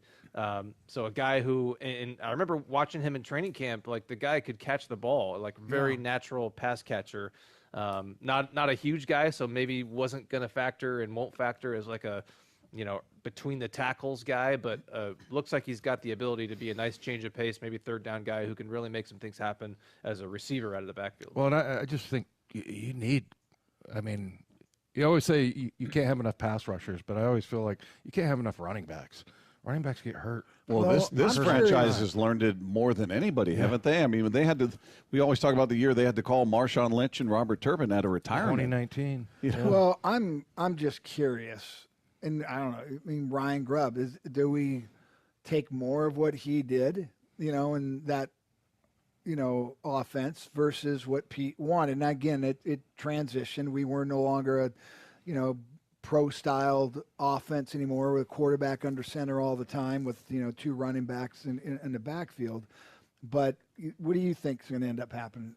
Is Grubb bring more of that style here? Yeah, I've wondered about that, and I was really wondering about that because I figured that could influence the type of offensive lineman that they go after. Like if you're running as, you know, an outside zone scheme, maybe you would favor more of like a smaller athletic offensive lineman who can get out and move versus a big DJ Fluker type powerful guy if you're running a different type of scheme. So I don't know. I don't necessarily think that on either side of the ball they're going to bring in like carbon copies of the scheme that they ran, just because, I mean, you guys would know this much better than me, but I just imagine a lot of that is personnel based, and, you know, maybe some of that wouldn't translate perfectly from college to the NFL, and some of that would be maybe you do things a little differently just based on the different personnel that you have. So, yeah, I mean, I believe there was quite a bit of zone stuff in the running scheme at UW, so I would imagine there would be that, but I wonder if even on both sides of the ball, it could kind of be a mix of old and new.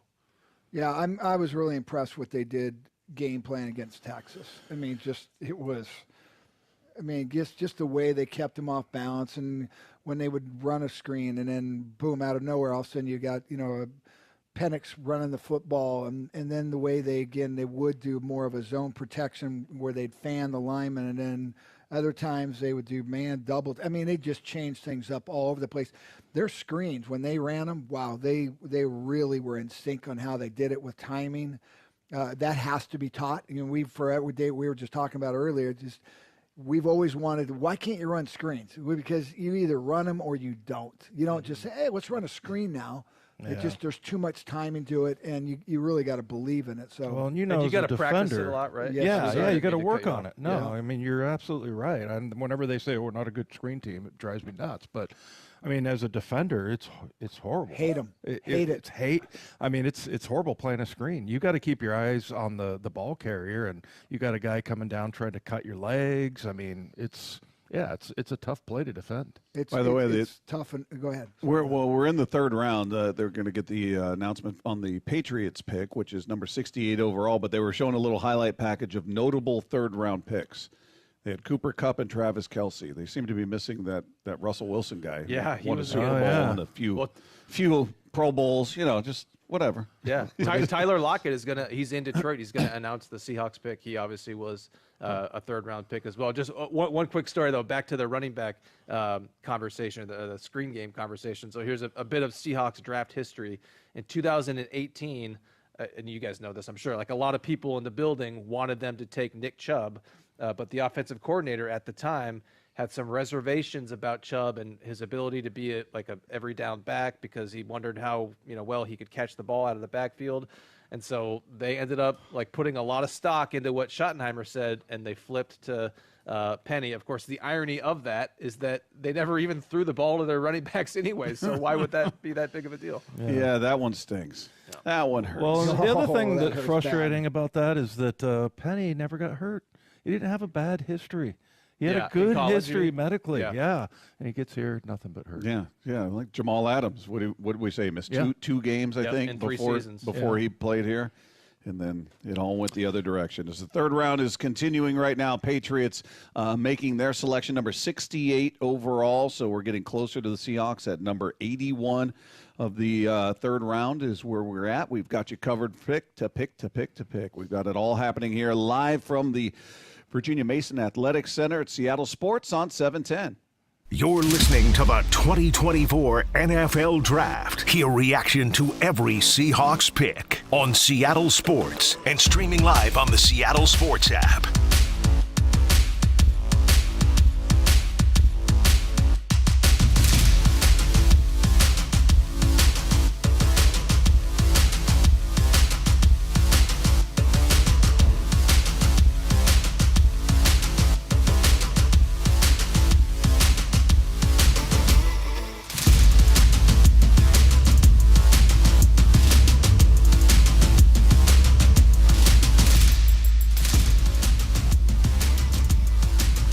Listening to the 2024 NFL Draft. Hear reaction to every Seahawks pick on Seattle Sports and streaming live on the Seattle Sports app.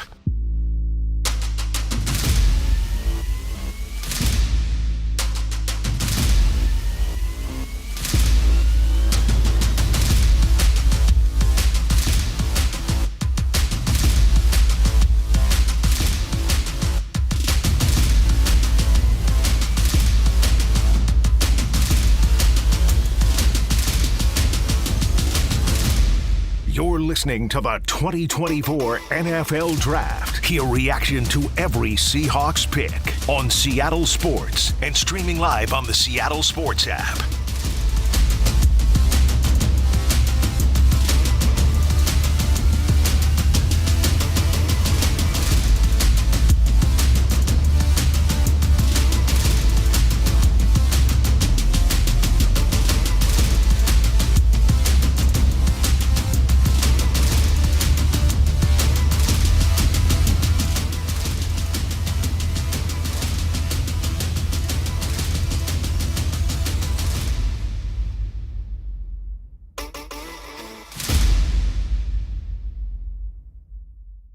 You're listening to the 2024 NFL Draft. Hear reaction to every Seahawks pick on Seattle Sports and streaming live on the Seattle Sports app.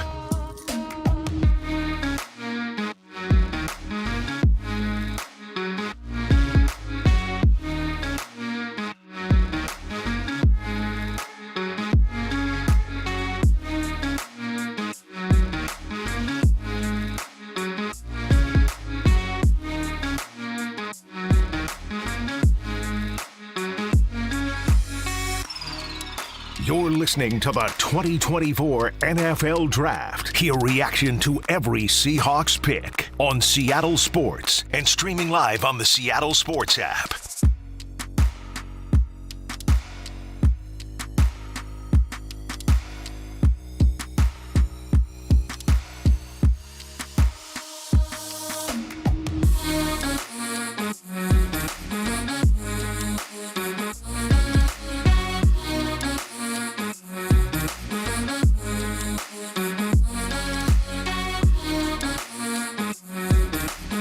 Listening to the 2024 NFL Draft. Hear reaction to every Seahawks pick on Seattle Sports and streaming live on the Seattle Sports app.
listening to the 2024 NFL Draft. Hear reaction to every Seahawks pick on Seattle Sports and streaming live on the Seattle Sports app.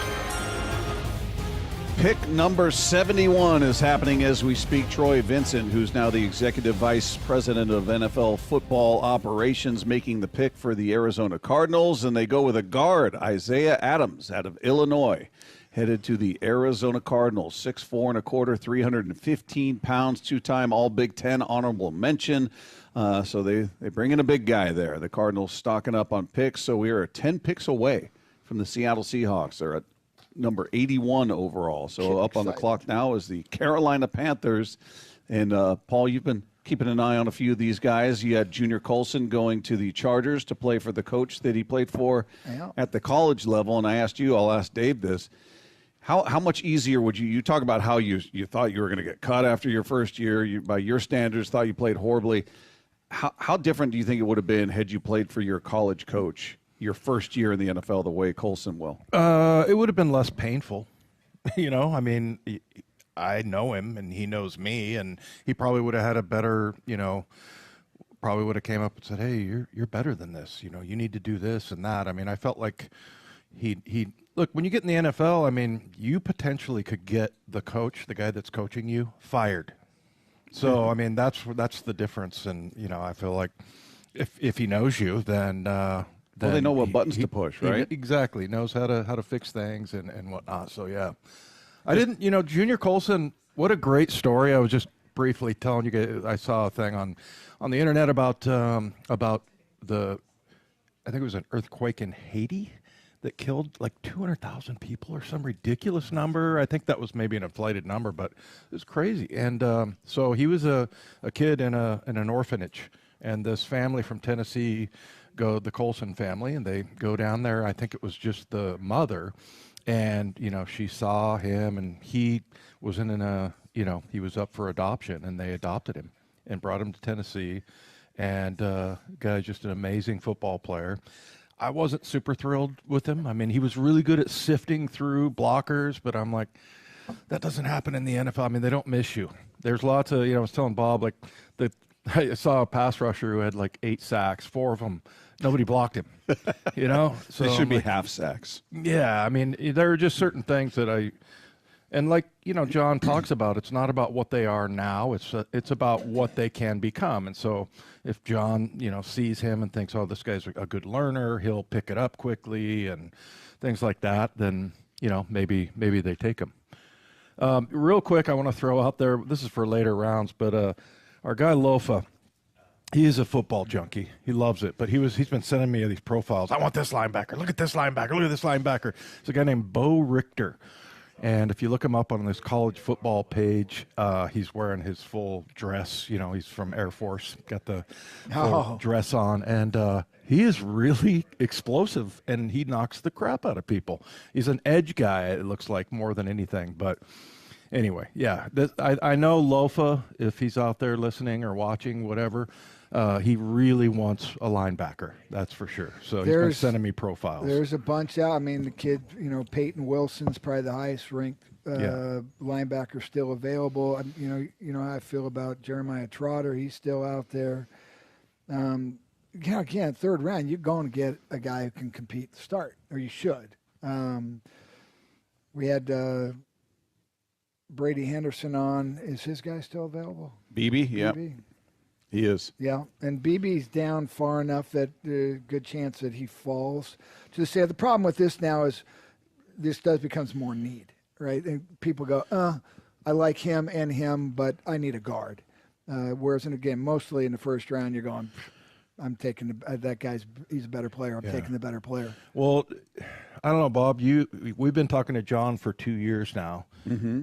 Don't you think he's pretty dedicated in every round to be like, I want to take the best player? Yeah, I didn't get a sense that was a first round philosophy. It's an entire this is our draft philosophy. Right. Who do we have ranked the highest? This is our highest rated player. He may be a cornerback. He may be a quarterback. But I can't draft 5 corners. Yeah. You know what I'm saying? But I mean, I just wonder. I wonder if you get to that point though that you move back and go, okay, I can get what I need It's a shift, right? So it becomes a 1 and a 1A. And so you're looking and you have really close to the same grade, but you are saying, okay, that's so close. Who has a better chance of making our team? Who has a better chance of making an impact at that position? Again, if I've got 6 safeties and I'm in the third round, I'm like here, a good example is where is he? Jaden Hicks from Washington State, really good safety. I mean, he's in this thing at ESPN. He's the 4th best available guy in the draft. All right. I mean, does he have a chance to beat out one of our other safeties who are pretty good players, and versus a guy who maybe is just a little bit, maybe it's BB at guard, and you're going, man, but BB has a chance to play for us right now.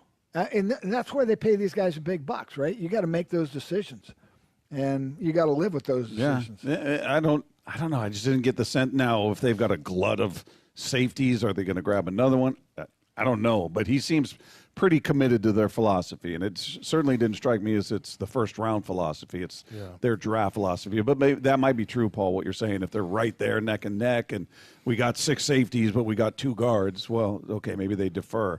Another linebacker off the board, by the way, Trevin Wallace out of Kentucky, headed to the Carolina Panthers with the 72nd overall pick. The Dallas Cowboys, their pick is in number 73, so we are getting closer to the Seahawks at number 81.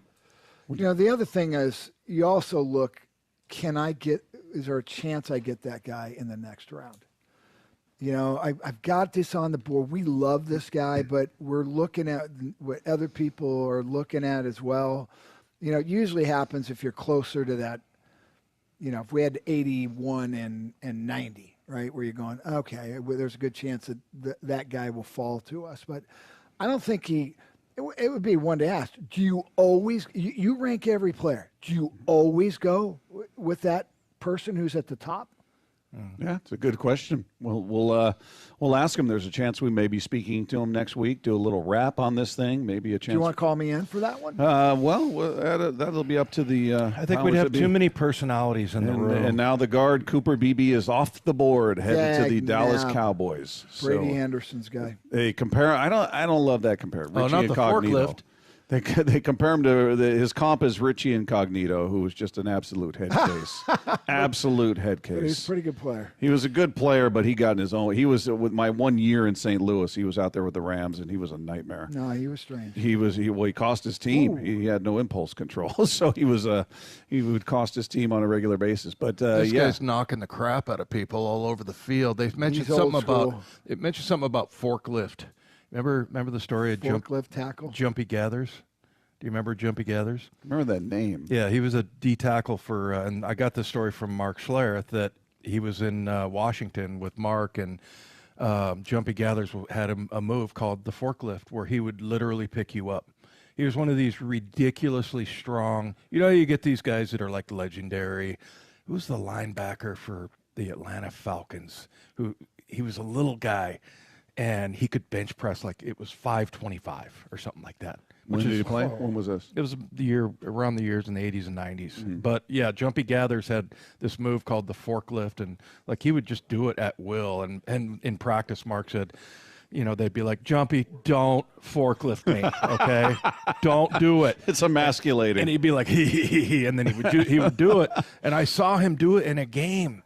And it was so anyway. They mentioned forklift with this guy. I'm wondering if he's like one of those ridiculously. Jumpy, what's the guy's name? Jumpy Gathers. I remember that name. Sounds like Anchorman, Ron Burgundy, when they were talking about the frog Jumpy.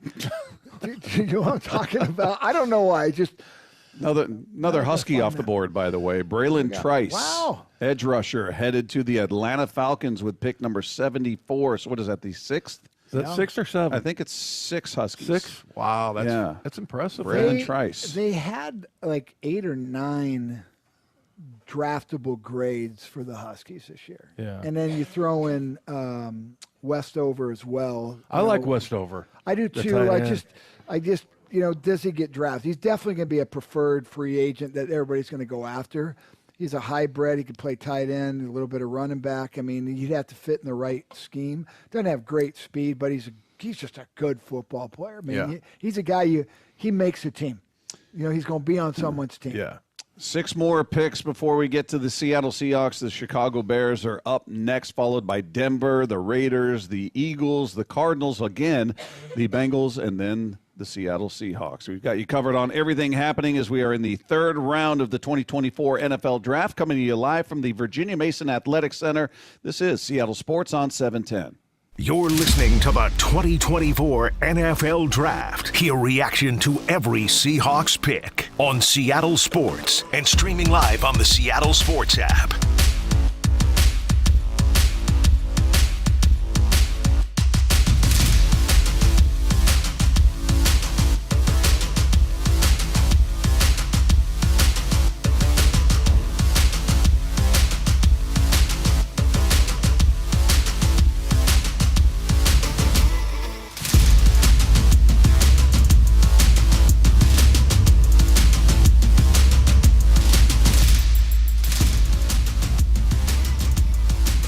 Listening to the 2024 NFL Draft. Hear reaction to every Seahawks pick on Seattle Sports and streaming live on the Seattle Sports app.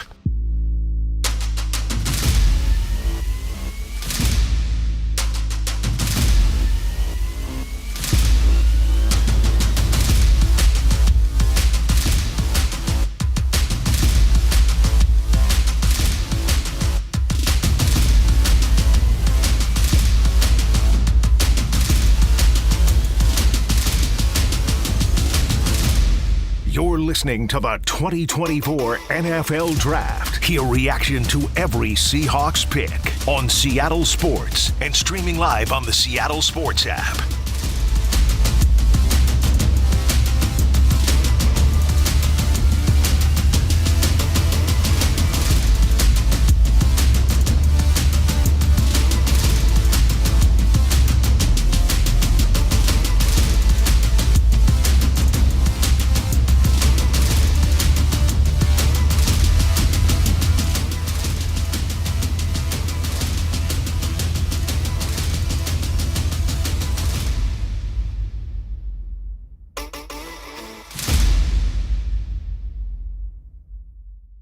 You're listening to the 2024 NFL Draft. Hear reaction to every Seahawks pick on Seattle Sports and streaming live on the Seattle Sports app.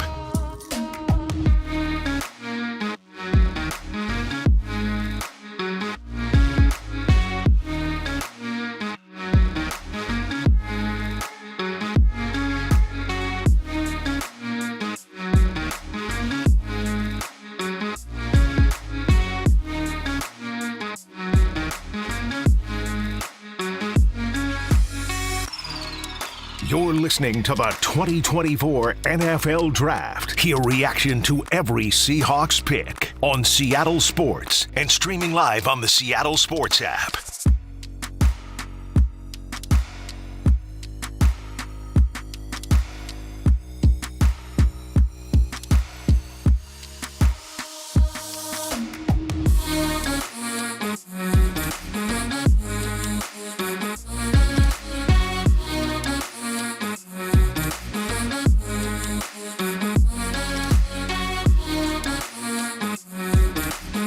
Listening to the 2024 NFL Draft. Hear reaction to every Seahawks pick on Seattle Sports and streaming live on the Seattle Sports app.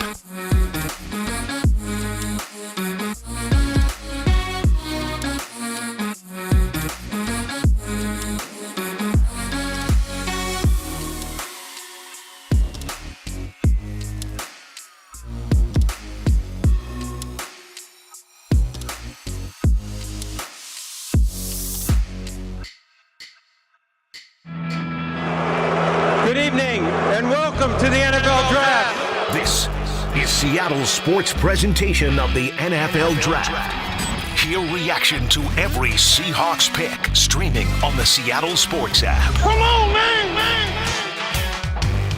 The The Bears about to announce their pick here in the third round, 75 overall, and they just put up that stat that you love, Dave, that they have never had a quarterback throw for 4,000 yards or 30 touchdowns in their franchise's history. Remember, we went down that rabbit hole, and then you threw in, or somebody did, the Ohio State. Oh, yeah. The best Ohio State quarterback is maybe Art Schlichter. No. At the pro level? Well, I mean, Mike Tomczak? Well, no, the kid from Houston now is probably already taking that. But that was a couple years ago when we were having that conversation. But if he's the greatest Ohio State quarterback in the pros after one season, it tells you what kind of drought it's been for Ohio State at the pro level. Yeah, and then you throw in the Chicago thing, which was they've never had anybody throw for over 4,000, and they just got rid of their Ohio State 30 quarterback. touchdowns. Huh? I mean, they just got rid of their Ohio State quarterback. Yeah, Jim McMahon was pretty good. I mean, he was a good player. I know they had a great defense. Don't get me wrong. I mean, that's how they won. But I mean, they had Smokin' Jay Cutler there. They had a great arm. Yeah, remember Jay Cutler was maybe the best, most accurate thrower under pressure that I've ever look, talent-wise, I'll tell you a guy who was unbelievably talented too, and Jeff George. Yeah, cannon arm. Oh my goodness! But he's just a knucklehead basket case. Yeah, knucklehead. But cannon he could arm. make every throw. Yeah, he was really gifted. Yeah, the Bears just have a bad history of quarterbacks. I mean, you got to a Super Bowl with Rex Grossman. Yeah. You know, they draft Cade McNown, Brian Griese, Trubisky, Justin Fields they just traded for a 6th-round pick. I mean, it just... Well, you could, at one point until we got Russell Wilson, quarterbacks drafted, you could make a case that it's one of the worst, if not the worst, in history. Dave Craig was not drafted. Mm-hmm. That was Matt Hasselbeck was not drafted. Russell Wilson was not drafted. Dan McGuire was drafted. Kelly Stauffer was drafted. Rick Meyer was drafted. Draft was drafted? No, but I mean until Russell. Oh, until okay. Yeah, Russell. I mean until Russell, we didn't draft a good quarterback. I think we got Kelly Stauffer from a trade. We did. It was for Kenny Easley. Yeah. So and Kenny failed the physical. Was Zorn drafted? Or was he Zorn was he was out of Pomona. I think he was a free agent as well. Yeah. Dave went to Milton College, defunct Milton College, which does not even have they shut down the program. No, the whole school, the whole building ceased to exist. The school. You don't have an alum anymore. So what about Gail Gilbert? Was he drafted? Gail, I think he was a free agent. But again, when I was there, you had Dave Craig. They wanted to get rid of him for whatever reason. Then they drafted. They got traded with.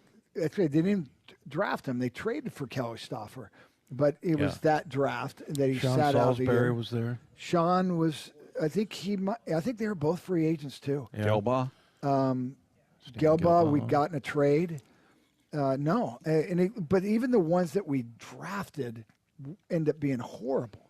Yeah. And so the first we got Warren Moon through a trade. Mm-hmm. Yeah, I don't think John Kitna, I think he was a free agent. What about Hasselbeck? I don't remember. Was he? We got him from Green Packers. Bay. Yeah, that was when Mike Holmgren came in. He was a backup. And then he was a back. He got benched because Trent Dilfer, and then Trent Dilfer did his Achilles in the Cowboys. Seneca Wallace.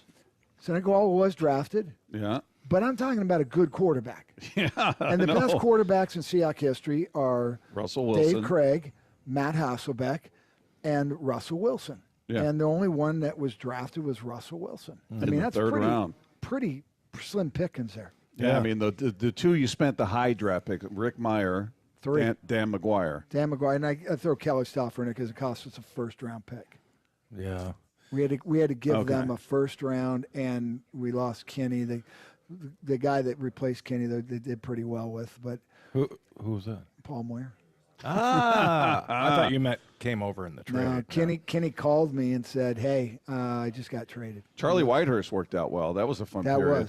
That was Jesus. That was good. I think it was interception Jesus, wasn't that? Yeah, he was. Yeah, didn't he win a game for us though? Against the Browns in one of the worst games ever. Was it 6-3 the final? Yeah, it was a horrific game to watch. We were. I'll tell you how bad a game was. We were playing the Indianapolis Colts It's 1900 and either 90 or 91. And we start Dan McGuire. He's a rookie. Yeah.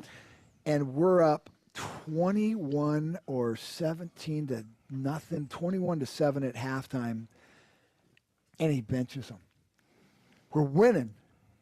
And he brings in Jeff Kemp, and he basically, Jeff, just don't screw this up. Just these guys aren't going to score on us. Who was the Chuck Knox? It was still Chuck Knox. But we brought in Jeff Kemp and benched Dan McGuire. And then the worst one was when we played the Cowboys in 1992. And Dan McGuire, I can't remember who got hurt. You know, we were going to play him again.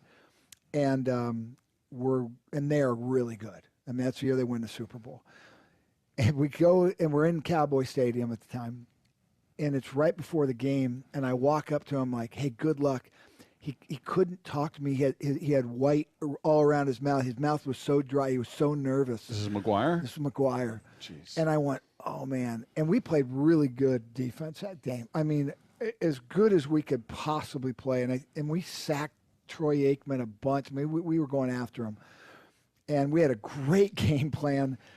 They shut us out that game. We probably held them about the lowest amount of points they had all year. Yeah. Was that the 2-14 year? Yeah. That's that season? Yeah. Yep. Yeah, Dave talks a lot about that season where, the defense was just outrageously good and the offense was outrageously bad. We never scored 20 points. The entire season. Who was the tight end? Who's the Dallas tight end? Jake. Yeah, Jay Novacek? I think so. Is that the name? I just remember Jones? covering him on an out route, and him and Troy Aikman had just an automatic, and I was like, I covered him as well as I think you could cover a tight end. He still got the ball. They would run with Michael Irvin. They would run a 20-yard deep comeback. I'm trying to coach this. I don't know how to coach it. I mean, I'm like you have to honor the go route at that point. Yeah. And he's better than our corners. So you're trying to go, well, we want to blitz them because that's really how you could get them. But if they pick it up because they have such a great offensive line and a good scheme, that you're one-on-one with him, either a go route or a deep comeback, you couldn't stop it. And then they ran this. Dave, do you remember? It was kind of a sprint draw.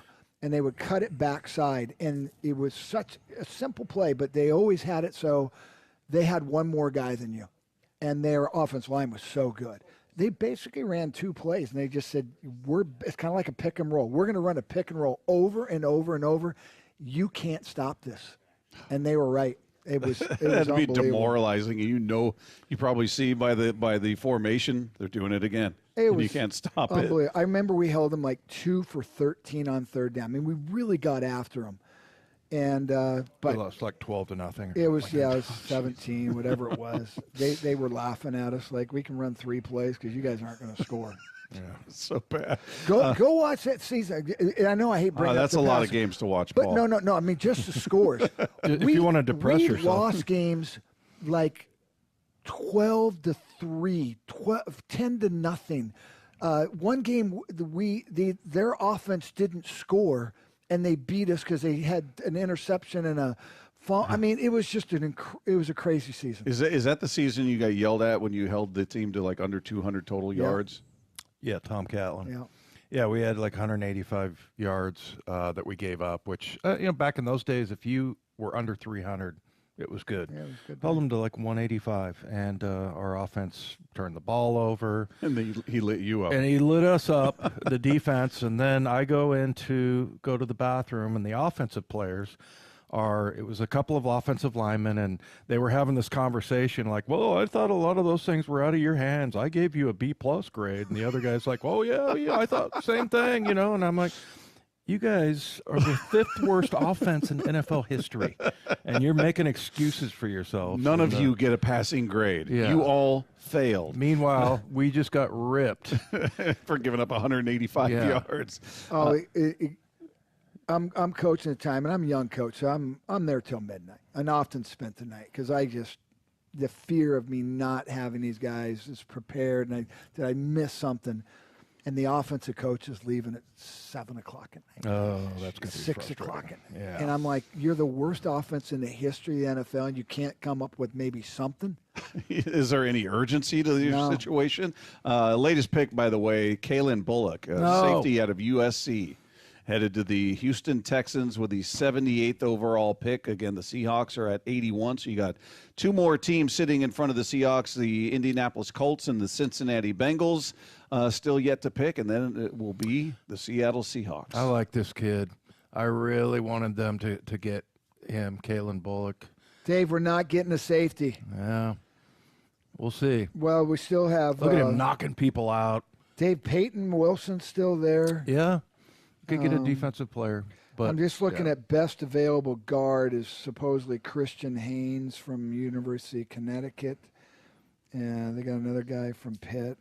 I don't know. This is where, again, I literally get excited right now. We're 3 picks away. And the pick is in for the Indianapolis Colts. They'll unveil that here shortly with the Cincinnati Bengals on the clock. And then the Seattle Seahawks. Do you think there's a chance they trade back? Oh, you think? I think so, because especially if they, again, that goes against their philosophy. I was going to say, well, if they were looking at guard, BB's off the board, you're getting down to the bottom of the rankings, if you will, and maybe they feel like it's more advantageous to trade down, accumulate a few more picks, but that would mean they're drafting for need. Yeah, but remember, they don't look at the other team's board. They're not saying, oh, wow, look at that. The best available guard is Christian Haynes. We got Christian Haynes in the 5th round. We got a guy we think's a 2nd-round pick, and he's still there. Are you kidding me? And that does happen. I mean, it's... Yeah, like I said, I mean, I'm curious, like, I don't know how you would even figure it out, but like the biggest chasm between two people's opinions, like, is it 4 rounds? Is it... does John think, hey, this guy's a 2nd rounder and he gets taken in the 6th? Or, everybody has their different values. And that's the hard part, Dave, is I can tell who's a better player, right? I can give a guy and write up a report. The hard one is when they would tell you I need you to put a grade on it. And I'm like, okay, is that a first? So you go, is that a 1st round? This is what a 1st round pick in our eyes means. So you rank that 1st round, right? Well, what if you have only 14 1st round picks and you're picking 20th? Mm-hmm. Yeah. And so now it's move back. It's a interesting part. That's why John Schneider, it's so important, their direction that they give to the coaches and the scouts, how we're grading these things. It's pretty interesting. They were showing the room there for the Indianapolis Colts, and 2 gigantic walls looked like they had magnetic name tags all over it. It was pretty impressive. There's a lot of information up on that wall as the Bengals set to announce their pick. That's TJ Houshmandzadeh right there. TJ, we know him. Seattle Seahawk. I liked him. Yeah, he's gonna make the announcement for the Bengals, and then the Seattle Seahawks will be on the clock. They are up next, so we'll see if they stick with this pick or trade out of it. But right now, the Bengals with the 80th overall pick in the draft, making their selection right now. And then it feels like the Cardinals are every other pick. Seahawks will pick, back, and then the Cardinals will pick again. So, and then you look at them; they're a few more picks. They're after Tampa Bay, so they've got a lot of draft capital going here. Yeah, I think this is going to be a good pick. You want to know why? I just got a scouting report. My grandson Luke just took his first steps. How about that? Hey, here we go. Come on now. How old's Luke? Now I'm doing the clapping. How's He's Luke? going to be Brock. year here in like 2 weeks. So yeah. So that means this will be a good pick. It's going to be a great pick. Yeah. Here we go. Jermaine Burton is the most recent pick, a wide receiver out of Alabama, headed to the Cincinnati Bengals, and a little more firepower. Maybe if T. Higgins' situation doesn't work out there, they've got Jamar Chase certainly for Joe Burrow. But if the T. Higgins situation isn't going to get resolved, they've got some insurance here with Jermaine Burton. And now we'll see what the Seattle Seahawks do as they are on the clock. And, a lot of spots are – I don't know if this is a linebacker spot or no. You think offense or defense? What do you think? If we're going based on your grandson's first steps, what would make it the perfect pick? Well, what I want is for them to draft a linebacker, which means they will not. Well, so the pick is in, so they didn't trade it. They're going to grab Jaden Hicks, a safety, right here from Washington State. That'd be nice. You think so? but he's a really good player. No. No. Here's why. Now, here's the deal. If you said who to think, if you're looking at, if we're going to play the Seahawks, you got to get into John's best mind. available player, then it's a linebacker, and the best available player is the kid from NC State. NC State Peyton Wilson. on the board. Yeah. If I'm using this board, Jaden Hicks is right there too. I think they're 1 and 2 left, best available. So best available for the guards on this board that we're looking at is down another 20 spots. You know, to me, John Radigan is a player. good, solid backup. He is. He really is. So, I mean, as far as the depth there, I mean, if he who knows if he had to start, 10 games or whatever, who knows? I don't know how good he would be week in and week out, but every time I see him on the field, he does everything right. So. Well, they got their replacements for Brooks and Bobby, but you remember you had Devin Bush. You got rid of him. Yeah. And there's no replacement for him at this point. Right. Right. So I mean, yeah, it would make sense to get. Well, there's linebacker, but there's guys. Did Devin Bush sign with anybody? I don't think He so. actually played okay for us. Again, he would be a guy that in this scheme can cover. Smaller guy. Yeah, can run. I mean, he can still run. That's the one thing. So there's some guys out there they can fill that spot up too. Oh, he's in Cleveland, I think. I think he signed with Cleveland. He was easy to root for. Yeah, I like that. Great kid, but just didn't work out. Yeah. I don't know. Part of me wants them to grab a linebacker or even a safety, something that just can play some special teams, get on the field. Got him torn because we really need a guard. I'm going with need versus potential, and there are some linebackers that can be an impact for us. Which means they're going to go cornerback. Right? Yeah, no, that's well, exactly there's a right. couple of corners too that are interesting, but or quarterback. Yeah, we're waiting. The Seahawks pick There is you in go. for those of you.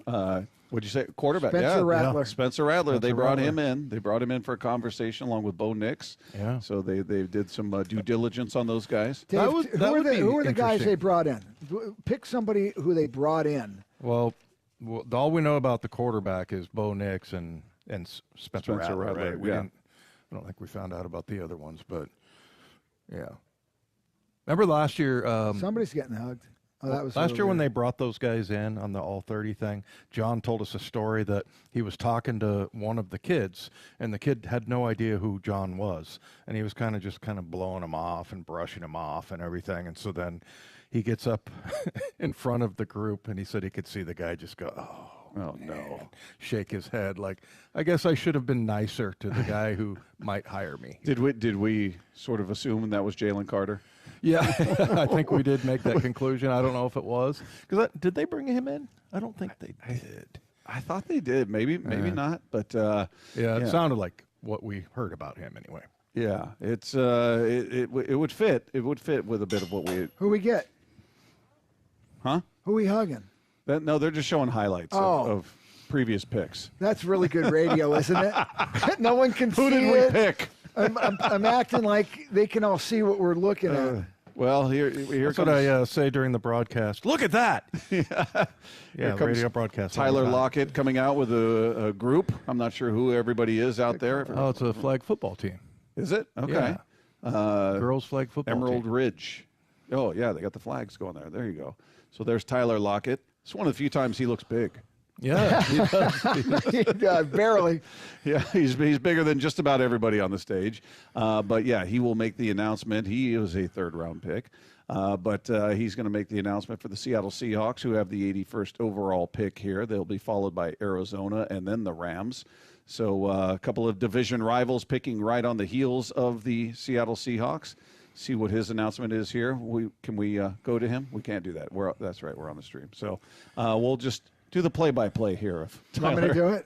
When I was a vet, Christian there Hayes. There you go. There's your guard. Offensive guard. Who's the highest at a rated UConn. guard left? Christian Hayes. 6'2" 3/4", 317 pounds. He's got balance. He's got excellent angles, and he had a big Senior Bowl. He's got a big belly. It does look like that. The Senior Bowl thing is huge because you've got coaches there NFL coaches there, and you Wow. see a lot Is of that guys him? take Yeah. a huge jump. 64. You know, that's He's the so one in the far, spotlight there. can pull a little bit. Yeah. But I mean, I think that's a really important part of it. And a lot of times the coaches won't even stay for the games. Whoa. Yeah, he's got some nastiness to him. It looks like he wants to destroy Strong the body. defender. Now, let me- Yeah. Oh, no, you Got did his not. helmet snatched. He got mad because he got beat. Yeah. Ripped his helmet off. But That's the boy. does that look like a draft pick of the best available player, or does that looks more like a need pick there? Well, it's not. We know that. I think that's again. Do you think they had nobody else rated higher than him? No, there's no way they had people. They had people rated higher than him. You think so? Yes. So this was a need pick. Well, again, I think it gets to that.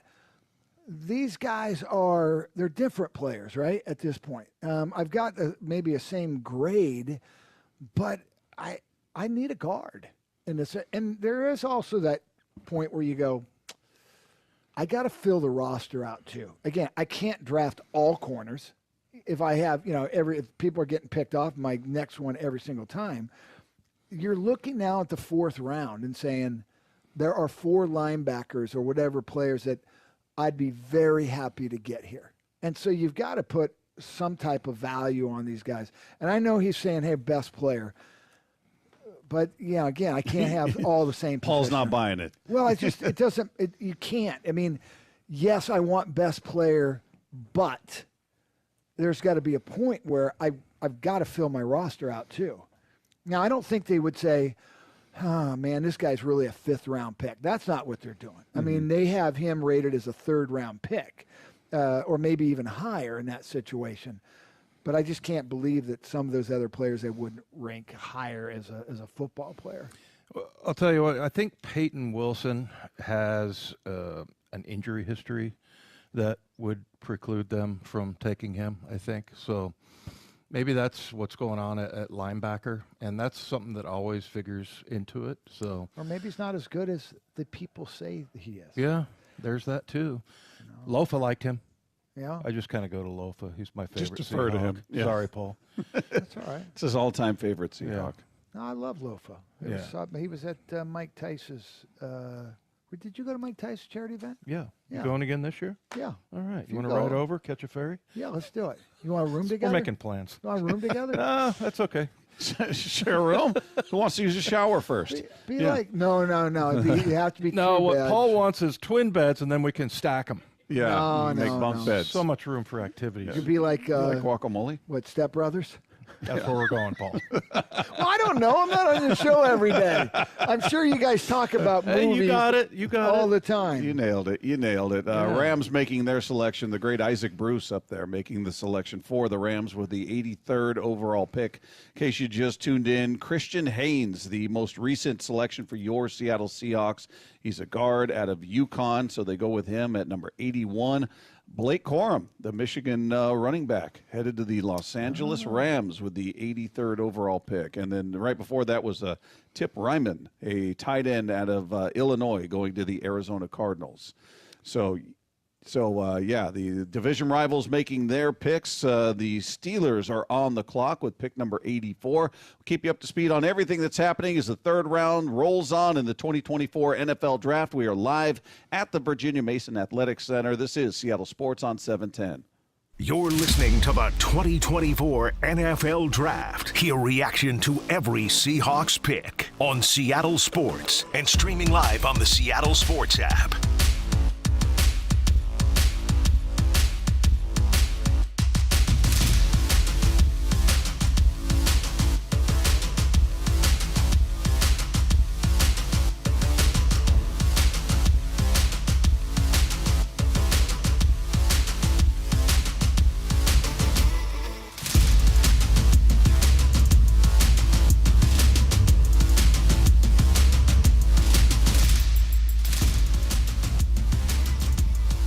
You're listening to the 2024 NFL Draft. Hear reaction to every Seahawks pick on Seattle Sports and streaming live on the Seattle Sports app.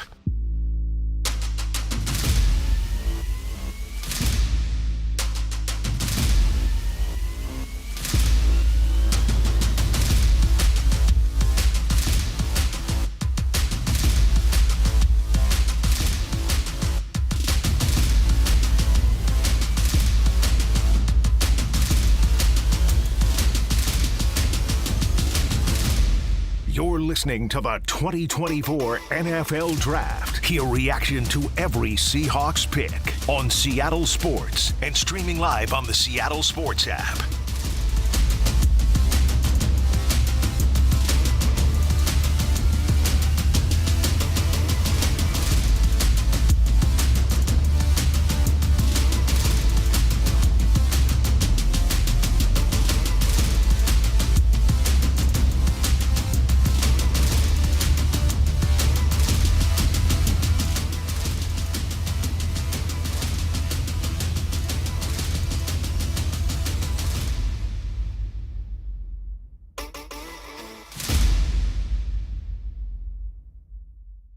You're listening to the 2024 NFL Draft. Hear reaction to every Seahawks pick on Seattle Sports and streaming live on the Seattle Sports app.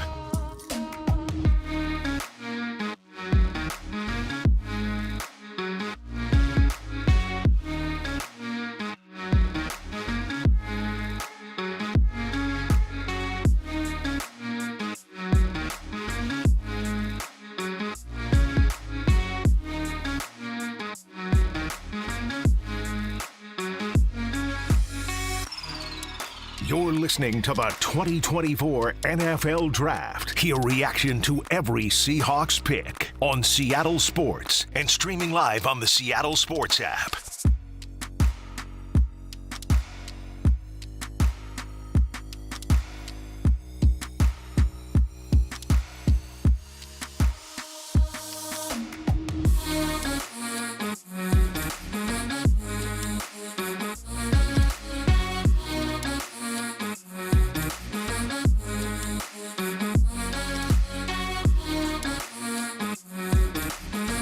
Listening to the 2024 NFL Draft. Hear reaction to every Seahawks pick on Seattle Sports and streaming live on the Seattle Sports app.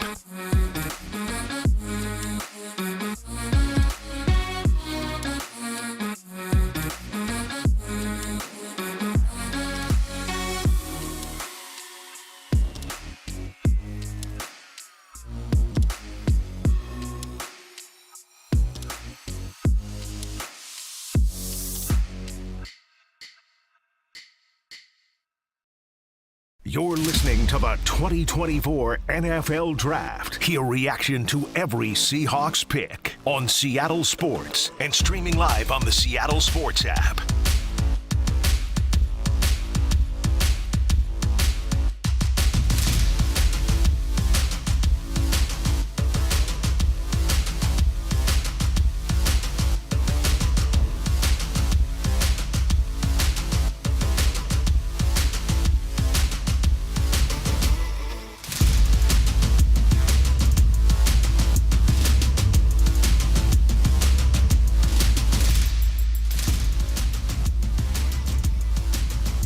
Listening to the 2024 NFL Draft. Hear reaction to every Seahawks pick on Seattle Sports and streaming live on the Seattle Sports app.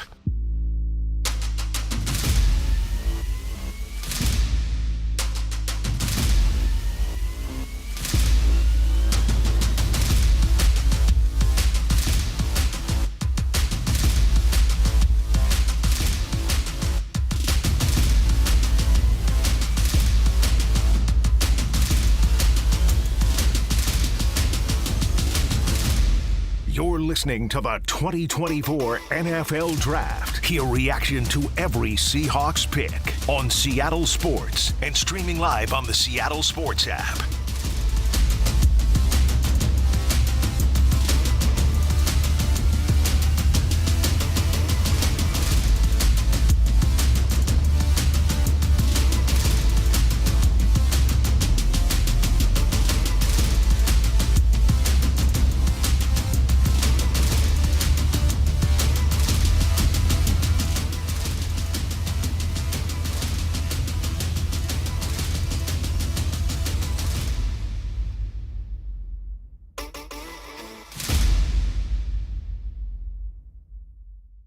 You're listening to the 2024 NFL Draft. Hear reaction to every Seahawks pick on Seattle Sports and streaming live on the Seattle Sports app.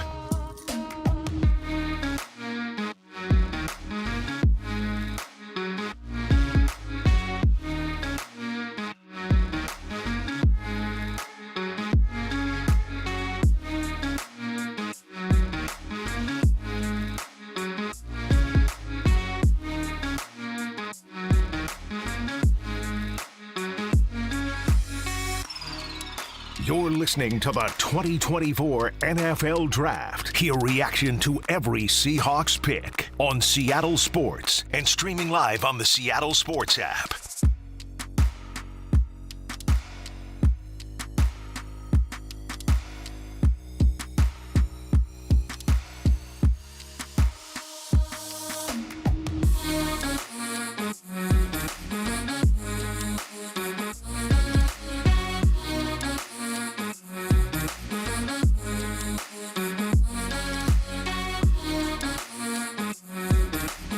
Listening to the 2024 NFL Draft. Hear reaction to every Seahawks pick on Seattle Sports and streaming live on the Seattle Sports app.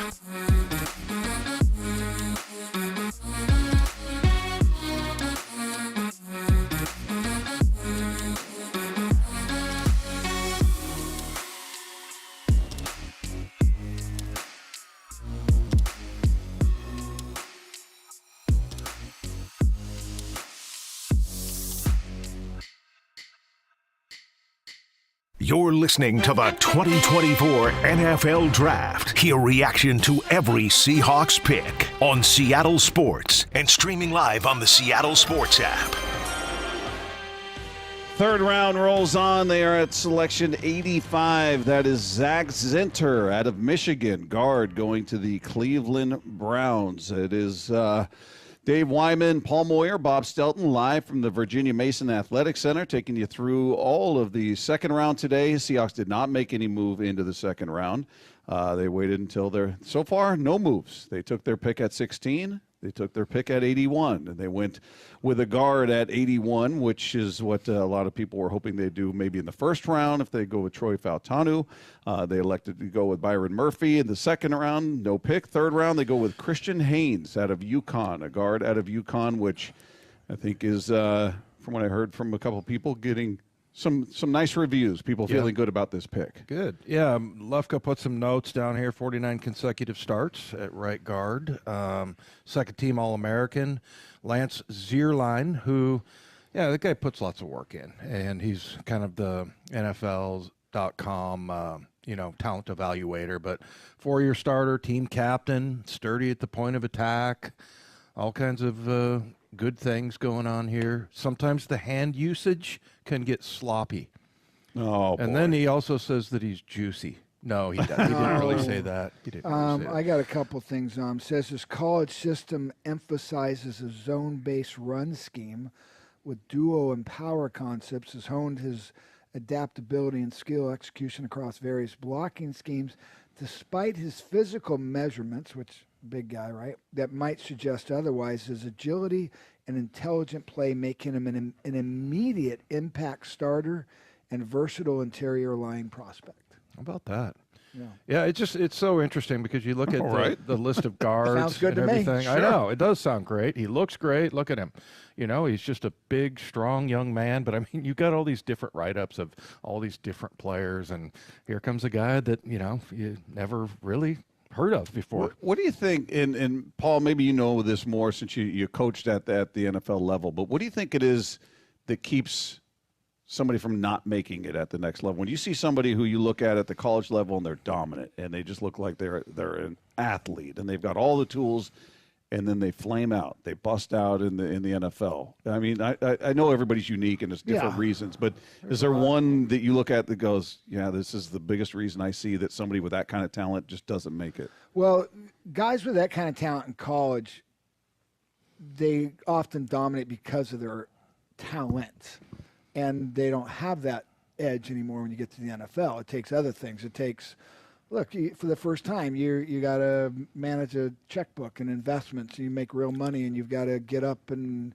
make this a job, and you've got to be accountable. No one's there to tell you when to show up all the time. Yes, you got to show up to this here, but you're now an adult. There's so much to that, and the pressure. I mean, in college it was fun.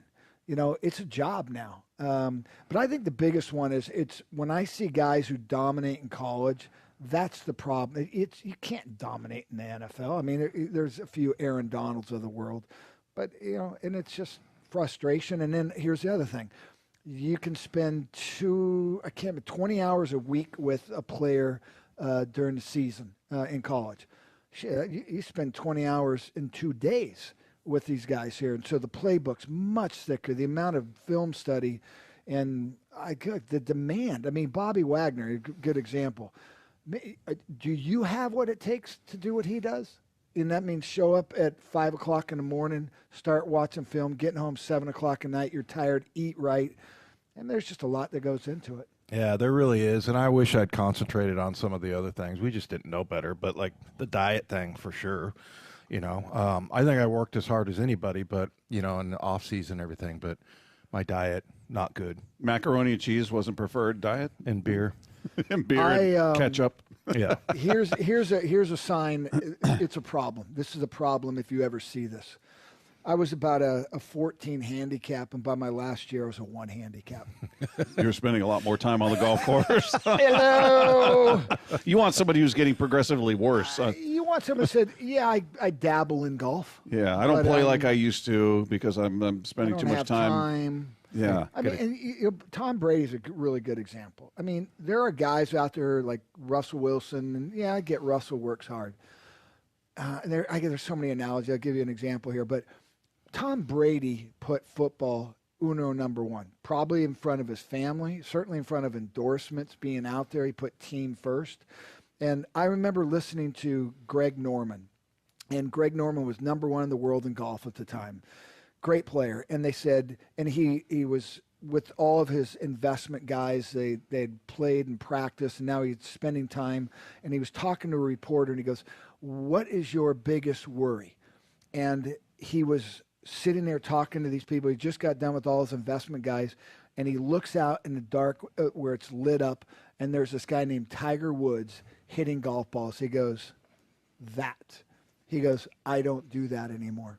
He goes, I have other things that occupy my time. I put in the time. I do what's necessary, but I don't do whatever it takes like I used to. You don't go above and beyond. And that's what it takes to be that player. And there's just some guys that get distracted. And you talked about Darryl Taylor.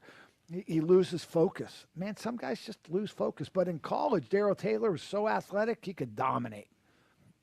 If you have a player whose problem is focus, is that not on the coach to get them focused? Or well, nowadays, I mean, you know, who knows what they put on their ADHD or who knows what.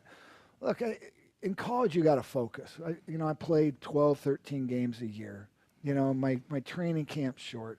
I've got spring training for a couple of weeks.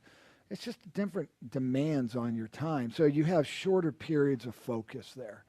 In the NFL, man, it is so mentally tiring as much as it is physically tiring. And the mental part is not only do I got to have this game plan down, I got to spend all of my time. I got to eat right. I got to get my sleep. I've got to get in the chamber to get all my the hyperbaric chamber. Hyperbaric chair. You know, I got to work on my inflammation. I mean, there's so much to go. There's just not a lot of guys who have that focus. Tyler Lockett has it. Mm-hmm. You know, these guys play a long time with that. I mean, obviously, Bobby Wagner has that. I'm telling you, by my 7th year, I was not only was I physically beat up and tired because it was a different game. I had to take on guards as a safety, and I was 200-pound safety. So physically, it was tough. I was mentally tired. I was mentally ready to do something else. And, so I admire guys who can play 10, 12 years. Now, fast forward that to what your question was. There's just some guys that say, I can play football, I can work out, but that focus for 12, 16 hours a day, some just don't have it. Do you think that's about you talk about, I want a guy who loves football. Yeah. Is that the difference right there? Somebody who loves football, those things won't feel maybe as taxing as it does to somebody who doesn't love it. They're good at it. They're naturally gifted and they can do it. Well, but maybe they don't love it enough to put in that kind of effort. It's probably harder. It's more of a chore to put in that kind of effort. I don't know if you guys remember a few years ago, well, it was probably 10 years ago, but it was J.J. Watt, and the Texans were on, when he played there. Hard Knocks. On Hard Knocks. And he was explaining to a younger guy, he's like, listen, man, it can be boring, and it can be, like it's a lot to do, like take naps, the hyperbaric chamber thing, and he was going through, and you could see the young man's face kind of going like, oh, really? Damn. It's going to be like that? I thought this was all glamour and fun and money and travel. Injuries, you got to get here early. You got to sit there and go through all the treatments. It gets monotonous. But the really great ones, like you were just talking about Bobby, I mean, he lives like a half a mile from here, or maybe it's 2.5 miles, but it's just right down the street. He's like the first guy in the building and the last guy to leave, and he's looking at film, like you said. He's getting in the steam, stretching, having the trainers look at him. I mean, it sounds kind of boring. Like it's not an 8-hour job, you know. It's year round and 24/7. So now it's pretty much, you're right, year round, because guys often would get out of shape and then play themselves into shape during training camp and in preseason and things like that, right? Now you're expected, it's same with baseball, same with these other sports where you're kind of expected to be on the job year round. You know what's funny? You can't really have a side hobby. I mean, there's no break from football during the football season. So this is why, Aaron Donald, there's some guys say, I'll let you know after the season if I'm going to retire. I'm going to take some time off, because you have to be mentally ready to go, okay, I'm going to take 3 weeks off, and then I got to get right back into, as we talk, not just getting in shape. I got to be in world-class shape. I got to be not just in cardiovascular and speed. So I got to be strong. I've got to be flexible. The other days, we used to go and lift for an hour, and you'd lift as much as you could. You went and ran some gassers, and you sprint around a little bit. Not anymore. Called it a day. Yeah, and look, we put time in. Don't get me wrong, but this is, you got to be elite at everything. You got to take care of your body to stretch, to keep your speed right, your agility, flexibility, strength. And oh, by the way, I also got to keep up with the current, what's going on in studies. Yeah, I had nothing but disdain for this day when I was a veteran. You look at these young kids, and you're just like, and I remember they drafted the kid out of Air Force. Gosh, what was his name? Wait, why'd you have disdain though? Just because I'm like, you. Yeah, they're going to replace me, and they're drafting. I hated it. I mean, it was a very special day for 1 year, but then after that, you're like, these guys are younger, better, and they were all looking at you that way. Yeah.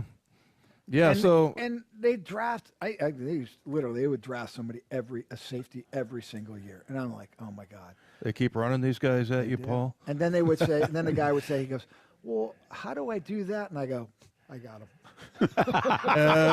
Here you go. The lunchroom's that way. The meeting room that way. That ain't happening. By the way, I'm just looking at some of the players in the NFL from UConn. Tim Boyle, remember him? Quarterback, backup quarterback for maybe the Jets, I believe. Big one. Dan Orlovsky. Yeah. All right, there we go. Donald Brown, not sure. Travis Jones. Jim Morris is coach. Yeah.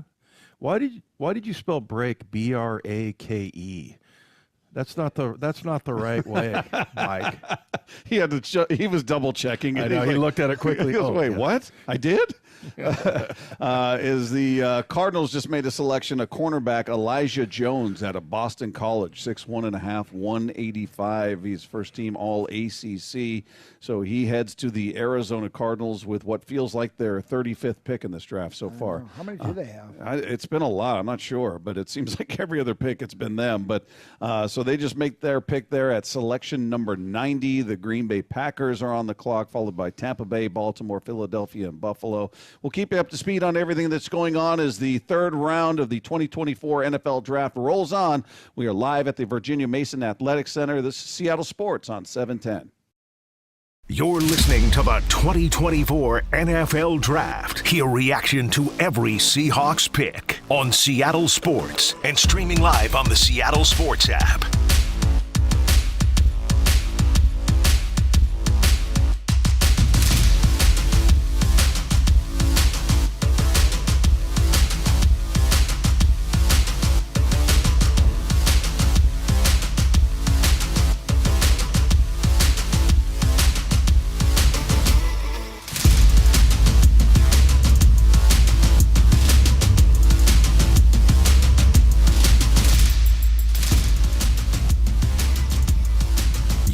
listening to the 2024 NFL Draft. Hear reaction to every Seahawks pick on Seattle Sports and streaming live on the Seattle Sports app.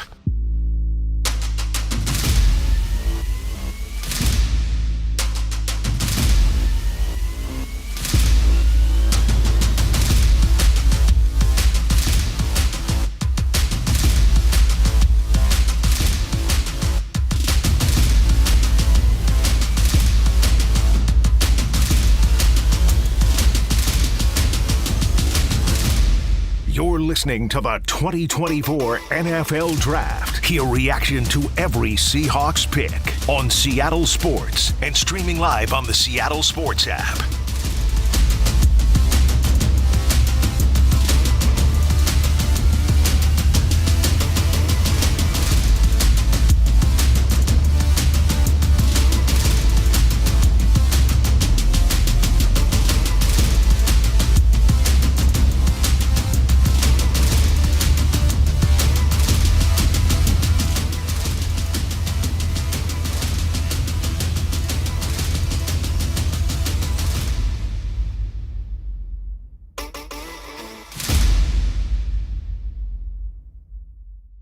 You're listening to the 2024 NFL Draft. Hear reaction to every Seahawks pick on Seattle Sports and streaming live on the Seattle Sports app.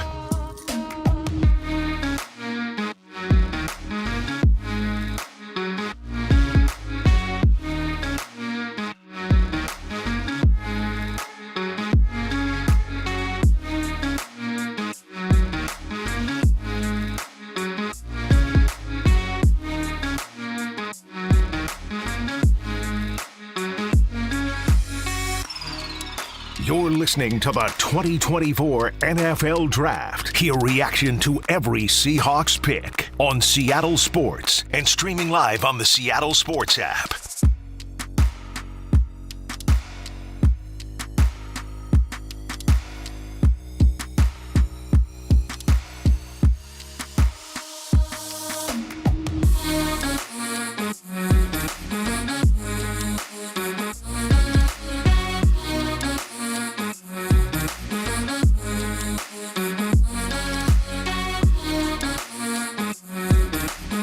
Listening to the 2024 NFL Draft. Hear reaction to every Seahawks pick on Seattle Sports and streaming live on the Seattle Sports app.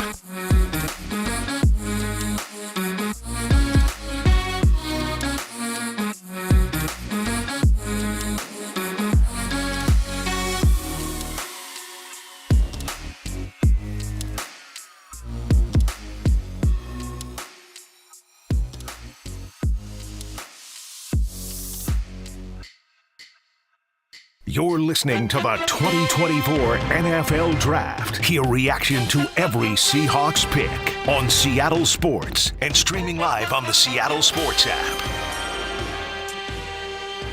Third round rolls on in the 2024 NFL Draft, and we have got you covered here live from the Virginia Mason Athletic Center. Dave Wyman, Paul Moyer, Bob Stelton with you. The Packers making their selection, number 91 overall, as we're getting to the end of the third round. By the way, the Seahawks will have the second pick tomorrow. Second pick in the fourth round, right behind the Carolina Panthers, assuming no trades.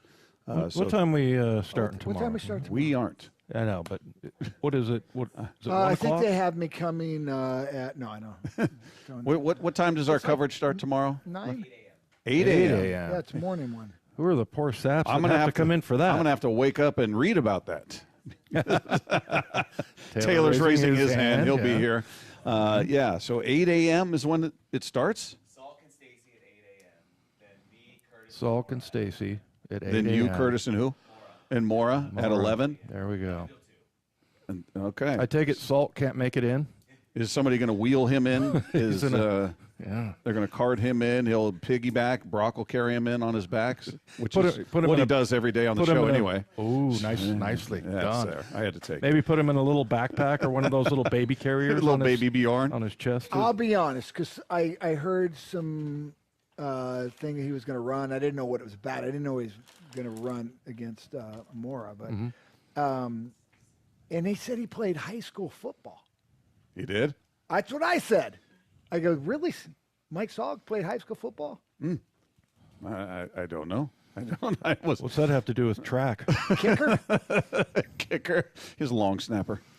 Yeah, I don't know. I didn't know he played high school football, and maybe he didn't run much because it sounds like it didn't go well. But clearly not. Yeah, let's see if he hobbles his way in here. Hey, another Washington player, Jalen McMillan, is off the board. Oh, nice. Wide receiver out of Washington, headed to the Tampa Bay Bucks. I believe that is the 7th Washington Husky taken. Wow. I think they are now tied with the Michigan Wolverines, who I believe have 7 players that have been taken. So there you go, your national title competitors with 7 players each.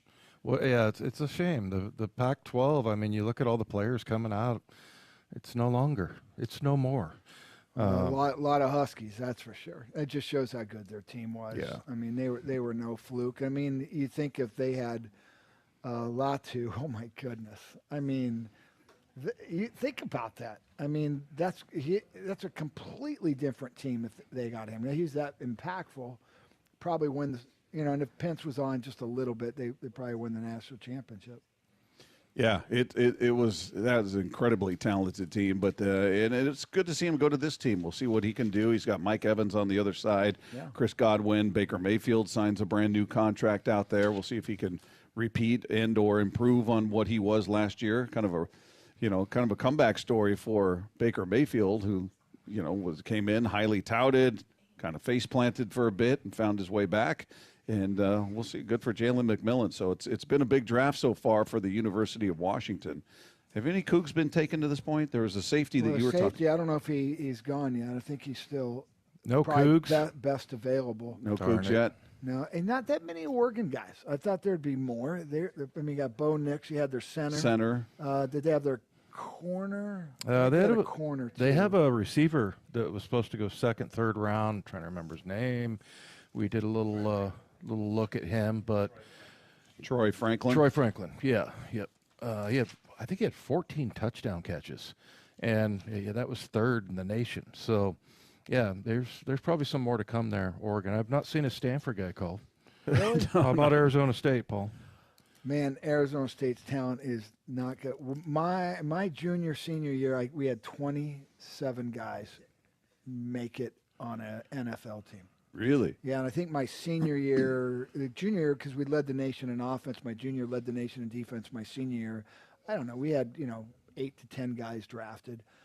It's embarrassing now. I mean, I'm shocked. How much that program has fallen. And I really like their head coach. He's doing some good things, trying to keep some local guys finally, and he's from there, so he's really passionate about the school. And Dillingham is his name. He was an Oregon offense coordinator 2 years ago. But, man, I went to one of their games a year ago, and I said, this is not good. I'm not feeling good about this at all. The Ravens are on the clock, or their pick is in. We'll give you that. So we've got, what do we got? 2, 4, 6, 8 picks to go here. So 8 picks left in the 3rd round. And then, again, a reminder that round 4 tomorrow, early in the morning, Seahawks will be in action early, assuming they don't trade their pick. They will have the 2nd pick of the day tomorrow. So what'd you say? 2 4ths, no 5th, right. 2 6ths, and a 7th. Correct. 2 4, 2 6, 1 7. Yeah. So what time's the draft actually start tomorrow? I think 9. 8 or 9. Okay. Hey, I was going to say another thing with going back to Byron Murphy. One of the things I looked at today, and I know it's the underwear Olympics, but if you go look at his combine workout, I think you can tell a certain amount, but his athletic ability in the drills is incredible, Byron Murphy's. I mean, to consider he's a 300-pound man, that's the thing you have to keep, thinking about, because if you watch him, he looks like a much smaller guy running around out there. But, you look at his shuffle and just change of direction and all that stuff. And, I wouldn't say anything about it if it didn't show up on the field, but it shows up on the field. So he's guy, 308 pounds. Yeah. And Ray Roberts text, because we are kind of doing a little broadcast group text, and he goes, he's a little undersized. And I go, he's 308 pounds. Yeah. But he doesn't look, and he's strong, but he doesn't look like those spark plug 300-pounders. He looks like he's probably 275, 280. Yeah. So yeah, I mean, I just think it was. I remember watching KJ Wright There you go. Michigan and Washington leading picks by school. Alabama was 6, Georgia 6, Florida State 5, Texas 5, LSU 4. Yeah. But I remember watching KJ Wright and just the way he covered ground. And I was like, man, it doesn't look like he's running that fast, but he is. And I was looking at the drills and everything. And then, I looked at his highlights and film and everything, and he just was just all over the place and just covered lots of ground. And so, yeah, I think, every once in a while you can get something out of looking at those combine workouts. And I'm not just talking about like the bench press and the 40. It's, when the coaches are there putting them through drills. It was impressive. Hey, Dave, other than you being the number one pick in the draft, every player thinks that they should have been drafted higher, most of them. There's a couple. There's this guy, TJ Tampa. He's been the highest, best available on ESPN for, the last round or so. And he was overall ranked 46. We're now 93. Peyton Willis, same thing. He's still there. Jaden Hicks from Wash State, he's still there. What about you? What did you expect when you were being drafted? Were you disappointed at where you got drafted? No, I thought I was going to be a second-round pick. I think Marvin explained it to me. The one thing was that he told me San Diego liked me. And so I don't know if I've told this story to you, but 2009 when Jim Mora came here, he was coaching before that, but he comes up to me and he goes, "You were the biggest draft debate I've ever seen in my life," or something like that. And so he was a junior coach then, but I guess that in the first round, the Chargers, I guess the head coach wanted me, and the GM wanted a guy named Rod Bernstein, who ended up being my teammate in Denver. Good player, yeah, and so he's like, it was amazing. Like they were screaming at each other, and the clock is going 10, 9, 8, and then finally the owner steps in and goes, "Just take Rod Bernstein." And so he told me that story, and I just I was like, I could have been a freaking San Diego Charger. I was like 3 seconds away from that. Yeah, you're almost a 49er too. Yeah, I got traded there. But I mean, yeah, it's always freaky to me how your life changes so directly. Do you know who loved you the most of coaches? And fought for you hard? Rusty, tell me. Yeah. He told me. I remember him telling me. He goes, "You got to see this guy on film. Got to see him, man." You know what, Paul? He held that over my head the entire time. I battled for you. Don't embarrass me. I just wanted to go, Rusty. Somebody else would have taken me eventually. Come on. No, but I remember him actually telling me. He goes, "Man, I loved him." He showed me film. It was kind of weird. It was before you got injured. But was it your sophomore year? Junior. When'd you get hurt? The end of my junior year. And he showed me a film, and I was like, "Oh yeah." And then you had that knee injury. Did you sit out the next year? Yeah. You redshirted. Okay. I can't remember why he showed. Maybe he showed it to me when I was coaching or something. And he said, "Oh yeah, you got to watch Dave, man." Come here. Well, that's really nice. He came down and worked me out, and he was cool. But until he was my coach. No. He was a tough guy to. No, I like Rusty. He was really cool. I had lunch with him, maybe just before he passed. Really? Yeah. Yeah, that one shocked me a little. Well, we're getting toward the end of the third round. Selection number 94 belonging to the Philadelphia Eagles. We will take it to the end of the third round, and then we'll hear from Coach McDonald and John Schneider afterwards. So we've got all of that coming your way with our coverage of the 2024 NFL Draft live from the Virginia Mason Athletic Center at Seattle Sports on 710. You're listening to the 2024 NFL Draft. Hear reaction to every Seahawks pick on Seattle Sports and streaming live on the Seattle Sports app.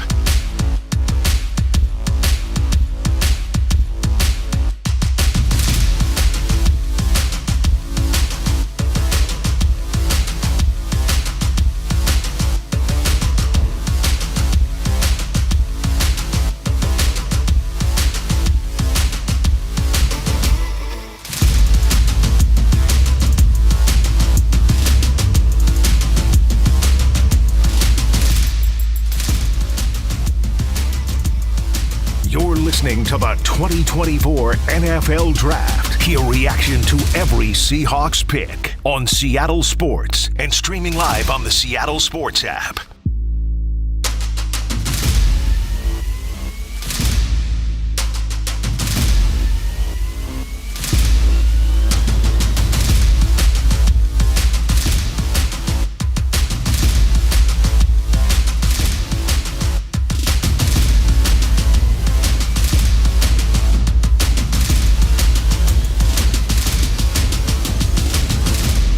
You're listening to the 2024 NFL Draft. Hear reaction to every Seahawks pick on Seattle Sports and streaming live on the Seattle Sports app.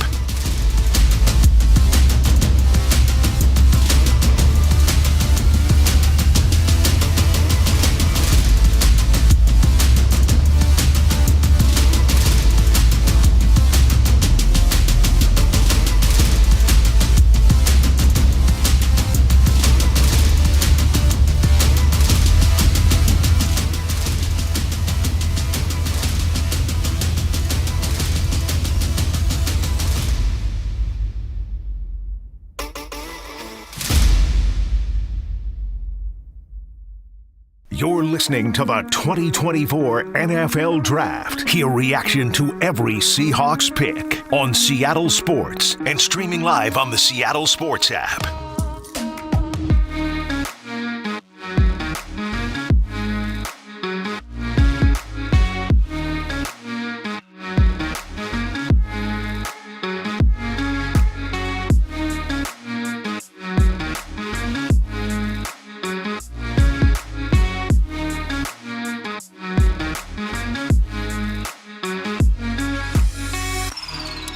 You're listening to the 2024 NFL Draft. Hear reaction to every Seahawks pick on Seattle Sports and streaming live on the Seattle Sports app.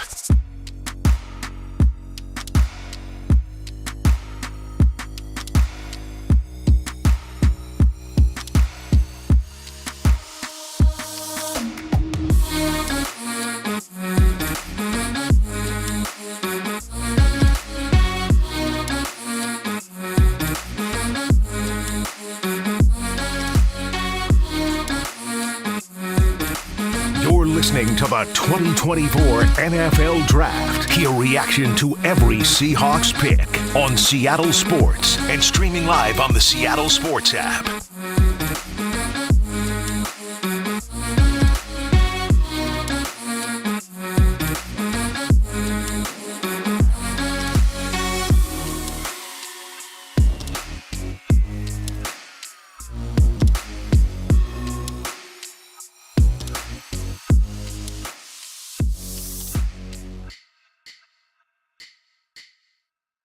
You're listening to the 2024 NFL Draft. Hear reaction to every Seahawks pick on Seattle Sports and streaming live on the Seattle Sports app. Third round action is winding down as they are at pick number 96. The Jacksonville Jaguars, followed by the Bengals, the Steelers, the Rams, and then the Washington Commanders will be the final pick of the third round. Fourth round action tomorrow. A reminder, Seahawks have the second pick tomorrow as it sits right now, barring any moves. Meanwhile, they've so far gone with the two picks. They had a first round pick at 16. They spent on Byron Murphy. No second round pick. Their third round pick at number 81. They stayed in that spot, and they went with a guard out of UConn, Christian Haynes, and he had a little conference call with the media. Christian, congratulations. I'm sure that was a long wait. What was it like? Thank you so much. What was it like to hear your name called? It was just a really great experience, just being around family and friends, just having the opportunity just to hear my name called. It was just great. All I can do is thank God for it. Christian, did you have any communication with the Seahawks during the pre-draft process? Is this a team that you thought was on your radar here? Yeah, I had I talked with Coach Huff over the process. We sat down. We had a good Zoom call, and we talked ball, and we just had a great conversation. And I'm glad the Seahawks. I knew I was on their board, and I was just happy that they had me with the call. Coming into the NFL, you played only right guard at UConn. Do you see that being your spot if the Seahawks told you that, or do you feel like you could switch over to left guard if you needed to? I can play anything they need me to play. I'm going to go out there and dominate regardless. So I just played a lot of right guard in college, but I can play any position they need me to play. How much pride do you take in those 49 straight games that you started? Take a lot of pride. It's not a lot of people can be able to do that and stay healthy as well during that process. And so is somebody that has played a lot of games and seen a lot of football and seen a lot of different situations. And so just going out there having more IQ than somebody that might have not played as much football as I did, I'm just ready to show that. Christian, how would you describe your game? Somebody that's just smart and nasty at the same time. Somebody that's very athletic. Somebody be able to run, also dominate at the point of the attack. Where'd you think you were going to be drafted? Like, what part of the draft did you think you'd be selected in? I just knew I knew I had a feeling it was going to be today, and I was just I wasn't getting mad or anything or getting too low, too high. I just stayed calm and I stayed humbled, and I was just once I heard that call, I was just excited. How did your experience at the Senior Bowl change your outlook and maybe the conversations folks were having with you? I just think my experience at the Senior Bowl just showed that I can be able to play with any level of competition, Power 5, G5, just showing that I'm a dominant player and going out there and being one of the top linemen there and winning the top offensive line award for my team. Just show that the fellow defensive linemen respect me and really the whole team respected me. How many years were you a captain in college? I was a 2-year captain back-to-back, voted by my teammate. How much pride, Christian, do you take in being a 2-year captain and staying in UConn and playing all 49 games in a row, coming back to team after COVID without transferring? I take a lot of pride into that. I'm a big loyalty guy, and just not leaving UConn, that was one of my big things. I wanted to show that you can make it on anywhere you've been. And UConn gave me that loyalty and gave me that opportunity to play. I wanted to leave my legacy there. And just being a captain is having people looking up to every time, and I take pride in that every time I was on the field, even off the field as well. You were like a 2-star recruit, I guess, out of high school. Did you have a lot of offers, or what kind of offers did you have? I had a good decent amount of offers. I was picking between either UConn, Maryland, or Virginia coming out of high school. So just being able to have schools in my radar, but also being able to pick where I wanted to go was still great. I know that the win-loss record didn't necessarily show, but the opportunity to play for a former NFL head coach and Jim Moyer Jr. and his staff, how much did that help you elevate your game the last couple of years? It helped me become even more of a pro, and Jim Moyer just helped me out with different things to be becoming a pro, and gave me different advice, different for my going into this draft process, how to look in interviews, how to just carry myself as a person, and he was just a great help and a player's coach and somebody easy to talk to about the process too, and I appreciated him. Kristen, what kind of a leader are you, and how did that change in those 2 years, if anything? I was more of a leader by example, but I had to become more a vocal leader. I learned that my voice, when I speak, people listen. So I became more of a vocal leader. And I think when I started talking, people started to hear me. So instead of just being by example, I started being a more vocal and started bringing guys in. And I was somebody people see me as a role model, looked up to. So I was easy to talk to even off the field. Did you have any contact with Coach Mike McDonald during the draft process? I didn't talk to Coach as much. I talked a lot with Coach Huff. Hey, Christian, this is Hugh Millen, Kale's father, and I want to say, how you doing? What's happening? Hey, good. Welcome to Seattle. Welcome to the Seahawks. We are delighted to have you. And listen, Kale was talking about your leadership, but just tell us all about. Look, UConn wasn't the greatest football team, but you took a leadership role. How do you think being on a team like that maybe shaped you and your role in trying to lead those guys and maybe change your path? We wanted to change our program and our outcome. So just coming in there and showing that we can try to build something with Coach Moore and going in our first year, going to a bowl game, we wanted to build on that, being that leader aspect. I just wanted to keep showing guys that even though people might not doubt that they will doubt us, we're going to keep pushing hard and we're not going to get discouraged. If I can add, what did you major in there? I got my master's in my I got my bachelor's in human development, family science, and I got my master's in sports management. You did that in 4 years? I was at UConn for 6 years, that's right. or 5.5 years. So I got my undergrad on time, and then I got my master's in a year. What did you have with getting a master's in sports management? What did you? I guess what into that decision to want to get it in that? I wanted to do something that can also work with my schedule for football, but also talking with my academic counselor, she thought that I would be a great fit at doing that type of work, just giving back to the students and being able to provide and being a good guy like that. So I decided to go that route, and then like this last semester I was able to be like a GA student advisor for our football program.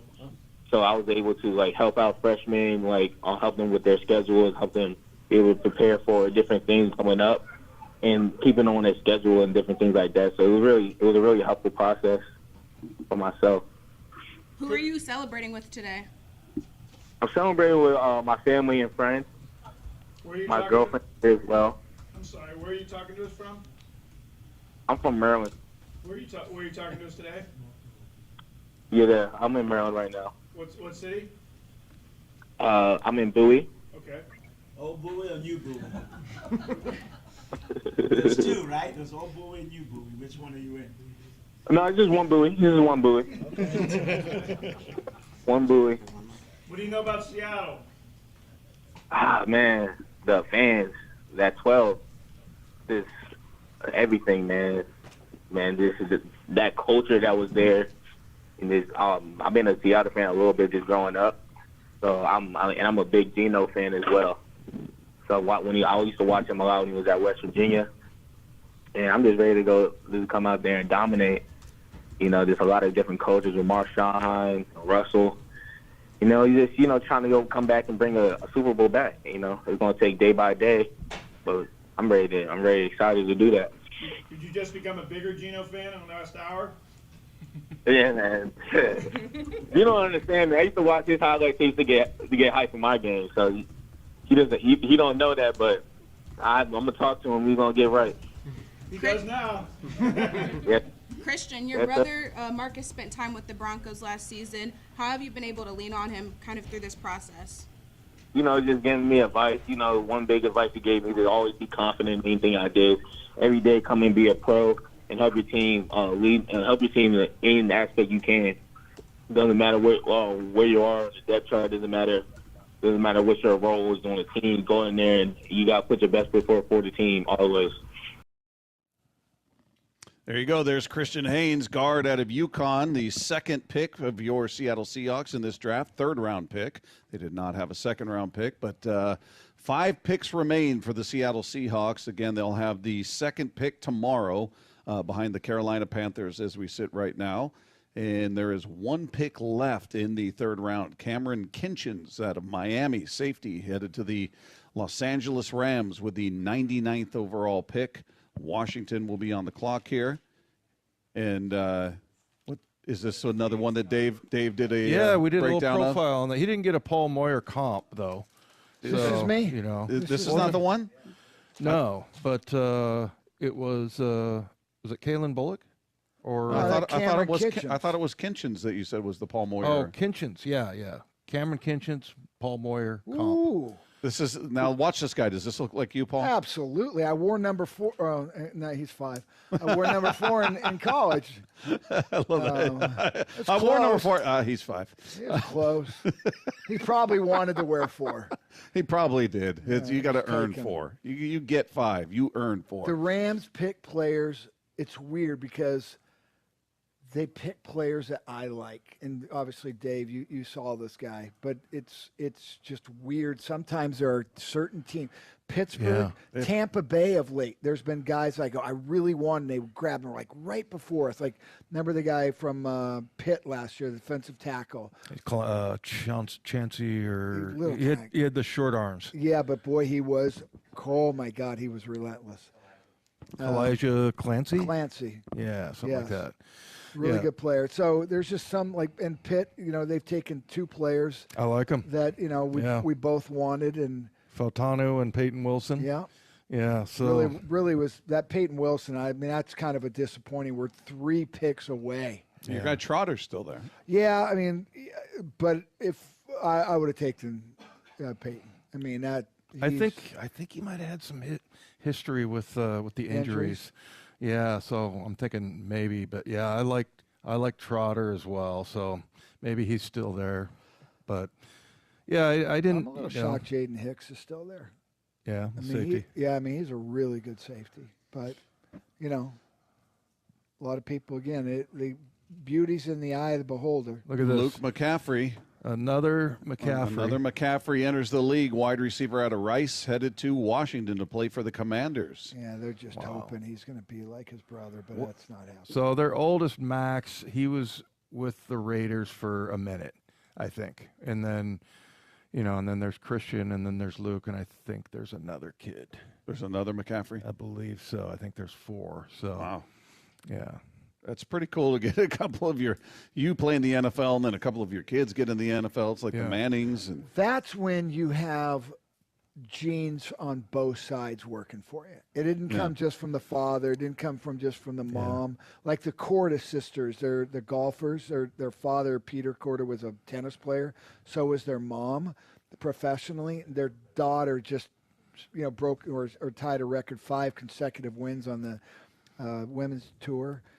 There's just those type of all 3 of the siblings are professional, either tennis or golf. Let's send it out to John Schneider and Coach McDonald addressing the media. Nice. Not many. Yeah, Christian Haynes. It was a long wait, but we were trying to think of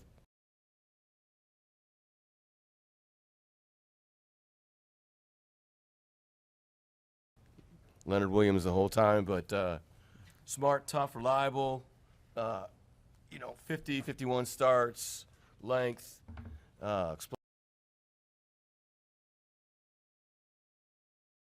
explosiveness, great pass protector. Plays with some nasty. I mean, we're obviously we're really excited. So. Yeah, not much to add. Just our type of guy.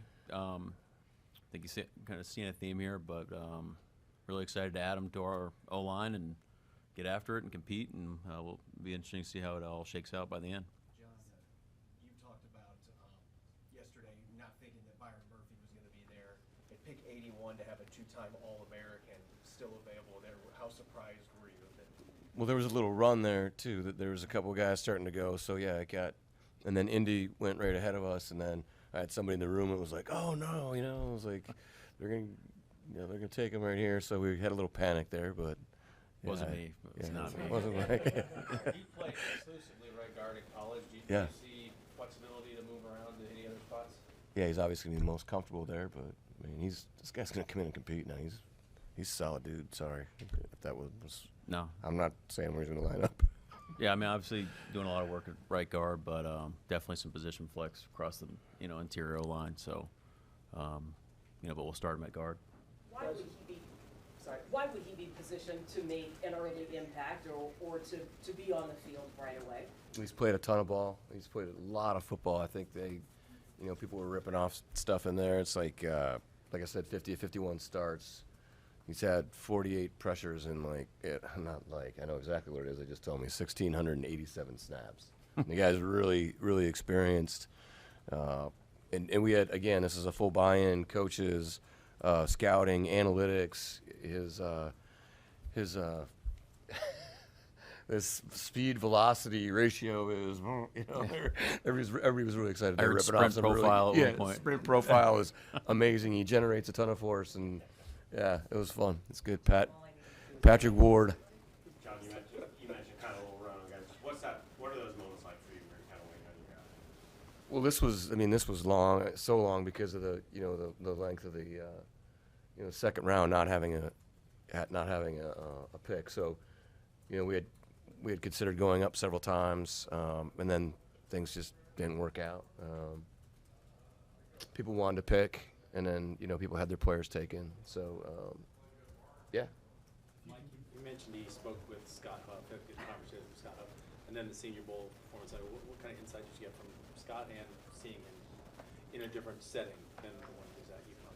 Well, yeah, I mean, like John said, there's a lot of consensus really with Huff and Grubb and Hutch and all really everybody that Todd with his area and stuff. So we really just it's great to have everybody on the same accord, And I think the Senior Bowl was really impressive as well. So that might have sealed the deal. would assume the Tennessee tape, you took special note of that for obvious reasons. What made an impression possibly from that game? I mean, just obviously the level of competition, right? But yeah, I mean, and you're gonna try to study those games as much as possibly can when they're playing up, up like that. But I mean, all of them. We have all these cut-ups now. It's like, all right, show us all your pressure, show them all the pressures, show them all like your run play stuff, outside zone, inside zone. So you can watch so much stuff. So, but yeah, all of it. What are some characteristics when you consider Leonard Williams as sort of your second-round pick this year? But just how excited in general are you guys to bolster your offensive and defensive line with these 2 picks, or 3 picks technically? Huge. I mean, yeah, we really wanted to, put an emphasis on it, and the board ended up kind of going that way for us. John, what are some characteristics that show up when you watch him play? Initial quickness, length. He can get under people. He can roll his hips. Like the pass protection stuff is legit. I mean, lateral movement. Stays in front of people. He's got strong hands. Yeah, he's got anchor. He's just a really good football player. Really good. So experienced. He knows like the nuances, and he had a great Zoom interview with Coach Huff. They love the football intelligence, so everybody was just really excited. How do you feel about your guard? I was just gonna say, how do you feel about your guard spot as a whole, just with Anthony that obviously played a lot of right guard last year, and then Lakin and all that? Yeah, adding Lakin was huge for us. Anthony, started a couple games for us last year. We just want more competition there. We're gonna keep working it and see what the board looks like tomorrow. With this era of college football, guys, how impressive was it that he stayed 6 years at Connecticut, 3 coaching changes, 2-year captain, master's degree, all that? Rare. It is rare. I mean, you hit it on the head. But yeah, he's just a mature guy, smart. Everyone coming out of the school loves him. Even people that have worked with me in Baltimore that crossed with him at UConn had a lot of great things to say about him as well. So it's been a long time. 6-year senior is pretty impressive, but we won't be seeing those guys after a couple of years once the whole COVID thing falls off here. But John, did Jim Mora give any insight to you personally? Yeah, he's just classy. He's like, you're going to be getting a classy, highly intelligent, nasty football player. Great combination, I guess, if you like that sort of thing. What do you think it was? Classy and nasty. What do you Yeah. What do you guys think it was about him that made him a 2-time captain?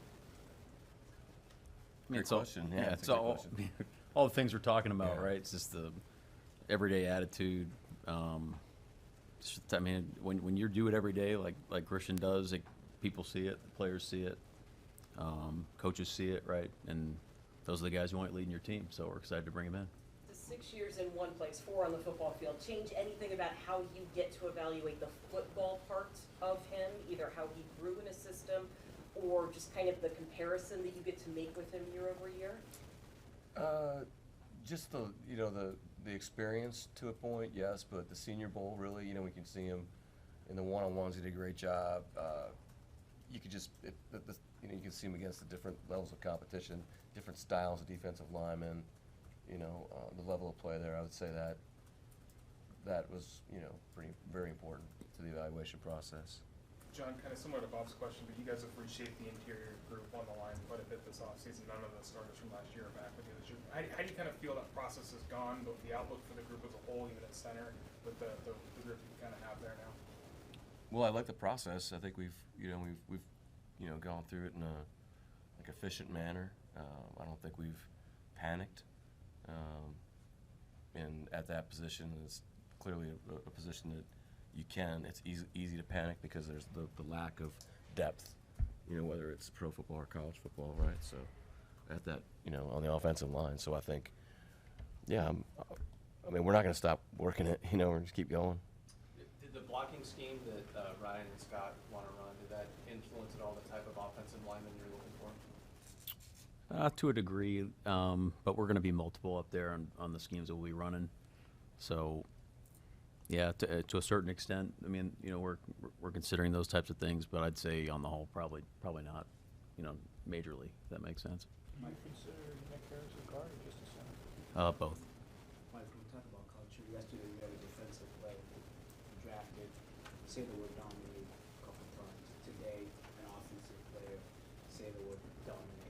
Did he? Great. Yeah, yeah. I've got it 2 or 3 times. But yeah, That's great. Keep saying it. But I mean, there's got to be some intentionality in what you all are creating and what you're looking to create here. Yeah, I think that's fair. You know, I think that's fair. Just a style of play that no one wants to play. You know, that's what we're aiming for. That's our standard of how we play football. And you know, if you want to play, you're gonna have to play a certain way. So those are the types of guys we're bringing in. Along those lines, Mike, we're all interested to see kind of your offensive identity. As you're evaluating a guard, would you say you have any slight preference towards the pass blocking versus the run blocking, or do you want the road grader? Like, when you watch a tape, what viscerally gets you when you watch a great block? I like the guys that knock them off the ball. That's me. You know, so we kind of figure out the rest later. But I think Christian brings that to the table. So that's the first thing I'm looking for. John, what's your kind of outlook for Olu heading into this offseason for you guys after the little bit he played last year, and kind of how you project to stick on Yeah, the side? Olu did a nice job last year coming in when he played. I mean, he came in the Detroit game, and Evan was injured, and he came in and, you know, went right down the field, continued to drive, and ended up scoring. And then, yeah, he did a nice job when he played. And, you know, it's a year of, you know, growth for him. But the same way we felt about him last year. He goes to Michigan. He's named captain in the spring, and he's smart, tough, reliable guy. John, what do you think of that draft call? Sorry? Call. I wasn't on it. Yeah, Todd did it. It was awesome. Yeah. When we like scouts do that, and did it again last year on Friday. Well, he was so passionate about him. Yeah, it's just awesome. Like, his initial report is like, you know, this guy's a Seahawk. Like, and that's, you know, in, I don't know, September, you know, so he just had so much passion for him. So yeah, it's fun to, it's a blast to be able to call people like that. So, and he's had a relationship with him, you know, Jason Barnes as well. Jason went in there and he did the school call, and those guys, they just always really liked him. So yeah, I'm not sure if Todd's been doing this since the West was won, and I'm not sure if he's ever been able to do that. So it was fun. John, you mentioned the run on the guard that had started the offensive lineman in the middle of the second round, early third round. You were Yeah. saying that you guys were considering trading up. Was going up to get Christian the main goal behind that? Ooh. Maybe I shouldn't have said that.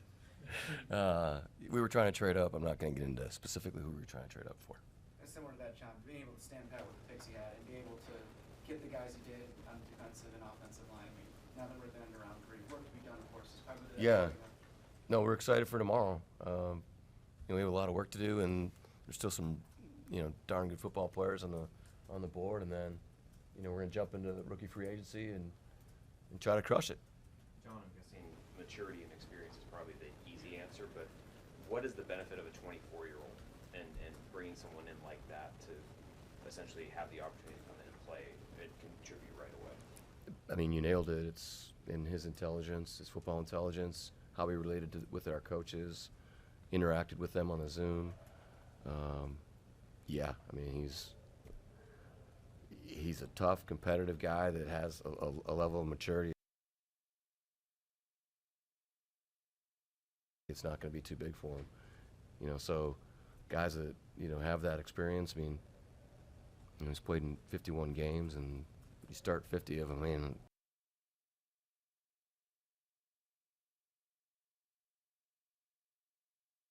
like, that's a lot of football. Mike, what's the dynamic of coaches on a Zoom call these days? Can you really get to know a guy, or are you excited to find? Well, the thing I like about how we did it is, you know, when you do it at the combine, it's only 15 minutes. Sometimes you'll supplement with another Zoom, but this gives us a little bit bigger opportunity to kind of dive into the football knowledge and like football character and kind of how they see the game, and their personalities get a chance to kind of come out and shine too. So I think the way we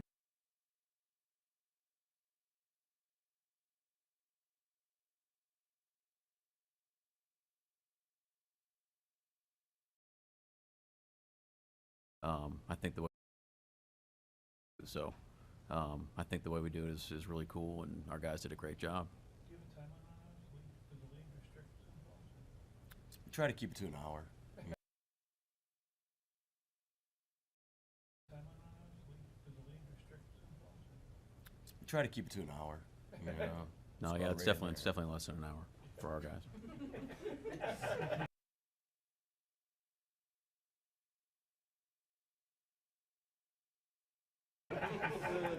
Thanks. Anything else? Thank you. Thank you.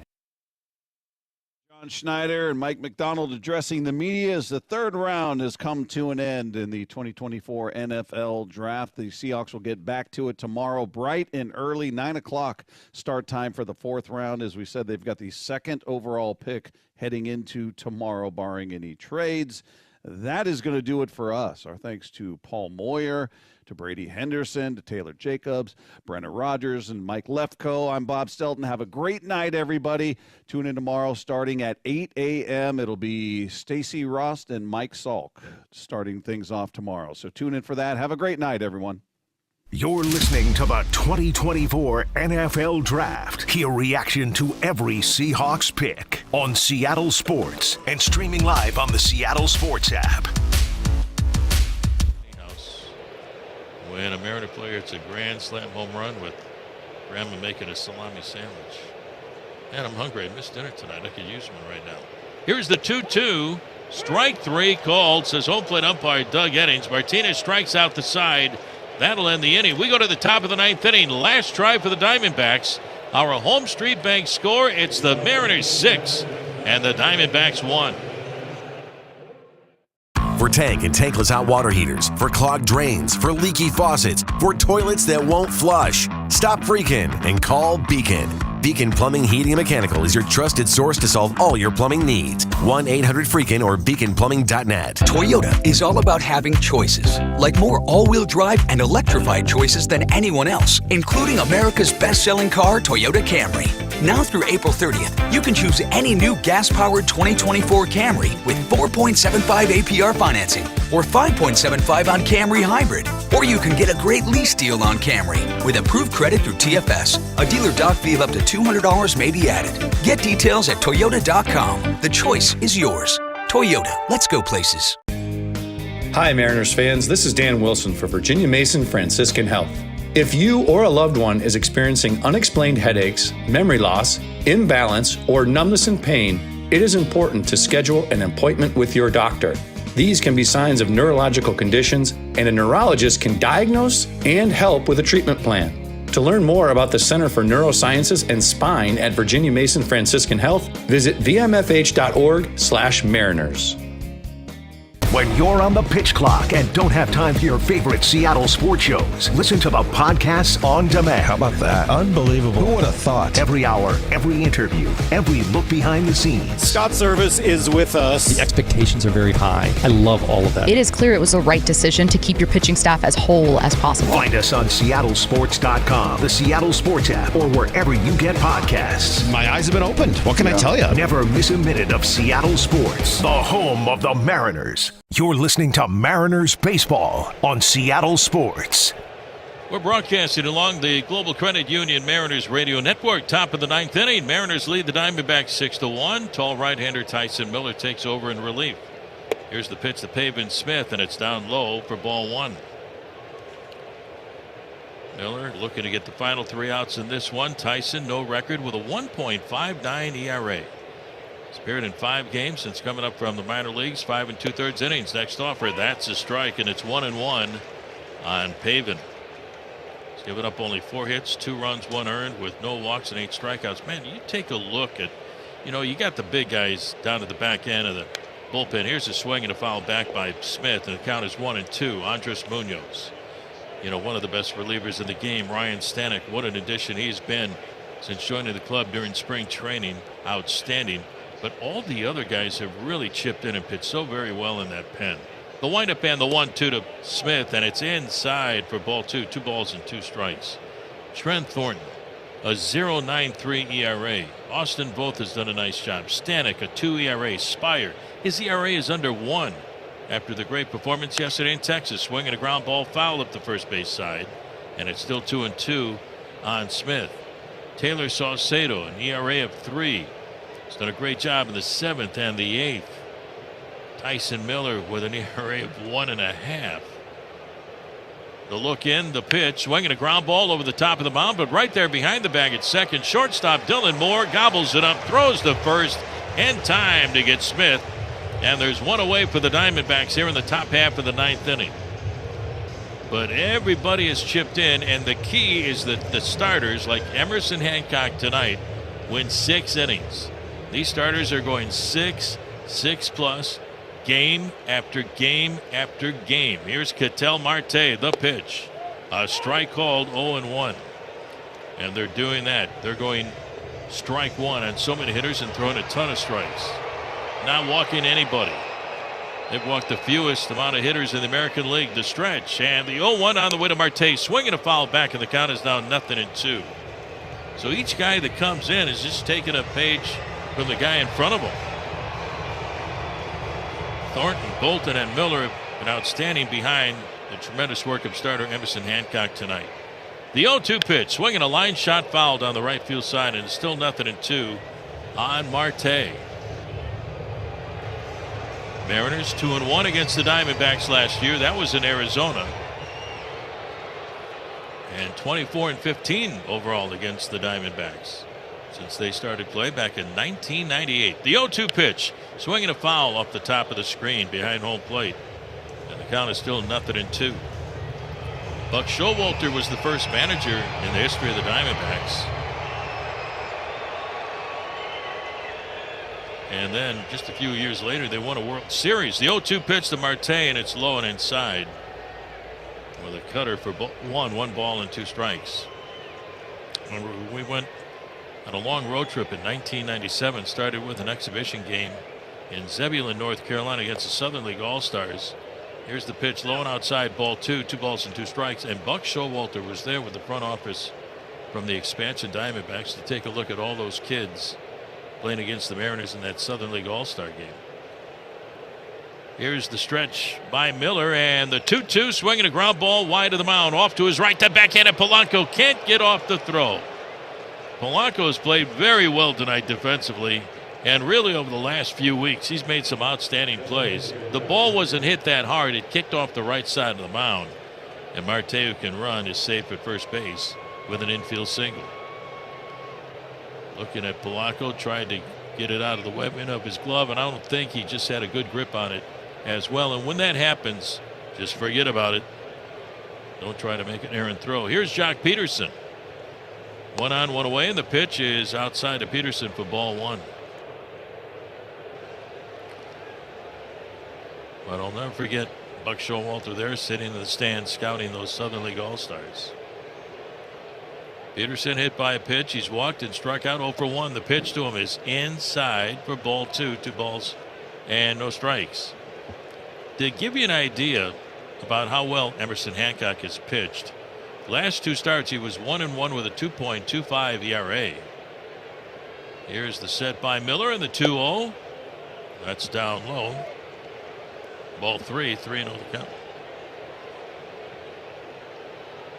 This is Cody Bolton. Cody Bolton is still out there.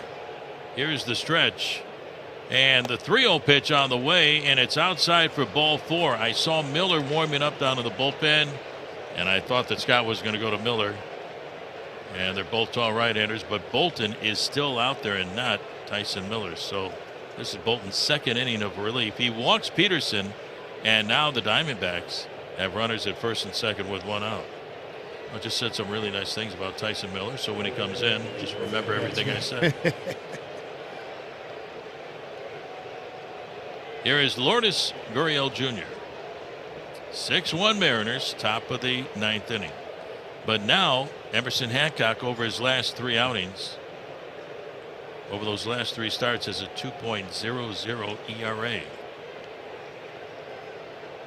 Bolton looking for a ground ball double play to get out of the inning. Here's the pitch on the way, swinging a pop-up instead. This works. First base line, coming down the line, foul territory. Ty France is there, and he makes the catch for the 2nd out of the inning. So 2 outs with 2 on, and now the Mariners 1 out away from their 14th win of the year. They started play on the top spot in the American League West, a half game in front of the Rangers, who won tonight, and now everybody on their feet here at T-Mobile Park. 2 on and 2 away, 33,900 and 97 here in the corner of Edgar and Dave. And here is Christian Walker. Bolton looking for the final out of the ball game, the stretch and the pitch, and it's a breaking ball for a strike. 0-1, the sweeper gets it in there. Bolton in with a sign from catcher Cal Raleigh. Marte on at second. Peterson the runner at first. 2 outs, 9th inning. The 0-1 pitch, check swing, it's a strike, and the count is now 0-2 on Walker, who's been disagreeing with home plate umpire Doug Eddings all night long, and this one was right on the corner. Everybody still on their feet. Mariners have won 9 of their last 13 games, 7 of their last 9. Bolton waiting. Walker now both feet inside the batter's box, and here we go. 2-on-2 away. The stretch by Bolton, and the 0-2 pitch way outside for ball 1. 1 ball and 2 strikes. Mariners with the long ball tonight. 3 home runs. Solo home runs, Josh Rojas, Mitch Garver, and a grand slam by Mitch Haniger. And the great pitching by Hancock and the bullpen. Runners their leads. The 1-2 on the way to Walker. It is low and outside, and it was, no doubt about it, ball 2. 2 balls and 2 strikes to count. Mariner pitchers tonight have really handcuffed the team that has scored the most runs in the National League and in baseball. The Diamondbacks. Runners their leads. Now the 2-2 on the way, and it's low and outside again. A little bit closer this time, but it was down. Ball 3. 3 balls and 2 strikes. Walker a tough out. Runners aboard. Bolton looks in, has a sign, looking to turn out the lights on the Diamondbacks. Here's the pitch, up and in. A check swing. Did he go? He lies flat on his back, and he didn't go. It's ball 4. But they wanted to take a look and ask the first base umpire if Walker went around as he tried to get away from a pitch way up and in. And now the Diamondbacks have the bases loaded with 2 outs. Walker walks. Peterson on at second. Marte, the runner, on at third with 2 down. And now time is called. Pitching coach Pete Woodworth going out to the mound. A 5-run lead. And now you have Eugenio Suarez up there. A couple of home runs on the year. He's batting .400 this year with runners in scoring position, Dave. Not looking for a storybook ending here for Mr. Suarez.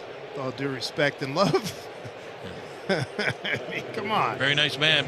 You want to get him out and win this ball game and get it over right here.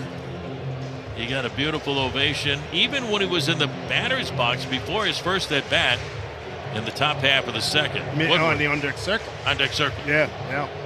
That was. I've never seen a PA guy do that with the dude on the on-deck circle. Bases loaded, 2 outs, and here's Suarez. The stretch by Bolton. He delivers, and it's inside on Eugenio for ball 1. And now the Diamondbacks have Marte on at third, Peterson on at second, Walker the runner on at first base. Bolton still looking for that 27th out. The 1-0 pitch, swinging a ground ball to third. 2-hopper, backing up Rojas. Toss across in time, and the ball game is over. The Mariners win it 6-1 over the Arizona Diamondbacks to take the opening game of this 3-game series. Mariners now 2 games over 500. Emerson Hancock was absolutely outstanding. 6 innings, and he picks up his 3rd win of the year to go 3-2. And the guys out there at second base doing their happy dance. A crowd of almost 34,000 fans tonight here at T-Mobile Park. The bullpen outstanding as well, and the Mariners did it with the long ball tonight. Home runs by Josh Rojas, jumping on Zach Gallen's first pitch of the game, a home run to right. Mitch Garver, a solo blast to left, his 2nd home run of the year. And Mitch Haniger giving the Mariners their first grand slam in the bottom of the 6th inning, his 3rd career grand slam, and the Mariners win it 6-1 over the Diamondbacks. So the Mariners continue on a roll. They have won 10 of their last 14 games. The Mariners still stay on top in the West by a half game of the Texas Rangers. Let's go down to the field and Shannon Dreyer. Shannon. All right, guys, I'm down with Mitch Haniger, who just gave us an absolute moment at the ballpark tonight. Before we get to the home run, talk a little bit about what we're seeing from the team right now. It sounds a lot more like what you guys were talking about at the beginning of the season and what you want to be, particularly offensively. Yeah, definitely. I mean, I think we're just staying the course. As an offense, you're going to go through ups and downs, and unfortunately, like, the start of the year wasn't great. It's not what we wanted, but sometimes you just got to keep pounding the pavement. You know, things will turn around, and that's what we're doing now. We're always going to pitch really well, play good defense, and now we're stringing together a lot of at-bats, so it's been good. You had some good at-bats that we saw, keeping an eye on Ty France right now. You had some good at-bats in that 6th inning, and another thing that you've talked quite a bit about is making the pitcher come to you. You're not wanting to do what he wants to do. It looked like we really saw that in that at-bat leading up to the slam. Yeah, it just goes down to preparation and knowing what he's trying to do to you, and then, hunting certain zones to try to combat that. So, yeah, big inning there, a couple walks, I think, to lead up to the grand slam. So it was great. That's good. It's good execution on our part. What were you looking for when it got to 3-2? I was thinking he would challenge me 3-2 with the fastball, no bases open, so got a good pitch and put a good swing on it. Did you know it was gone? No, never. No, that one obviously hit the top of the wall and went over, so I didn't know it was gone. I was hoping it would go. Sometimes the wind knocks it down, but luckily that one got out. You did acknowledge the bullpen. They get a little touchy when you don't. Yeah. You have to give them a little love now. Hey, you know what? That home run tied you for the 8th most in this building with Edgar and Ichiro. To be tied with two people like that in Mariners lore, what does that mean to you? It's awesome. I mean, yeah, those are great people, great players. I'd probably be a long ways away if they played here their whole career. Fortunately, they're at the Kingdom for most of it. So, but yeah, I mean, any time to be on a list with those guys is it's a blessing and it's awesome. You do hit well here. What is it about this building, and how does this work for you? Just comfortable. It's all I know, really. So, I played a year in Arizona, a year in San Fran, but most of my career is spent here at T-Mobile, and just try to keep it simple. I think that's the key to success. It's a great night tonight. Mitch, thank you. Thank you.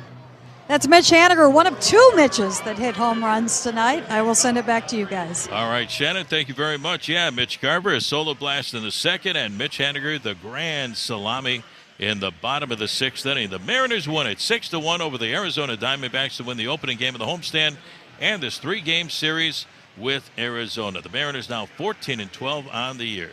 We'll be back with the Happy Totals right after this timeout. Tyler from Wendy's here. The best part of Wendy's new Cinnabon Pull-Apart is every part. Unlike mornings, which have no good parts, until now. Because with Wendy's new Breakfast Cinnabon Pull-Apart, mornings finally don't completely suck. And now that mornings have warm cinnamon sugar rolled dough and ooey gooey frosting, are they the best part of every day? Probably not, but you get the idea. Get to Wendy's today and get the best part in every bite with the new Cinnabon Pull-Apart. At participating U.S. Wendy's, Cinnabon is a registered trademark of Cinnabon Franchisor SPV, LLC. At the Emerald Queen Casino Event Center, Thursday, September 19th, the Marshall Tucker Band and special guest Jefferson Starship with countless chart-topping hits. Tickets at emeraldqueen.com. The Marshall Tucker Band and special guest Jefferson Starship, September 19th at Emerald Queen Casino, the entertainment capital of the Northwest. 21 and older, need gambling help? Call 800-547-6133 or visit emeraldqueen.com. I like my teacher because she helps me with my problems at school. No matter how old you get, you always remember that one great teacher. Hi, this is Rick Riz, inviting you to join WSECU in celebrating Teacher of the Week. This year, we're going to honor 24 great teachers with grants of $500, plus $500 for their schools sponsored by WSECU, the credit union for Washington. Nominate an exceptional teacher now at mynorthwest.com/teacher.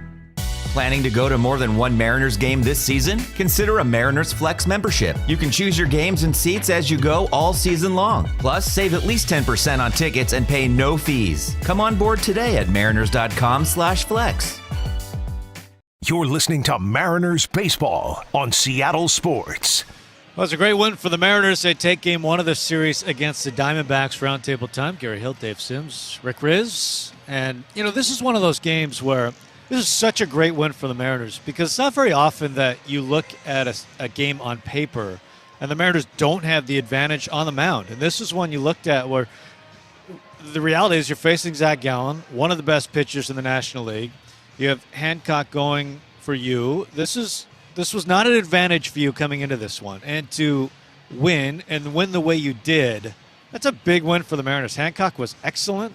We saw the slug again, but this is one that you can really feel great about, especially starting what's a tough homestand against two really good teams? Yeah, no doubt about it. And adding to the fact that Gallen was on the mound, the number one scoring team in baseball. Yeah. So you add that to it. And that kid turned in a very good performance, back-to-back outstanding performances. And the Mariners, again, get just enough hits. It wasn't the overwhelming shot was the grand slam by Mitch, but they played really good defense. I thought Polanco had a heck of a game at second base. I thought he was outstanding. So a lot of good ingredients in this game. A couple things about Emerson Hancock. When he pitches, your defense is ready because he puts the ball in play, and it's usually on the ground. The double plays behind him got him out of some trouble. But in his last 3 starts, he has a 2.00 ERA.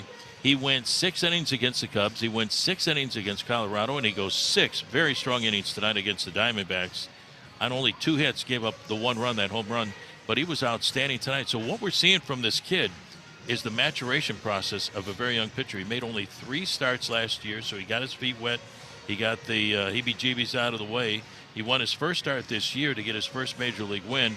We're seeing this kid really grow up right in front of our eyes, and he's old school. He pitches down in the strike zone. He'll show you up in the strike zone with the fastball to elevate your eyes, and then he wants to get you out down in the strike zone, and those ground balls, 3 double plays early in the game really helped him out. Meanwhile, Brian Wu is working his way back and could be here before you know it. Well, it's really exciting. I think, for me, Hancock is giving them more than I expected. No doubt. He's especially the last couple times, he has been excellent. And you look at this rotation as a whole, this should not be taken for granted. The last 14 starts for this Mariners rotation, the starter has gone at least 6+ innings, has allowed 2 earned runs or fewer in 12 of the last 14. In the last 14 starts, the Mariners rotation has an ERA just over 1.5. It is ridiculous what we've seen. They've been so good, one guy after another. That's the kind of stuff that, you know, I can remember in my baseball youth. You look at other teams with great envy and like, man, I'd like to do that one time. And here it is. It's happening right here for us. It's great. Yeah, one guy after another, last 13 games. Now the last 14 games, 13 quality starts with a 1.59 earned run average. That's unbelievable, and the starters have gone 9-3 during that span. So they're able to set up the roles for the guys down in the bullpen. Okay, Scott and Pete goes, okay, now I can use Thornton here. I can use Spire here against tough lefties. Everything sets up so well for the guys in the bullpen because these guys are going deep. It's just one after another. You mentioned Wu coming back too, which would be great. But you know Hancock, if Wu comes back in the rotation, you know Hancock will be needed again at some point during the course of the season. And, well, you feel real good about that. Yeah, he stepped up. He obviously had the jitters his first couple. These last 2, his poise level was fantastic. It was like a 5-year dude. Yeah, his heartbeat was outstanding. You know, somebody got on. Okay, no problem. And you got to give those guys credit, turning those double plays, you know, Moore and Polanco all night long up the middle. And by the way, when the Mariners scored first, and how about Josh Rojas ambushing Zach Gallen's first pitch of the game for a home run to right field, and just like that, the Mariners had a 1-0 lead. When the Mariners scored first, they're now 12-3 this year. Yeah, a couple former Diamondbacks hitting home runs in this one against the Diamondbacks. Rojas, you know, had to feel pretty good about that one as well. And he continues to turn in strong play at third base. Yeah, they're getting good play at third base overall. A lot of things going right for the Mariners right now as they take out the Diamondbacks here in Game 1 of the series. We'll continue with more right after this. It's Chevy truck season, and there's no better time to do what you do best. No better time to get the job done in a Chevy Silverado with best-in-class standard torque and a TurboMax engine with a 5-year, 100,000-mile limited powertrain warranty that outlasts both Ford and Ram. So kick off whatever your thing is season right, because it all starts with a Chevy truck. See your Northwest Chevy dealer. Based on latest competitive data, excludes other GM vehicles, whichever comes first. See dealer for limited warranty details based on Ford and Ram 5-year, 60,000-mile warranty on gasoline engines. Hi, Rick Riz here. Do you need a new roof but aren't sure who you can trust? Call 3 Tree Roofing. A proud family-owned business, 3 Tree Roofing brings meticulous attention to detail to every roofing project. From your initial phone call to your free on-site estimate to the installation itself, you'll appreciate our outstanding value and unmatched craftsmanship. So call 3 Tree Roofing at 206-312-ROOF for a free roof replacement quote. That's 206-312-ROOF. 3 Tree Roofing, your Puget Sound roofing experts. The chance of finding Bigfoot in the wild is slim. The chance of winning a Miller Lite varsity-style jacket while enjoying a great-tasting 96-calorie beer? Slightly better. Visit MillerLite.com/Bigfoot to enter. No purchase necessary. Starts 4/9/2024. Ends 8/30/2024. Residents of Alaska, Idaho, Oregon, Washington, 21+. Official rules at MillerLite.com/Bigfoot for free entry method, odds, and restrictions. Sponsor Molson Coors Beverage Company USA, LLC, 250 South Wacker Drive, Chicago, Illinois, USA, 60606. When the hot water needs to be hot, when the drain needs to drain, when the toilet needs to flush, you need to do two things. Stop freaking and call Beacon. Beacon Plumbing, Heating, and Mechanical. On call and there when you need them most. 1-800-FREAKIN or beaconplumbing.net. You're listening to Mariners Baseball on Seattle Sports. Mariners win first game of the series 6-1 against Arizona. We'll have a moment. Let's pause for station identification on the Global Credit Union Mariners Radio Network. This is Mariners Baseball on Seattle Sports. Take every game with you on the go by downloading the Seattle Sports app. 710 KIRO AM Seattle and KIRO FM HD2 Tacoma, the home of the Mariners. 6-1 Mariners as we take a look at the box score here. 6 runs, 5 hits, M's, 1 run, 3 hits, Diamondbacks. Hancock, 6 innings of work, just 2 hits allowed, 1 run, 2 walks, 4 strikeouts. For the Mariners, all about the long ball. Rojas, his second of the year. Garver, his second. And Haniger, a grand slam, his 4th home run of the season. Good stuff. Mariners get the win 6-1 over Arizona. We'll come back with more right after this. Fred Meyer always gives you savings and rewards on top of our lower-than-low prices. And when you download the Fred Meyer app, you can enjoy over $500 in savings every week with digital coupons. Plus, you can earn fuel points to save up to $1 per gallon at the pump. And with a Boost membership, you'll save even more with double fuel points and free delivery. So you can always save big every day with our savings and rewards. Fred Meyer, fresh for everyone. Savings may vary by state. Restrictions apply. See site for details. Well, my phone's out of storage, and I'm still stuck paying it off. I got you. Go to T-Mobile. They'll pay off your old phone and give you the awesome new iPhone 15 with tons of storage on them. Nice. Talk about an upgrade. Right now, switch to T-Mobile, and we'll pay off your old phone up to $650 and upgrade you to the awesome iPhone 15 on us. Pay off via virtual prepaid card in 15 days. Up to $830 off new phone via 24 monthly bill credits for well-qualified plus tax. Contact us before canceling to continue bill credits or credit stop and balance and required finance agreement due. Terms and eligibility at T-Mobile.com. Bigger, better, and clearly the best in the Northwest. Hundreds of beautiful rooms and suites. Rooftop dining at Smoke and Cedar. And the best gaming in the Northwest. It's all waiting for you at Muckleshoot Casino Resort. Muckleshoot. BECU. You've heard the name, seen the letters. But what does BECU stand for? Simply put, not-for-profit BECU stands for people. For charting your own path. For choosing what's right for members instead of what's profitable for someone else. Because they are the reason our credit union exists. So we do everything in our power to help them reach their financial goals. BECU. Power in people. All Pacific Northwest residents are eligible to join. Federally insured by NCUA. You're listening to Mariners Baseball on Seattle Sports.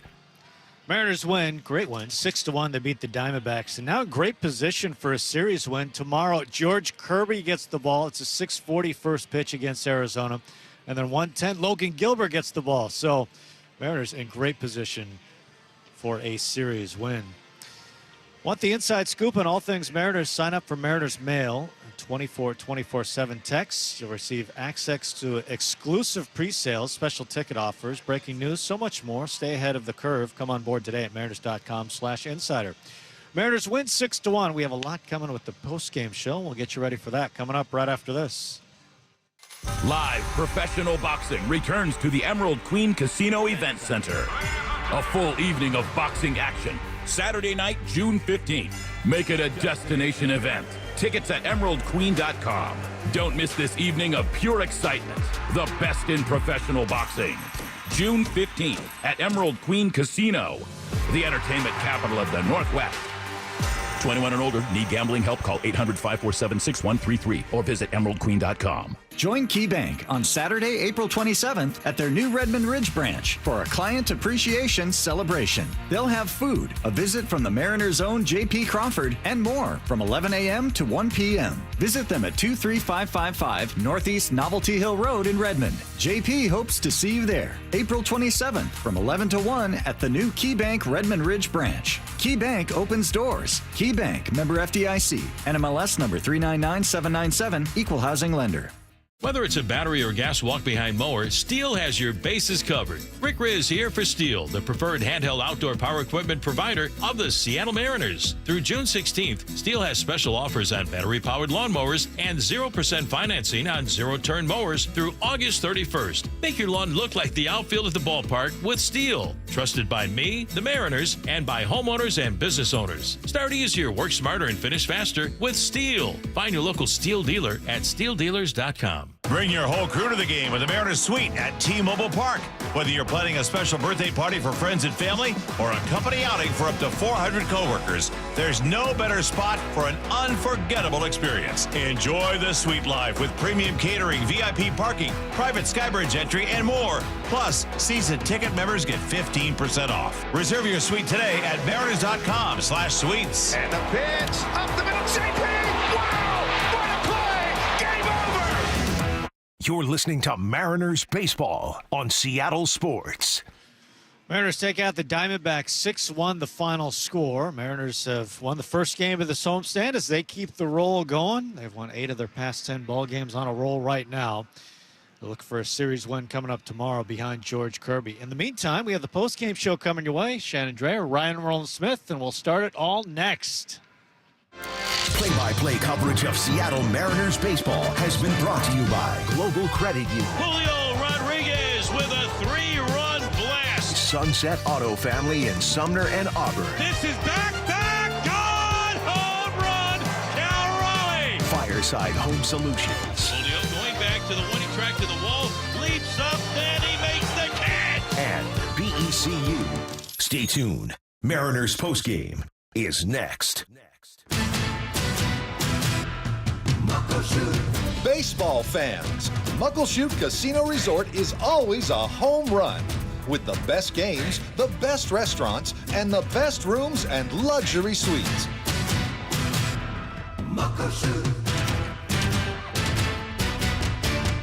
Muckleshoot Casino Resort. Bigger, better, and still the best in the Northwest. Muckleshoot. Fred Meyer always gives you savings and rewards on top of our lower than low prices. And when you download the Fred Meyer app, you can enjoy over $500 in savings every week with digital coupons. Plus, you can earn fuel points to save up to $1 per gallon at the pump. And with a Boost membership, you'll save even more with double fuel points and free delivery. So you can always save big every day with our savings and rewards. Fred Meyer, fresh for everyone. Savings may vary by state. Restrictions apply. See site for details. WSECU is proud to be the credit union for Washington. As a cooperative, we understand the value of teamwork by working together with members and communities all across our state, north to south, east to west. We span mountain ranges, not for profit, but for people, because relationships matter, and banking is better when it's better for everyone. We're WSECU, the credit union for Washington. Join us. Together, we can feed our neighbors who need it most.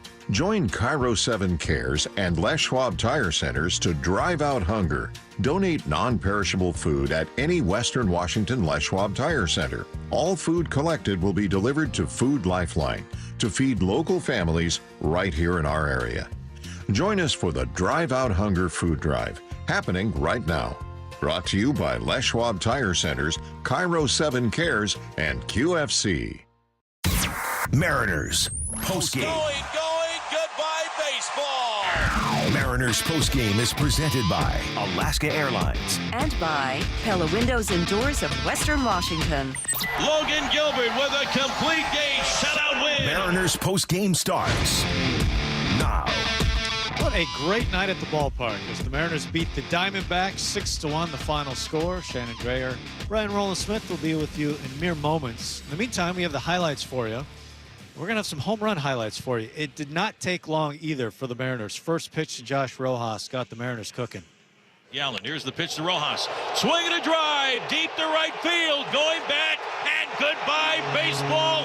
Josh Rojas hunting the first pitch from Zach Gallen, and he rides it into the lower deck in right field. Home run number 2 on the year for Rojas as he stings his former ball club. And the Mariners, just like that, have a quick 1-0 lead here in the bottom of the first inning. What a shot by Rojas. That's a fun way to start, and then Mitch Garver would make it 2-0 Mariners. Pitch to Garver, swinging a high drive, deep to left field. Down the line, stay fair, and this one is gone. Goodbye, baseball. Just fair inside the foul pole, out by Edgar's Cantina. Mitch Garver with his second home run of the season. The only question whether or not that thing was going to stay fair, it did. And Mitch Garver, home run number 2, giving the Mariners a 2-0 lead here in the bottom half of the second. Man, that's got to feel good for Garver. Yeah, 2-0 lead, and Emerson Hancock pitched really well. He was making those 2 runs stand. Here's the 2-2 to Peterson. Swing and a miss, struck him out. 94, top of the zone. 4th strikeout for Emerson Hancock. Yeah, he allowed just 1 run in 6 innings with those 4 strikeouts. He was impressive. And then Mitch Haniger gave the Mariners a little breathing room with a slam. And the 3-2 pitch to Haniger. Swung on. Fly ball deep left field. Going back. It's headed toward the pen. It's going. It's going. It's gone! A grand slam by Mitch Haniger. And he indeed blows the doors off of this place.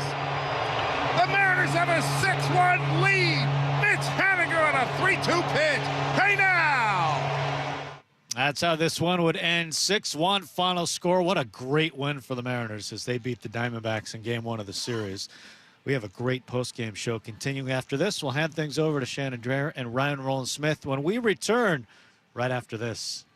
I'm Rick Griffin. I was the head athletic trainer for the Seattle Mariners for 35 years. I found out I had prostate cancer on opening day 2017. Rick took charge of his treatment. I had a friend who had prostate cancer, and I saw the side effects, and I thought there had to be a better way. He chose Fred Hutchinson Cancer Center proton therapy. It was much easier than I thought possible. If I had to recommend proton therapy, I absolutely would. Rick chose proton therapy. Find out why at seattleproton.com. At the Emerald Queen Casino Event Center, Thursday, September 19th, the Marshall Tucker Band and special guest Jefferson Starship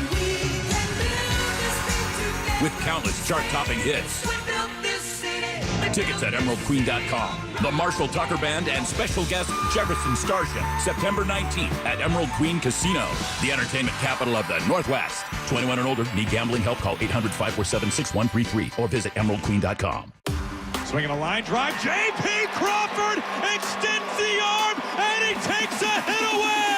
A Mariners game at T-Mobile Park is the perfect place to meet up with friends. There's great spots for hanging out like the T-Mobile Pen and craft beers for days. So whether it's just you and your bestie or you and your entire crew, there's no better way to spend a day. Unless you could be on a tropical beach with the ocean breeze in your hair. That might be better. Nah, baseball rules. Line drive, right field, ball game over. Cal Raleigh, hero again. Mariners baseball, Triton's up. Don't miss his weekend series against the Diamondbacks. Tomorrow, the Mariners are throwing it back for 90s night. And if you're one of the first 10,000 fans through the gates, you'll head home with a sweet new neon hat. Then Sunday is Little League Day with all kids 14 and under scoring a Cal Raleigh poster. Get your tickets today at Mariners.com. Hey, it's Les Schwab Tires. Right now, save up to $80 instantly, plus $50 with financing for a total of $130 off a set of 4 select tires. Our spring tire sale is a gift to say, congrats, you made it through winter. Now you can swap out those winter tires for a fresher set at a lower price. Book an appointment online today. Les Schwab Tires, ranked #1 by Forbes for customer service and auto repair and maintenance. Limited time offer while supplies last. Terms and conditions apply. See leschwab.com/sale for details. Add Home Street Bank to your lineup card this season. Whether you're starting a family, buying a home, or nurturing a growing business, they'll help you navigate life's biggest milestones. And they've been doing it with a smile for over 100 years. Look no further than Home Street Bank for all your home loan, personal, and business banking needs. Go to homestreet.com/team. Again, that's homestreet.com/team. Member FDIC, Equal Housing Lender. All loans subject to approval. 300 pounds. That's about how much food the average person in the state of Washington wastes each year. Wasting food also wastes money, water, energy, labor, transportation, and more. G. Scott here. If we use food well, together we can accomplish the goal of reducing food waste by 50%. Use Food Well as a roadmap to reducing food waste with simple tips and tricks we can all use. Visit usefoodwell.org today. Brought to you by Safeway and the Department of Ecology. Well, my phone's out of storage and I'm still stuck paying it off. I got you. Go to T-Mobile. They'll pay off your old phone and give you the awesome new iPhone 15 with tons of storage on them. Nice. Talk about an upgrade. Right now, switch to T-Mobile and we'll pay off your old phone up to $650 and upgrade you to the awesome iPhone 15 on us. Pay up via virtual prepaid card in 15 days. Up to $830 off new phone via 24 monthly bill credits for well qualified plus tax. Contact us before canceling to continue bill credits or credit stop and balance and required finance agreement due. Terms and eligibility at T-Mobile.com. You're listening to Mariners Baseball on Seattle Sports. Gallen, here's the pitch to Rojas. Swinging a drive deep to right field. Going back and goodbye baseball. Josh Rojas hunting the first pitch from Zach Gallen, and he rides it into the lower deck in right field. Home run number 2 on the year for Rojas as he stings his former ball club. And the Mariners, just like that, have a quick 1-0 lead here in the bottom of the first inning. What a shot by Rojas. How about that? I mean, what a way to start a game. And it's you get the injury news today, and we'll get all of the updates a little bit later. And you find out that, yeah, you're looking at JP is obviously going to be out for a little while. And all of a sudden you flip Josh Rojas from 9th to top of the order. A little flair for the dramatic with his former team on the other side. First pitch gone. And that's his 5th leadoff home run, which really kind of surprised me. That's actually a lot of leadoff home runs. Yeah, he's hit in the leadoff spot quite a bit in his career, right? I looked it up, and I think it's like 150 at bats. Okay. So he has hit there. I think we haven't quite. I've said all along since the trade. By the way, I'm Shannon Dreyer. That's the Aussie right there. If you don't know, jumped right in. Yeah, welcome to the show. That obviously is Ryan Roland Smith.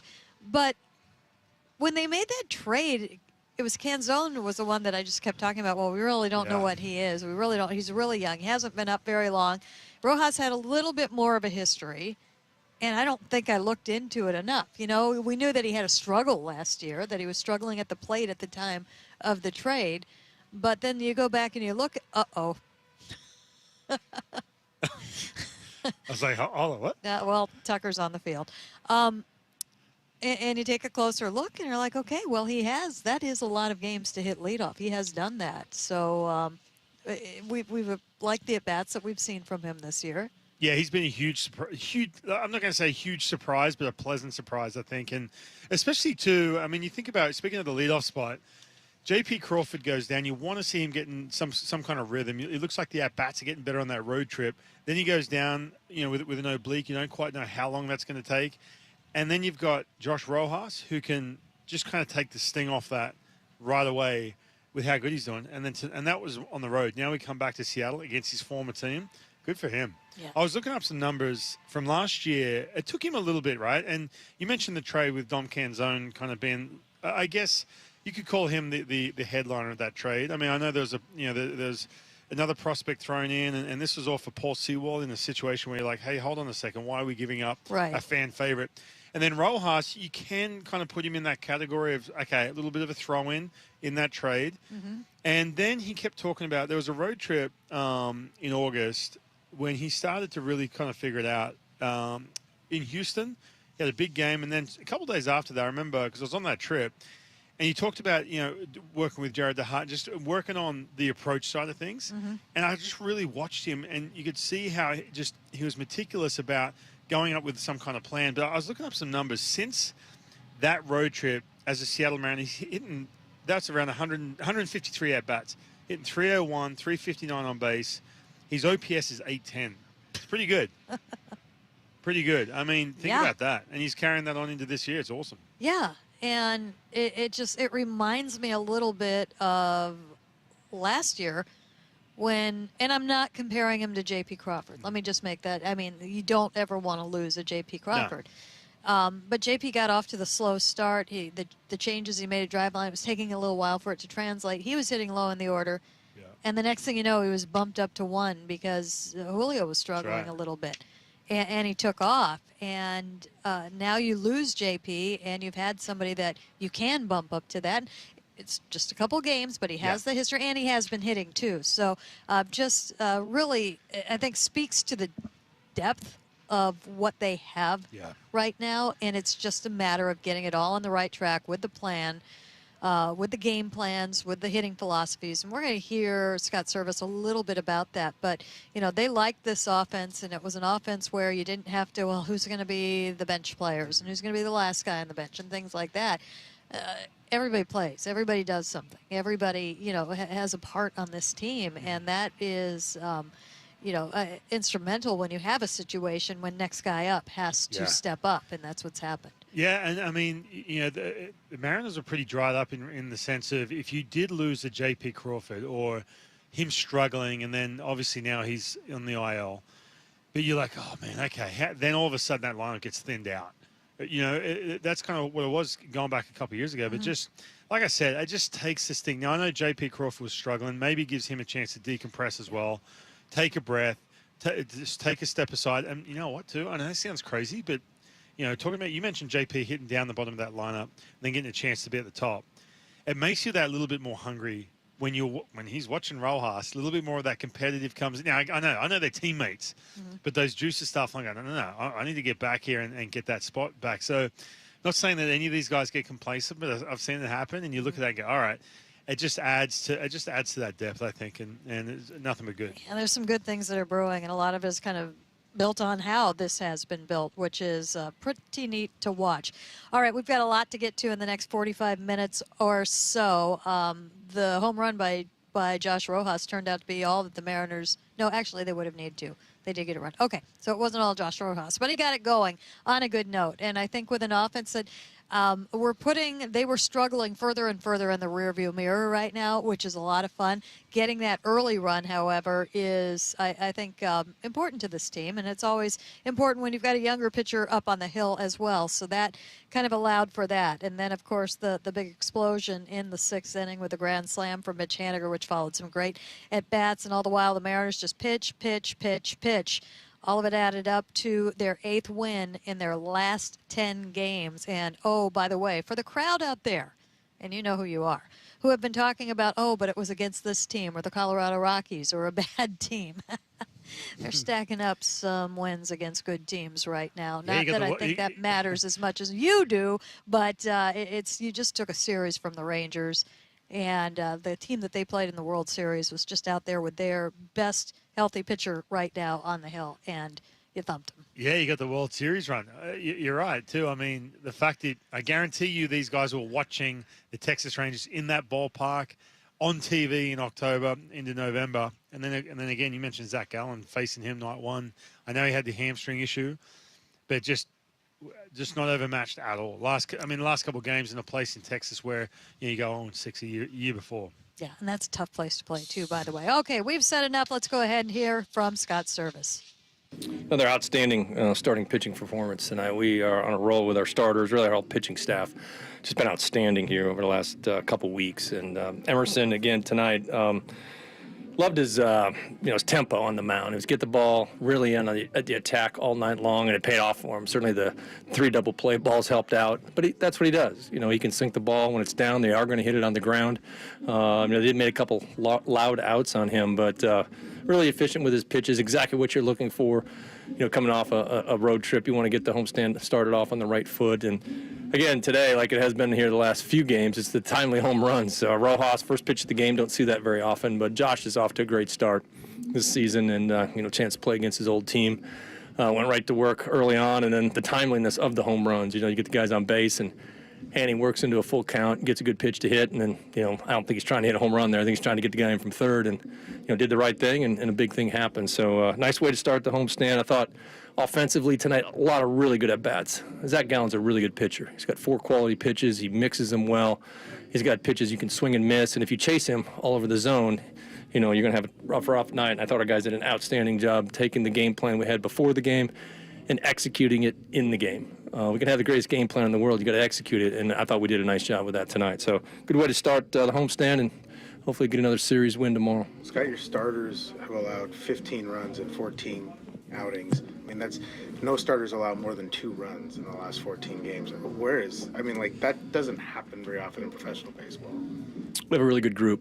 Obviously, they're very talented. I give a ton of credit to our pitching coaches, our whole pitching department. Our guys do a great job staying in tune with our players and not afraid to continue to add things to what they can do out there, how they're using their pitches, different pitches, how we're game planning the opponent. It's just outstanding, and can't give enough credit to our catcher, understanding what he does and his feel for the game behind the plate to get the most out of those guys, when to stay with the plan, when to jump off the plan. Cal has been fantastic. So as talented as the guys are on the mound, the people behind the scenes, certainly our pitching group has really helped them out. And the guy putting the fingers down there used to be the fingers, now pushing the buttons, is really, really good. So we need to keep it rolling. That's how we're built. We know that. We're at our best when we're pitching like that and getting the timely hits. Scott, just how different of an offense are you when you're hitting the home run ball? You're 11-5 when you hit a home run. Yeah, everybody's different when they hit homers. And we have hit some here recently. That's what we need to do. Again, the home runs are great. The most encouraging thing for me tonight was only struck out like 6 or 7 times tonight, which is really good. A couple of those were late against an outstanding guy who pitched out of the bullpen for them, throwing 100 miles an hour. So as long as we stick with that approach, keep the ball, putting it in play, good things are going to happen to us, and then you will run into your home runs then, when you do that. Scott, executing the game plan, are you seeing that more consistently now here these last 10 days, 2 weeks, and what does that look like up and down the line? And we are executing the game plan. We have very simplified things with our players and make sure everybody understands what's the team approach tonight. And if you get not just 2 or 3 guys buying into it, but 7 or 8 guys, it's really hard to get all 9. There's only gonna have 1 or 2 guys in the lineup maybe not seeing the ball great, but if you get 7 or 8 guys buying into that, you're going to have good results. So again, credit to our coaching staff, understanding where we were here 10 days, 2 weeks ago, and needed to make an adjustment, and we did. And we've getting really good results from that. Again, we're going to have to continue to make those adjustments. That's what the Major League season is all about. Scott, Mitch was grinding a little bit on the road trip, and you always say you have to earn your fastballs. He kind of earned that one there. He didn't give in to McGuff on the splitters and forced him to kind of go back to have to throw him a fastball in that situation. He really did. And Haney didn't have a whole lot of luck in Texas. He hit some balls hard that were caught. But, in those spots, that's who you want up there. That's why he hits in the middle of a lineup in the big leagues for a long time, been very successful. You have to work your way through at bats until you get your pitch. He got it, and he did exactly what he was hoping to do. He's just hoping to get the run in, hit a fly ball, and got a little bit better than that. So, again, I'm really, tonight, I certainly appreciate the starting pitching and what it does for us. It gives us a chance to win every night. But keeping our offense moving in the right direction is really key because we haven't even scratched the surface yet. And I think how good we can be offensively. Home runs help, but again, when everybody's doing the right thing up and down the lineup, it makes a huge difference. A lot of love for Gino tonight, the guy you got at third base tonight, who offered you guys a really nice spark here early this season. What have you learned about him since you guys acquired him? What has he meant to you guys? I think Josh is, we knew when we acquired him, his baseball IQ is very high. He understands what he's doing. He understands who he is as a player at the major league level, and that's the biggest thing. What are his strengths? What are my weaknesses? He's done an outstanding job at third base defensively, and I know coming into the season, moving on from Gino, and Gino was so good defensively, we really, credit to Perry Hill there, just grinding away at those guys and understanding that, what it looks like in March or April, it's going to look a whole lot different in July and August. It takes time. Fortunately for us, it's happening here pretty quick. But he's made the plays defensively, and what he's added offensively has been a big shot in the arm with JP being out here recently. And that was Scott Service. A lot that he said there, Ryan, but the one thing that jumped out at me the most said, we haven't even scratched the surface of how good I think this offense can be. For sure. And you still have a couple underperformers too, with that offense. I just, again, obviously going back to the pitching, when you have that kind of platform, it just takes that pressure off in regards to having to come up big, having to put together a 3 or 4 run spot early in the game to feel like you're in it. It just makes such a difference. But no, offensively, I mean, man, there's so much to like. And I even think too, like you go back to some of these games on the road, even in Texas, with the middle of the order, they might go over, but the at-bats are just different too. There was an at-bat Mitch Haniger had against Urena in Texas. And I was watching it grounded out. But slider, then he expanded the strike zone, 0-2 right away, swing and miss, pulls it to 3-2, 6 pitches later, then all of a sudden there's an out. As opposed to, oh man, all of a sudden we've got runners on, ground ball in 2 or 3 pitches. Little things like that, man. They can just make such an impact. And then obviously on top of that, you're starting to see some of the results, putting up some hefty some run totals. So it's good to see. It is good to see, and it's good for them to see as well. There was definitely some frustration early on, and now they've seen it. They've seen what works. And, it's not just Scott that has said that. I talked to Ty France on the field yesterday. Yes, that was yesterday. Coming off the field in Texas, and he said, we're still not there yet offensively. Right. I mean, they're talking to each other about that, too. So there's a lot of confidence in what they can do and the ability that or the talent that they have, I would say. And I love saying, Mitch Garver's kind of that, I'm not going to say that last piece to come along, but just watching him slowly but surely just starting to make better contact and to make more of an impact and just do better he smashed the fastball last year in 2023. Mm-hmm. You look up some of the numbers like, wow.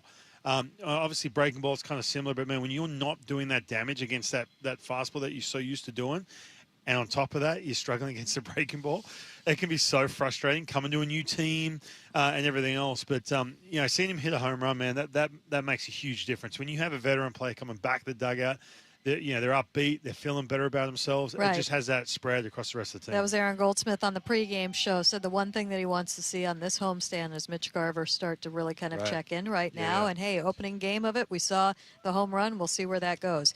Where we go next is we're going to hear from the clubhouse. We'll hear a little bit from Mitch Haniger, a little bit from Josh Rojas, and Emerson Hancock. Yeah. He did it again tonight as well. That all adds up to what was a very, very nice Mariners team win, 6-1 over the Diamondbacks. With that win, the Mariners fans can receive a free bagel with the purchase of a sandwich on the menu at all 4 Blazing Bagels locations. Visit BlazingBagels.com to find a location near you. So we're going to hear from the clubhouse as the postgame show continues on the Global Credit Union Mariners Radio Network. Traffic backups are inconvenient, but if your pipes are backing up at home, that's bad. There's only one cure for this pesky problem: the experts at Beacon Plumbing, Heating, Septic, and Mechanical. Trust them to clear your clogs. Stop freaking and call Beacon. 1-800-FREAKIN. When you decide to sell your home, don't settle for a good agent. Go for a great one. Go for a Weichert agent. A Weichert agent looks at you as a partner, not a transaction, and will work day and night to get you the results you're looking for. Your Weichert agent is backed by the Weichert brand with over 50 years of experience. Weichert agents have guided thousands of buyers and sellers through every facet of home ownership. Don't settle for good, go for great. Work with a Weichert agent. Each Weichert franchise office is independently owned and operated. Hey fans, Optum is here. As the official primary care partner for the Seattle Mariners, they're proud to be caring for the home team and keeping Washington healthy. Optum delivers highly rated primary and specialty care from top local doctors at more than 45 Puget Sound locations. From OBGYN and family medicine to surgery, orthopedics, and gastroenterology, they'll cover all your bases with exceptional care. Optum is here for you. Learn more at OptumIsHere.com. That's OPTUM is here.com. Hi, everybody. Rick Riz here. When considering a Volvo, people should come to Sandberg Volvo in Linwood for a great experience and state-of-the-art dealership. They've got an incredible selection of new and pre-owned Volvos with every make and model available, and Sandberg Volvo is the only Excellence Award winner in the entire Pacific Northwest. Come enjoy valet service, free towing, and lifetime warranty on parts and labor with any service visit. You'll come in as a friend and leave as part of the family. Visit Sandberg Volvo in Linwood or SandbergVolvoCars.com. Listen throughout the week to the Mariners Player Spotlight. I give props to Jerry and Justin. They did a great job bringing in these good group of guys. Ever since I got here, I want to win a World Series in Seattle, and this city's starving for another winning team. On Seattle Sports and the Seattle Sports app. Looking for a great night out? Snoqualmie Casino's just the place to go to unwind and have some fun. It's Mike Salk here. Only 30 minutes from Seattle, Snoqualmie Casino's got it all. Lots of exciting table games, tons of slots, sports, restaurants, entertainment, plus the views, too. Come check out the breathtaking views of the Snoqualmie Valley and Mount Si. So no matter if it's checking out sports with your buddies or a date night, make sure you're checking out Snoqualmie Casino. Go to snocasino.com for all the details. It is Seattle's closest Snoqualmie Casino. Please game responsibly. Heard about McClendon Hardware's installation services? For nearly 20 years, Puget Sound homeowners have counted on McClendon Home Services. Their licensed, bonded, and insured professionals do it all, from installing decks and garage doors to water heaters and more. This month, McClendon Home Services is offering 5 energy-efficient Milgard Styleline V250 windows with installation for just $25.99. Now's the time to upgrade and save. Trust McClendon Home Services. Call 888-404-4647.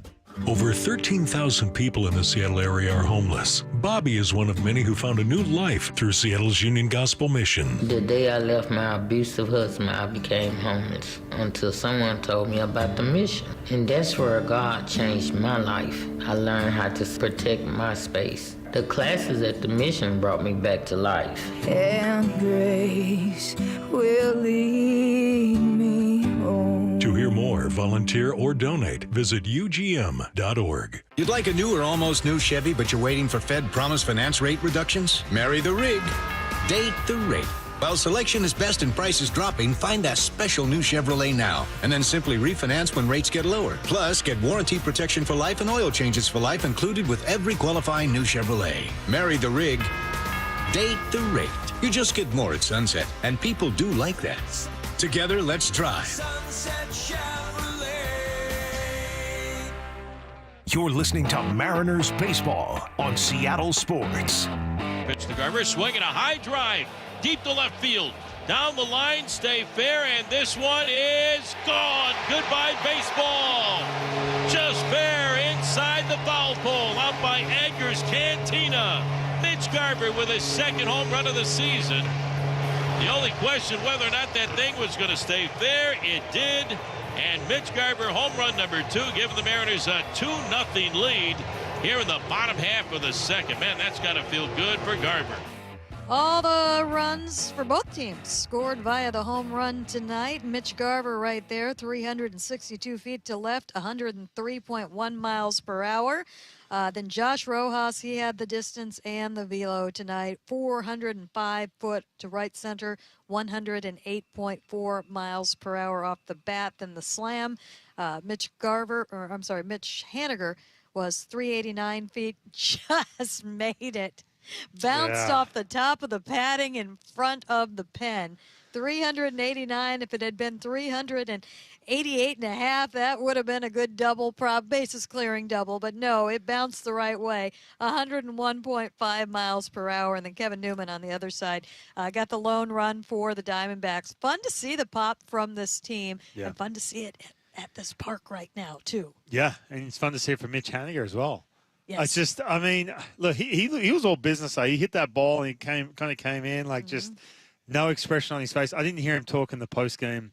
Yeah, but I'm like, hey, dude, you having a good time here, right? You happy to be back? Like, surely? Look at this grand slam. You know what the reward with Mitch, and it's there, is the little smile that he'll have when he answers a question. Yeah, he's not all, it's not all out there, but you'll get that little smile and that little laugh. And there's a little bit of air around him that's just a little bit looser, a little bit more relaxed. And it's neat. He's in a good place. And it kind of got me when I asked him down on the field in the walk-off interview, because he's hit well here. And obviously a lot of people don't, if you haven't heard, or are afraid to hit here. And he said, it's all I've known. Yeah, basically, he said, I was with the Diamondbacks for a short amount of time. I was with the Giants for a little bit. But this is where I've it's what I've known. This is where I've grown up. And I was like, oh, wow, yeah. This is also a place he earned himself an all-star appearance. Also a place he hit 39 home runs one year and kind of had that breakout. So, yeah, you're right. It is kind of crazy. But, again, I just love it when he's caught out in front, way out in front of that ball just backspins. And even wasn't like – it was a 3-2 pitch middle in. And to me it looked like – I'm like, oh, there's no way. And that ball just kept carrying all the way out to that key bank, whatever it was. I'm sitting there going, hey, no fan interference here, please. Like oh in no, Denver. it was in the pen. It would have been pen No, interference. I meant pen interference. In other words, like anyone reaching over. Oh, they'd get tackled if they did that. I think if that happened. But just a great thing to see in the at bats there too. You had a reliever who had to warm up on the field, and they were just staying away from anything low. I think you had that splitter and the breaking pitch, and I think the plan was pretty clearly if it's low, probably don't offer at it until you have to. And by the way, not get it. Just on the reliever warming up, that is the worst, by the way. That is the worst. I mean, if you're an offensive team, you should be salivating. I've had to do that before a couple times. Yeah. Like come in, like my role with the Mariners when I first got up was like kind of that mop up, and I was like, oh. Wop. Yeah, thank you.